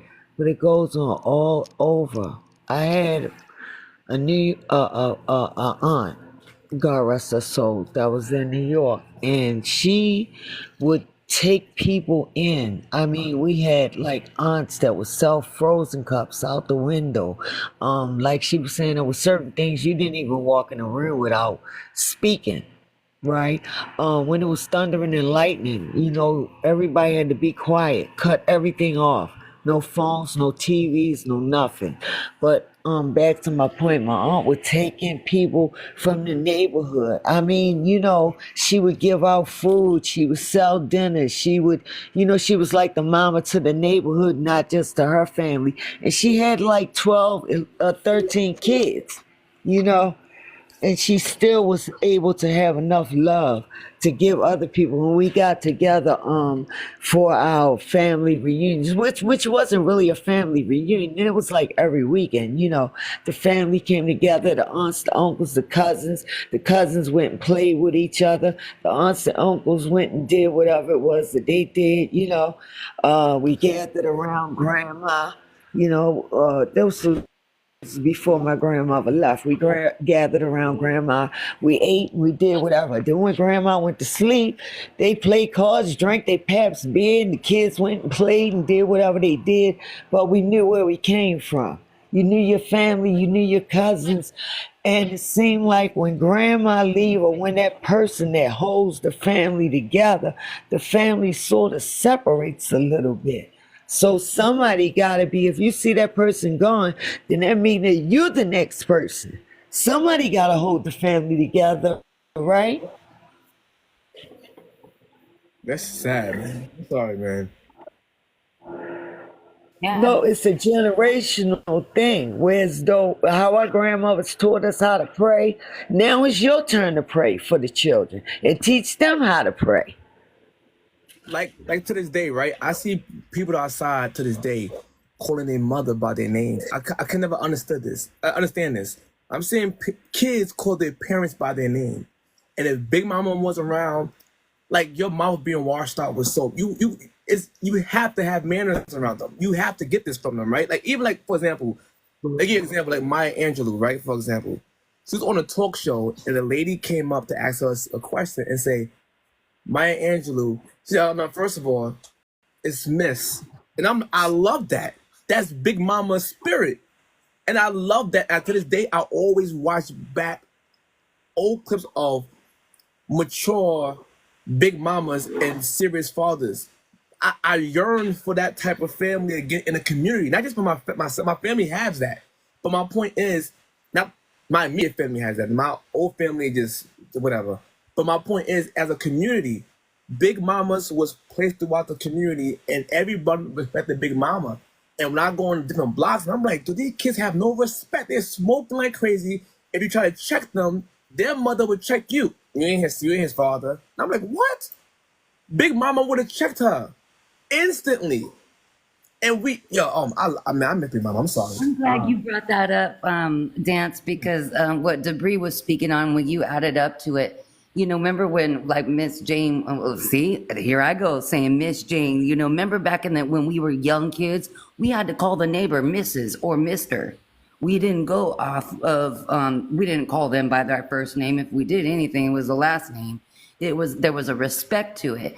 But like what you're adding, like Big Mama was, it's like when Jane said it, and because Jane has heard me and Kev has heard me say this, it's like, why are you making the daddy or the government your new daddy? So we need to go backwards. It's that family, it starts with the root, which is the family, which goes into the community, which goes into society, you know? So, and that's where it kind of like, it's got to go from the root up, you know, rather than, and I see exactly what you're saying. And like Big Mama isn't just who you're related to, it's somebody in the neighborhood, it's somebody in the community. Those were the ones that were at the churches, or those were the ones that were, you know, donating their time, volunteering their time. They weren't getting paid for servitude. That's what we are missing, is people who are serving other people rather than just expecting something in return. Because my sons say ma'am to my oldest daughter because that's their elder. I instilled that, no, that's your elder. So they say yes ma'am, no ma'am to her. Like those are certain things that we can do just in the household. You know what I'm saying? Ugh, it just gets on my nerves the way I see it now. And you had pride. Your parents didn't let you go around asking people for anything. We got in trouble if we asked for stuff, for real trouble. Eat at nobody's house. I don't care if they offer you a plate. You could be starving, stomach pressing your back. I'm good. No, ma'am. Don't want none. I'm okay. But there was some of us, like my brother, said, I'm going to just have to take this ass with me because I'm going to take this plate. I'm going to eat this chicken. She got homemade pie too. I'm willing to take one for the team. Yeah, we'll take that one. Always one sibling to take one for the team. You know? Like, I literally see Big Mama stop beefs from happening. Literally beefs from happening. Like in a community, like this person beef with that person, and it's getting into pew play. I see Big Mama like, listen, if y'all respect me, y'all ain't gonna do this, blah blah blah blah. Yes ma'am, yes ma'am, yes ma'am. On both sides, it's squashed, and I'm like, what? And it's me as a child looking at this. Once I see OGs squash beefs, yes, but I'm talking about the respect of Big Mama. Even the gangsters bow down, like, nah, Miss Ann, nah, Miss Wilkinson, nah, you know. Right. They bow down. Because that was, like, literally, I missed that. And Big Mama, like I said before, I know people don't say that people aren't guards. Yes, I agree with that. But if I'm going to ever praise someone, I'm going to praise the father figures in the big mama figures, because the big mama figures are usually mothers themselves. So I praise them because this thing is missing, and I can't go back to the same thing with big government. You don't understand how much that hit. I'm sorry, that hit. Oh my goodness, man, that was because she was feared, she was respected. But that's why I always tell women about the feminine energy. Knowing how feminine we are and how much strength that carries so much weight. And we're now equating that to twerking. Got to show more off, got to get the cum lashes, got to get the lace fronts, got to get the BBLs, got to get all the attention, got to get the validation. When you know who you are, You said cum and you lashes? move the way you move, and you just moving in that feminine. Oh yeah, that's what they are. That's what they use I want to for. know how many is with me. I think you should be able to fly with them lashes. Yeah, that's what they use for. That's the only purpose of them. You The should long be able nails to is the fly. purpose of the grip, and then the Those long lashes lashes is be cum so lashes. long. But you know what too though? They for the adult industry. You know it's crazy you say that, because usually, see, you got the big mama spirit right now. Because usually, what comes with big mama spirit is shaming. Shame Yeah, is literally with big yeah, mama. When you give it a big mama, you give it a shaming. yeah. Nobody shame these women more than big mama, but it's a good critique because shaming literally proves that it helps people. What you talking about? So if I shame somebody for robbing somebody, that a bad thing? No, that's a good thing. They should be shamed, or unaliving Yeah. somebody, or even SAing somebody. That all should be shamed. Big mama would literally protect the woman. Look at you being a hoochie mama. Look at that dress. Go back in that house. They will do this to the women. You try to be fast, they will check them because that's a form of protection. That literally showing you that, listen, I'm trying to protect you from harm from happening to you because you're painting a big image, Yeah, a big yeah. That's hurt on calling your you out back. on your shit. It's They don't calling you get out it. on your shit. Yeah, Big Mama was elite. Because one day, my cousin, it was a long time ago, one of my cousins was out, and my father said they ran right by him, and he snatched his over his purse, threw all her pills on the ground, and took her money. And my father was going up to his house, and once he got up there, he looked at him, and he said he was so mad, he had fire in him, and he said he told him, why did you do that? He said, that old woman, he said, I'm going to tell you something. Bad is going to come to you. He said, you could have came to me and you could have asked me and said you needed some money or a couple of dollars. I would have given you some money. You didn't have to do that. He said, in 3 weeks, my cousin got in an accident. He was in a wheelchair for the rest of his, and this is a true story. Yeah. You know, Big Mama, the New York Giants is my football team. They need Big Mama. Because New York Giants playing like trash. So Bears, we need a big mama too. we need a Big Mama on these Giants, man. So, damn, man. I feel you on that. Talk about discipline, man. I'm like, ooh, where are we going with this? And that was one thing about Big Mama, like you're saying on that shame is like, it's kind of the same thing that goes in with relationships. And I think Kev, we were talking about this on his live a few days ago, was that protection. Like you said, Dance, is that sometimes when somebody calls you out on that, it's not to be mean to you. It's not to discredit you or devalue you. It's to help guide you. It's to help protect you. I Yes, remember. I usually just drop, but it was a great conversation, y'all. I got to get ready for Black Friday in a couple of hours for these kids. Lord Jesus, help my I'm gonna pocketbook. pray for you, Jane. I'm gonna pray for you. My purse. They did so good this God year bless so you. far. They've been doing so good, and I can't ignore that list. So it was a pleasure, Dance. Same to I'm gonna you. go ahead and say that I don't want us to have no bad issues. I'm always on this panel, and somebody always coming from the back of my bald head to the front of my forehead. And it's usually like hours and hours that they would drag out one word from what I say. And I ain't want to turn it to that because I know Kev is sick of me. But it was much love to you. Much love, lovely. Debris. Bye, Kev. Stuff in your face. Bye-bye. Bye. Hold on, before you leave. She left already. But my point, she probably said in the conversation. My point is, I don't have no bad blood with anybody because I don't physically know none of y'all. I understand that it's going to be disagreements. It's going to be heated at times. So that's a part of a debate sometimes or disagreement. So I don't take it personal. You know what I'm saying? That's what I'm saying. So mind you, I don't not like her. Like at the end, we came to a strong agreement in the conclusion, and that's what these conversations should be about. Like everyone ain't gonna agree 100% of the time. As long as you understand someone's point of view and you could agree disagree, I'm good with that.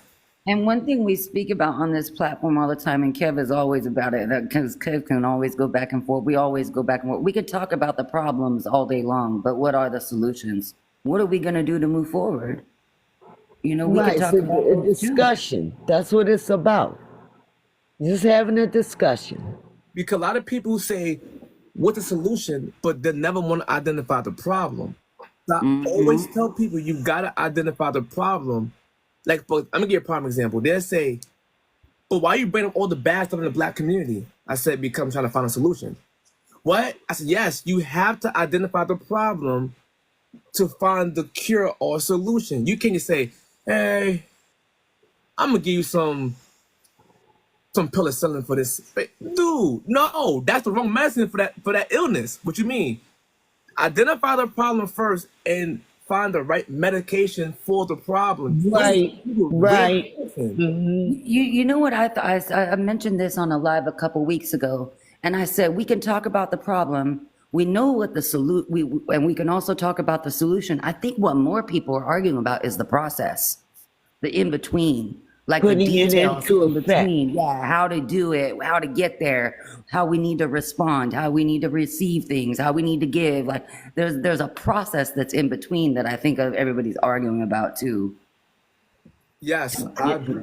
I agree with that. Because a lot of times, like, for example, like, a lot of people get turned off from conversation and make it about you versus them or vice versa. And my thing is, if we're trying to solve for a problem, it's not about me versus you. It's about our collective brains throwing out. Right, coming up with the solution. Thank you. And they take it as an insult. I mean, I ain't talking about you personally. Like, there's things that I always blame majority. Like, for example, people keep saying everything ain't somebody's fault. It's always a dual blame. I said, no. Some things are more on an opposite sex than the other, and vice versa, depending on the scenario or the topic. Everything can't be equal. Because if everything equal, then how can we actually solve for the majority of the problem? Right? So, for example, What about the things you have no control over? but you can still have an opinion on it and do research to find out the solution to the problem. Yeah. Okay. Like, I have no children, right? People told me, oh, Okay. you have no children, so you had no opinion on deadbeats. I said, what? I literally have a direct opinion on deadbeat with a fact, though. How? I am disciplined.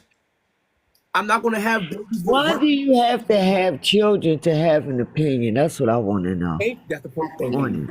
Thank you.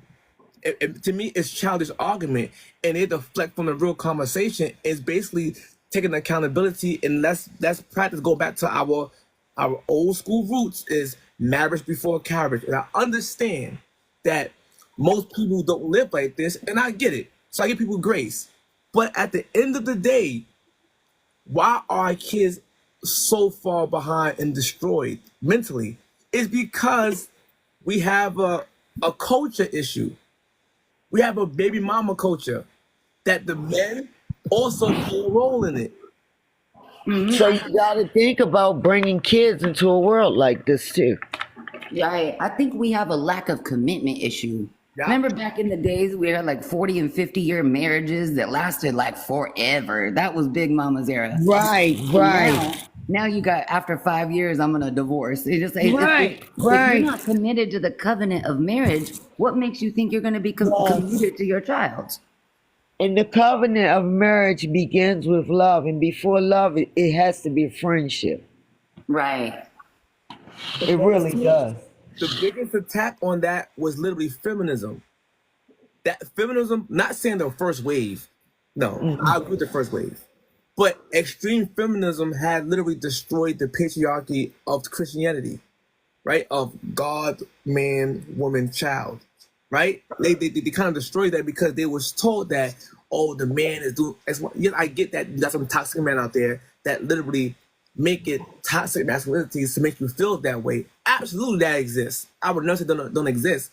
But unfortunately, if you're combating the right Against all men. huh? You're combating against all men. Yes, it because a rift between women and men. Now, men play a big part in it also, because if you are a leader, I'm a king, I'm a leader. You should act like one, and be like one.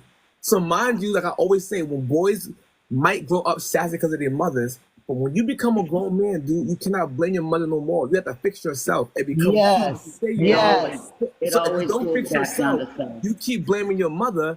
Yeah. The mother gonna say F that kid because you're doing too much. And I agree with them women in that case. The men have to fix themselves to be actual leaders, and the woman might give you a hard time, but trust me, she will fall right in line. You said something In other earlier, words, when you in talked other about words, you have to pop the titty out of your mouth and take the pamper off and grow up. That's all.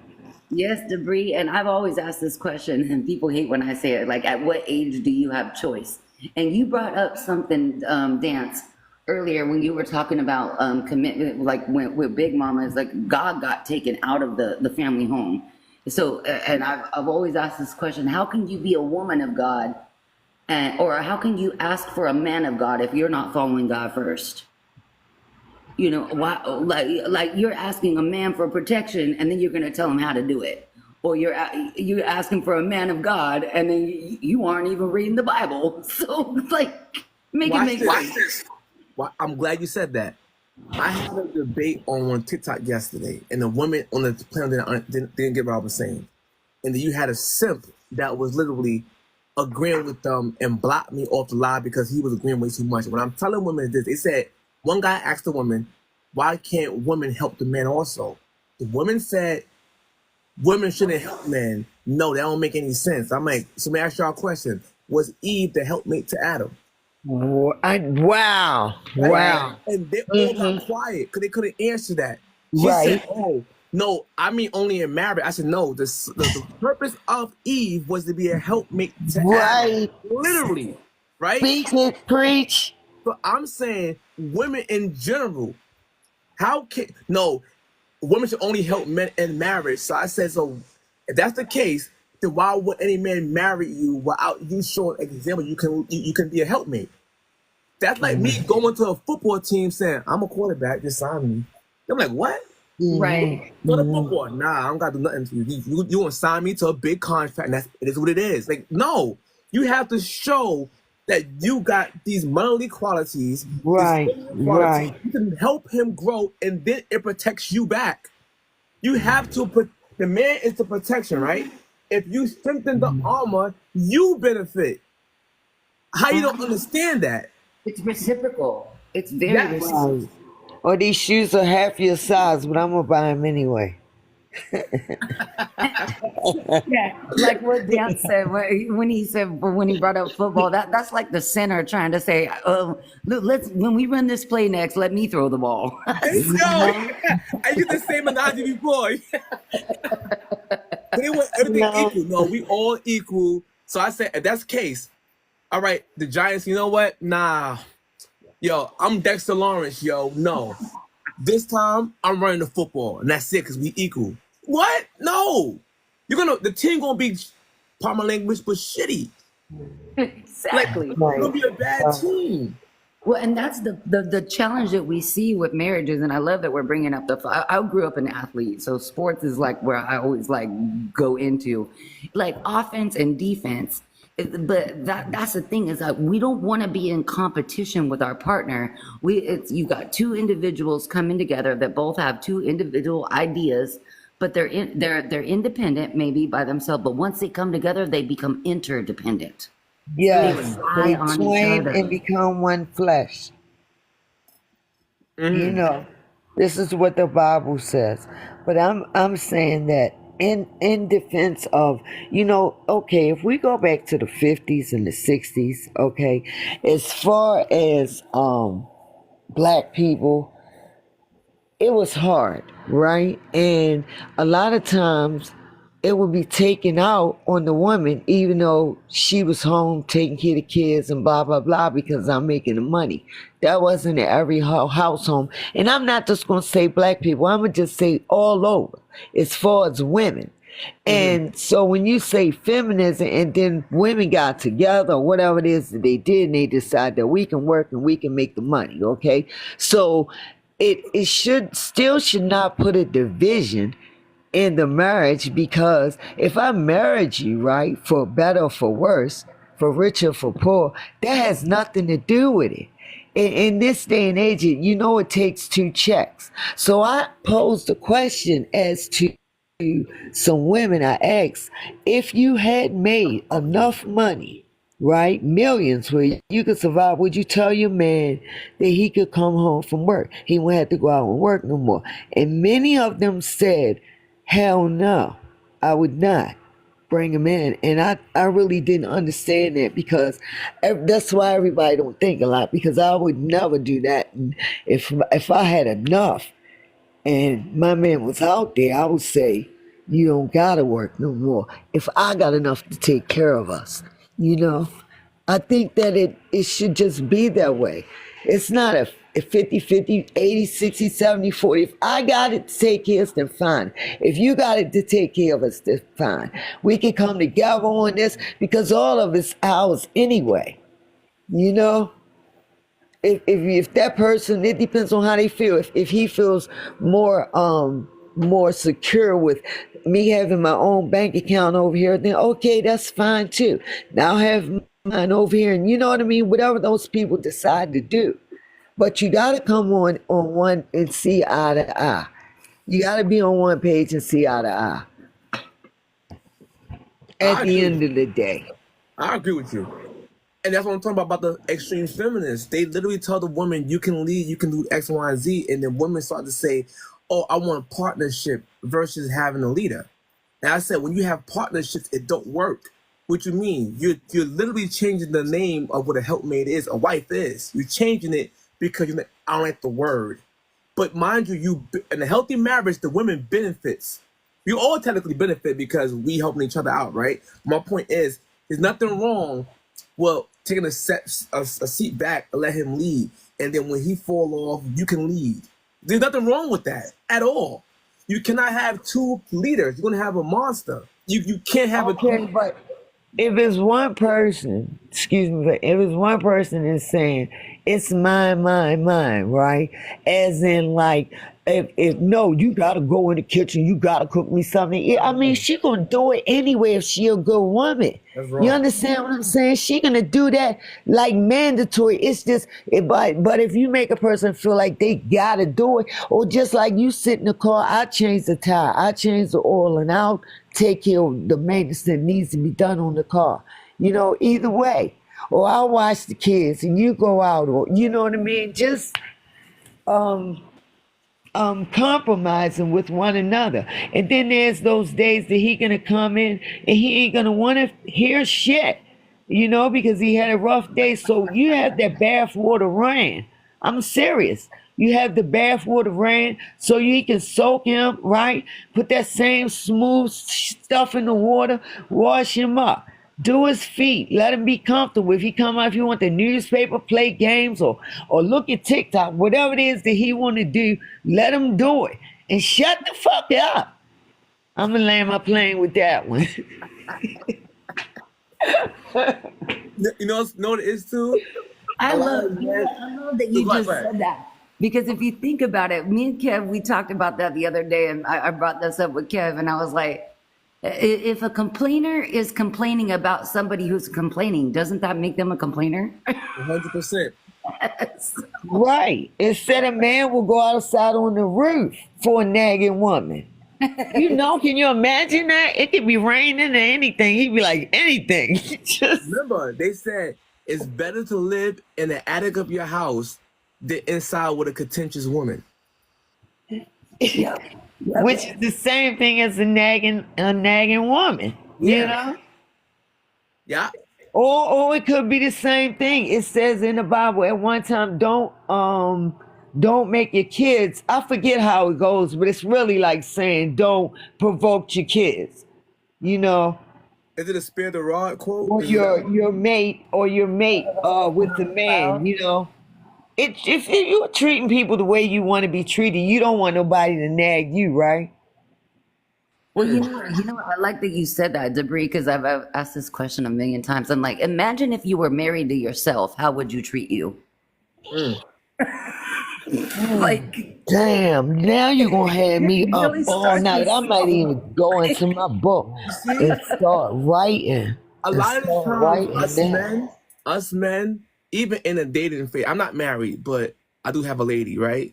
So I'm not married. But my point is, even in the phase of dating someone, men usually, we're not hard people to get along with. Like, literally, we're very simple people. All we ask the woman to do is consider us. Like, literally, just think about us for a second. Like, literally. So we already programmed to do for you. It's innate in us to look out for you, protect you, because we feel like that's our purpose. Like, yeah, our purpose is God, but I feel like I got purpose here. I'm taking care of my family. We feel good, but when you don't consider us, it's like, yo, and mind you, inside it eats us alive, because now if I feel like if I tell you something, you're gonna use the shaming tactic. What? Like what? When you're a man, and it's like why would you say that? Like, consider what I'm going through. Consider that I'm outside. Right. Like, my life is being shortened when I'm outside, not getting sleep. You never think about that. I'm outside busting my behind for hours doing overtime. My lifespan is shortening for you and the family. You never consider that. I created a whole argument the other day just by using the word innate. Dance, I wish you were there. Wow. Like, you are born with something, because if you're born into a home that there's something like, this don't seem right. Look, we deal with a lot of there's a million different religions out there. Some people's idea of God is wrong. You know, some people go home to abuse even after they just got home from church on Sunday, you know, so, but there's this innate, if it's something in your desire, in your bone that's saying, I need to not just consider myself, but I got to know how to receive other people in. Like, No, then what you just said was really something to think about. Some people receive abuse right after they came home from church. I never even thought about that, man. That's terrible. Like, for example, right? I brought up on Kev Live before about a lot of women don't understand that, like, men, it's innate to protect women, right? But they were saying, yeah, men must protect women in society. I said, no, that's the difference. That's when the entitlement come into play. Men are supposed to protect women that they have authority over, technically. What you mean? I said, it's innate. If I see a woman getting disrespected outside, I'm going to jump in. It's innate. But I'm not entitled to do so, right? Because if I do that, not knowing that the woman probably could have started, she expect men to help her. So if a guy goes and protect you, and that guy loses his life via protecting you, are you going to send your son or your husband to protect my wife and my daughter? That's real deep. That's powerful. I didn't mean to leave you off. Hey, sweet tea, how you doing? Hey, sweet tea. Now my wife and kids have no protection because God's saying that I have to protect random women. No, you protect the women of your tribe, your family. That's what you're entitled to protect. Your daughter, your wife.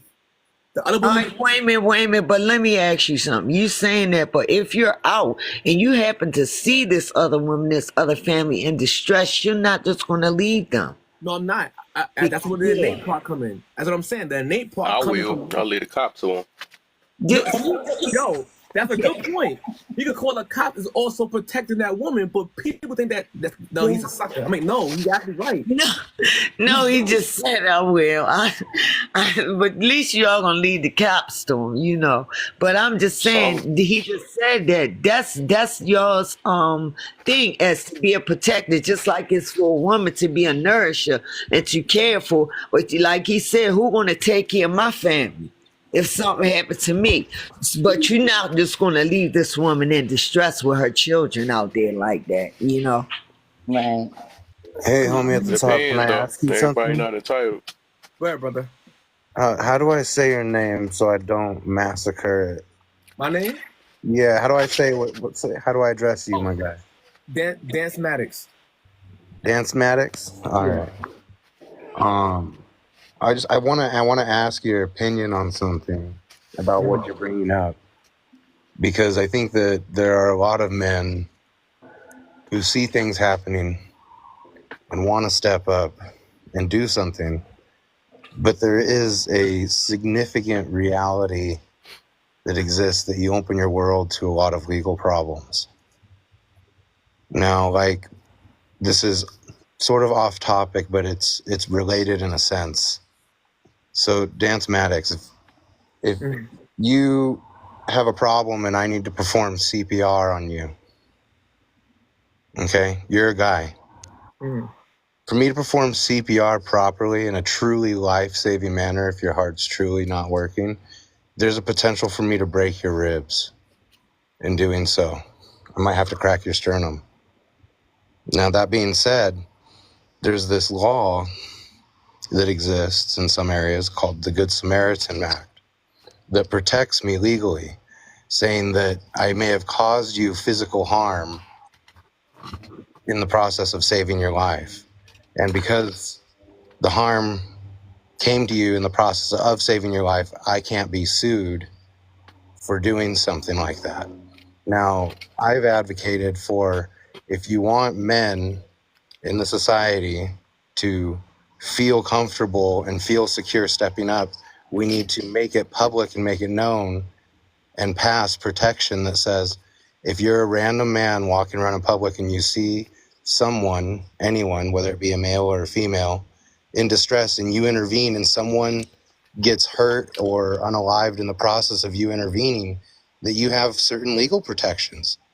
Because I've literally seen a man who raised me through my teenage years intervene from when a woman who was getting drugged by her hair across the yard, getting beat. He knocked this dude out, and then 2 hours later, he's getting arrested because she took the side of the boyfriend, and it was 2 words against 1, and he ended up getting a charge because he did what was right. And that showed me right there that no good deed goes unpunished, my guy. And if we want good men to step up, we need to say, go be a good man, and we're going to get your back as a society. We're not going to tear you down for doing something that nobody else was going to step up to do. And until that happens, men are going to protect themselves, because like what you said, if I'm going to protect somebody, I'm going to use the full force of my ability to protect somebody. And that means I'm going to do what I can when I can. And if I'm going to protect somebody, it's going to be because I know I'm legally within the bounds of the law to do so. And if I can't protect them within the bounds of the law, I'm going to call the law. Because no one's going to send a check to my wife. My wife's disabled, and I got two teenagers. Who's going to be taking care of my shit if I can't be protected because I'm scared to use the full forces of my ability? Facts. I agree with you 100%, bro. I agree with that 100%. Yeah, I was just saying, so it's like you agree with that premise that it's like, we all agree this is a good thing to make men stand up, but how do we make it how do we make a society where we condone it? Because we're not doing it. Anytime a man steps up, it's all we zoom in and look at every bad thing he's ever done and turn him into a criminal. And it's like, I'm gonna give you a reason why that. Remember that whole Daniel Penny case? Yeah. That's exactly why people are not really want to protect people publicly, because, mind you, this guy protected women and men on the train and himself from a threat. People tend to forget taking a threat and you react to a threat is also self-defense. People tend to forget that. If a guy say, yo, I'm about to pew-pew you, and then you pew-pew him first, if your gun have license to your gun, that's also self-defense. I'm not going to wait until you pull that thing out to hit me with it. I'm going to hit you first, right? So my thing is, we shame vigilantes, but we love Batman, right? We love the actual Black Panthers back in the days. They was also vigilantes, who I agree with. So my thing is, what he's saying, he's absolutely right, because how can men really protect women, but then we are literally might go to jail for it and all that. So he have a strong point when he's saying, and I agree with you, brother. Yeah, imagine how much different society would look at men stepping up if Daniel Penny got a fucking award put around his neck by the goddamn mayor, given a ceremonial key to the fucking city, and congratulated. Guess what? You'd have reports of a lot of people stepping up because people want to do the right thing. They want to. They just feel that there's no safety net to protect them if they do. In fact, there's a hammer searching, waiting for them to pop up with a good deed. Let me ask you a question. Who on this panel is from New York? I'm all the way on the other side in Cali. I'm not from New York, but my people are, so I spent half my life in New York and half my life in Baltimore.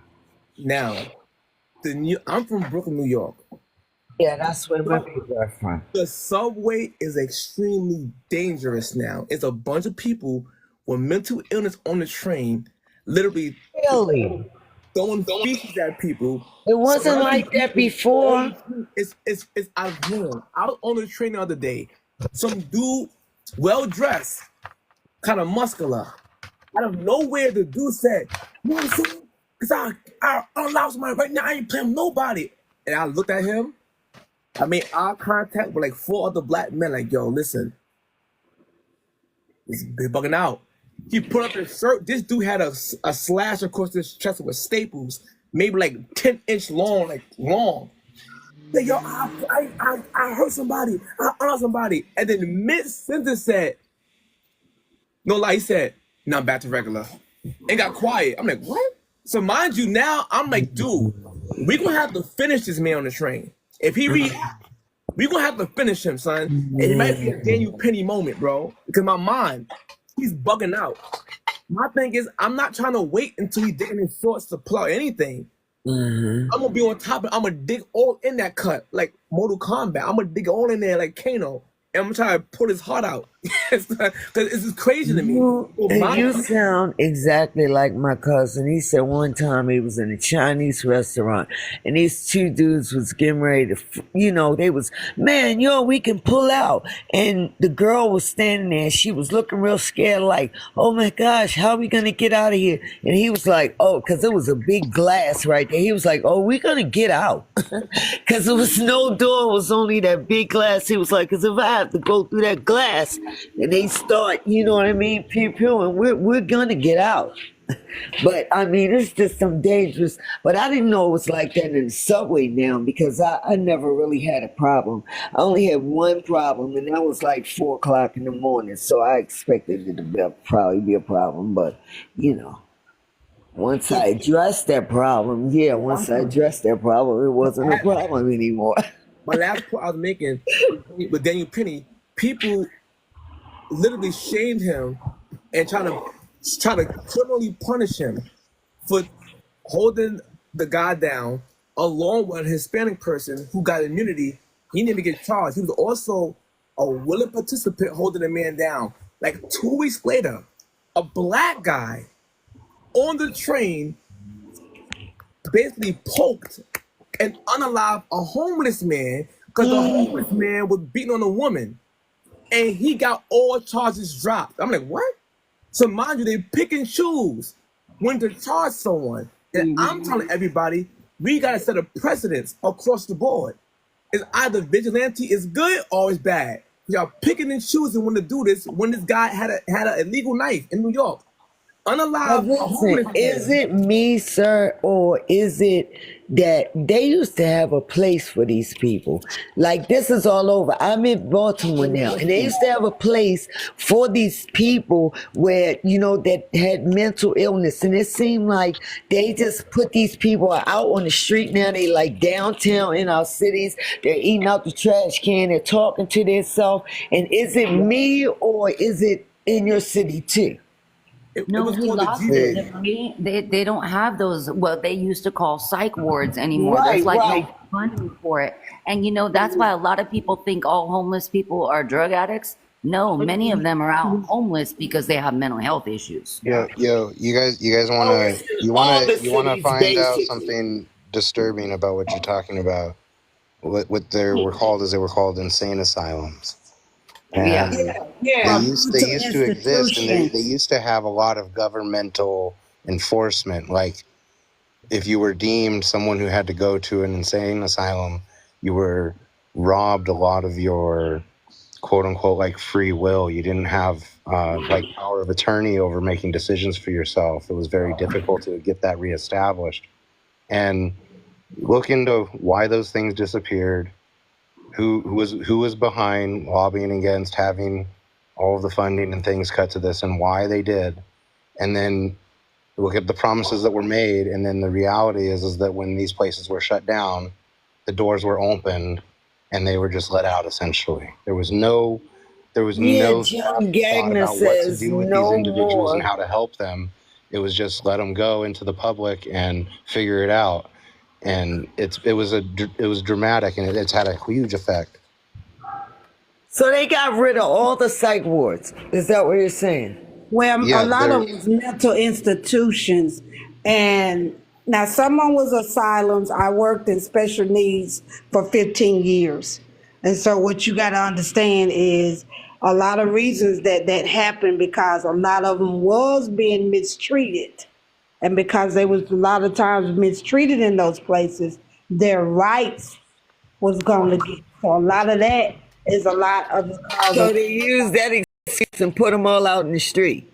Yeah, the reality of what Sweet Tea is bringing up is that there was abuse that was existed, but it was over publicized, and it was like a smoke screen. Like, look at how this horrible example. We need to make sure this never happens anywhere. We're shutting it all down. And granted, abuse should be punished, but the side effect of getting rid of the institution was a horrible oversight. Right. But then they were shocking some of them, and Yes. And the thing is, what they don't understand, one don't fit all. Meaning I work with special right. needs, I wrote plans, and some of them were able to come out and survive with supportive family or either get out and have some skills training, but that's not the way for all of them. So they I thought their also think rights. society today is different too. That I think that the approach that society would take and how we handle these individuals would show a lot more compassion. There'd be a lot more due process. I think before it was kind of just like we need a solution. We're going to put a Band-Aid on whether it solves the problem or not. And there was a lot of gross mistakes that were made. I'm not condoning that. I'm just saying we have to kind of look at the time and look at the decisions that were made too.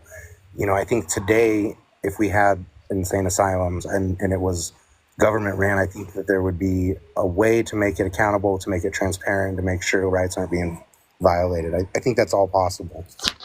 I don't think it's possible because you got people that work in these places that don't care, and then I worked in them. So you can government and have all that in place, and people still do. But I do think it needs to be a place where some of them can go because some of them need that support system of being there with the right medications. But also, what happens in those places is medication is not the only solution. A lot of times they don't look them as individual.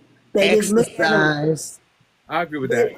I mean, They don't look I at them as understand. individuals, The and that argument each comes down person's to situation is different, and how to individualize and personalize their treatment. That they can see some of them get better. I guess for exercise of thought, I guess I don't negate the validity of everything everyone's pointing out, but would it be worth allowing for growing pains and allowing for this industry to maybe have a rough start because there'll be an influx of people and getting everything sorted will be difficult? Or is it better to say, you know what, no, let's not open these places and let's let the homeless situation continue? I would say, yeah, let's aim for the perfect system, but I'm going to say, let's get it started and allow it to have growing pains and try to mitigate that. Yes. But I think that would be a better outcome than letting these people just squander alone in the cold, hungry, confused, influenced by narcotics. I think Do you understand what I'm saying? Like the worst of two Yeah. evils, Yes, I guess is what I'm saying. Is it? I Is that an honestly agree entertainment with thought or you. no? I agree with you, but a lot of people would need to come to the table to do that. It won't be just government. It'll be those people that work in those fields in different entities, the ones that work one-on-one, the nurses, the medication. It would really take a lot of people sitting down to get that system to even start over to work halfway right. Because a lot of I times if agree. you in I fear, agree. so Because this I'm just agreeing like with you. I'm this agreeing with you. that's just like in nursing homes. You got good people, you got bad people, right? But okay, let me just point this out. What about is that we're just right now we're talking about the psych wards of the people that's been out. What about the recreation centers that they will have for the children that would kind of keep these children's mind off of getting in trouble and go where they can play basketball or something like that to help the mothers that work, that can't afford a babysitter. And we used to have a recreation center. We could play basketball. We had dance. We had exercise. They had a swimming place. You know what I mean? Some of those things have been removed. Places for the homeless, whereas though these people can go in at least for 3 days and get themselves washed up and cleaned up and move on to another building where they can get a skill and learn how to get into the workforce. Then get into the workforce, after about 6 months, 8 months, and get an apartment and move out into the world instead of building more jails. I I think totally agree. I Debris. totally agree. It kind of reminds me of what me and Dance were talking about earlier when we were talking about how it builds with the root of the family, and then it kind of builds back up because a lot of times some of the educational system is where we send our kids. They have to go there, or else we're going to get in And trouble. like she said, some of the people from the psych wards left out there and actually did something with their life. It kind of goes back to what Kev was talking about in his last prompt when we were talking about like single women, single men. We could break it all down. Well, like with children, it's like, remember at what age do we have choice? So at 18, some people put their kids out at 18 when they're not even ready to go. Yeah. Hey, really quick, really quick. I just want to interrupt for a little bit of a mod break here. We got 12 people in the room. Not We got yet. Not yet. I'm about to actually do a reset before we do that, though, because I want to start it over, because it did die down. All right, and I also just wanted to let everybody know if they didn't have something to be thankful for today, I have shown up and I have the correct answers. So you can be thankful for my arrival now. Yes. Yes. Okay. So, yeah, y'all. If When y'all you Just so talking you're about aware, revamping the whole I am extremely system, humble as well. what happened? Oh, when you talking about revamping the whole system, that takes a while, but it needs to be, like he said earlier, started to do that because what we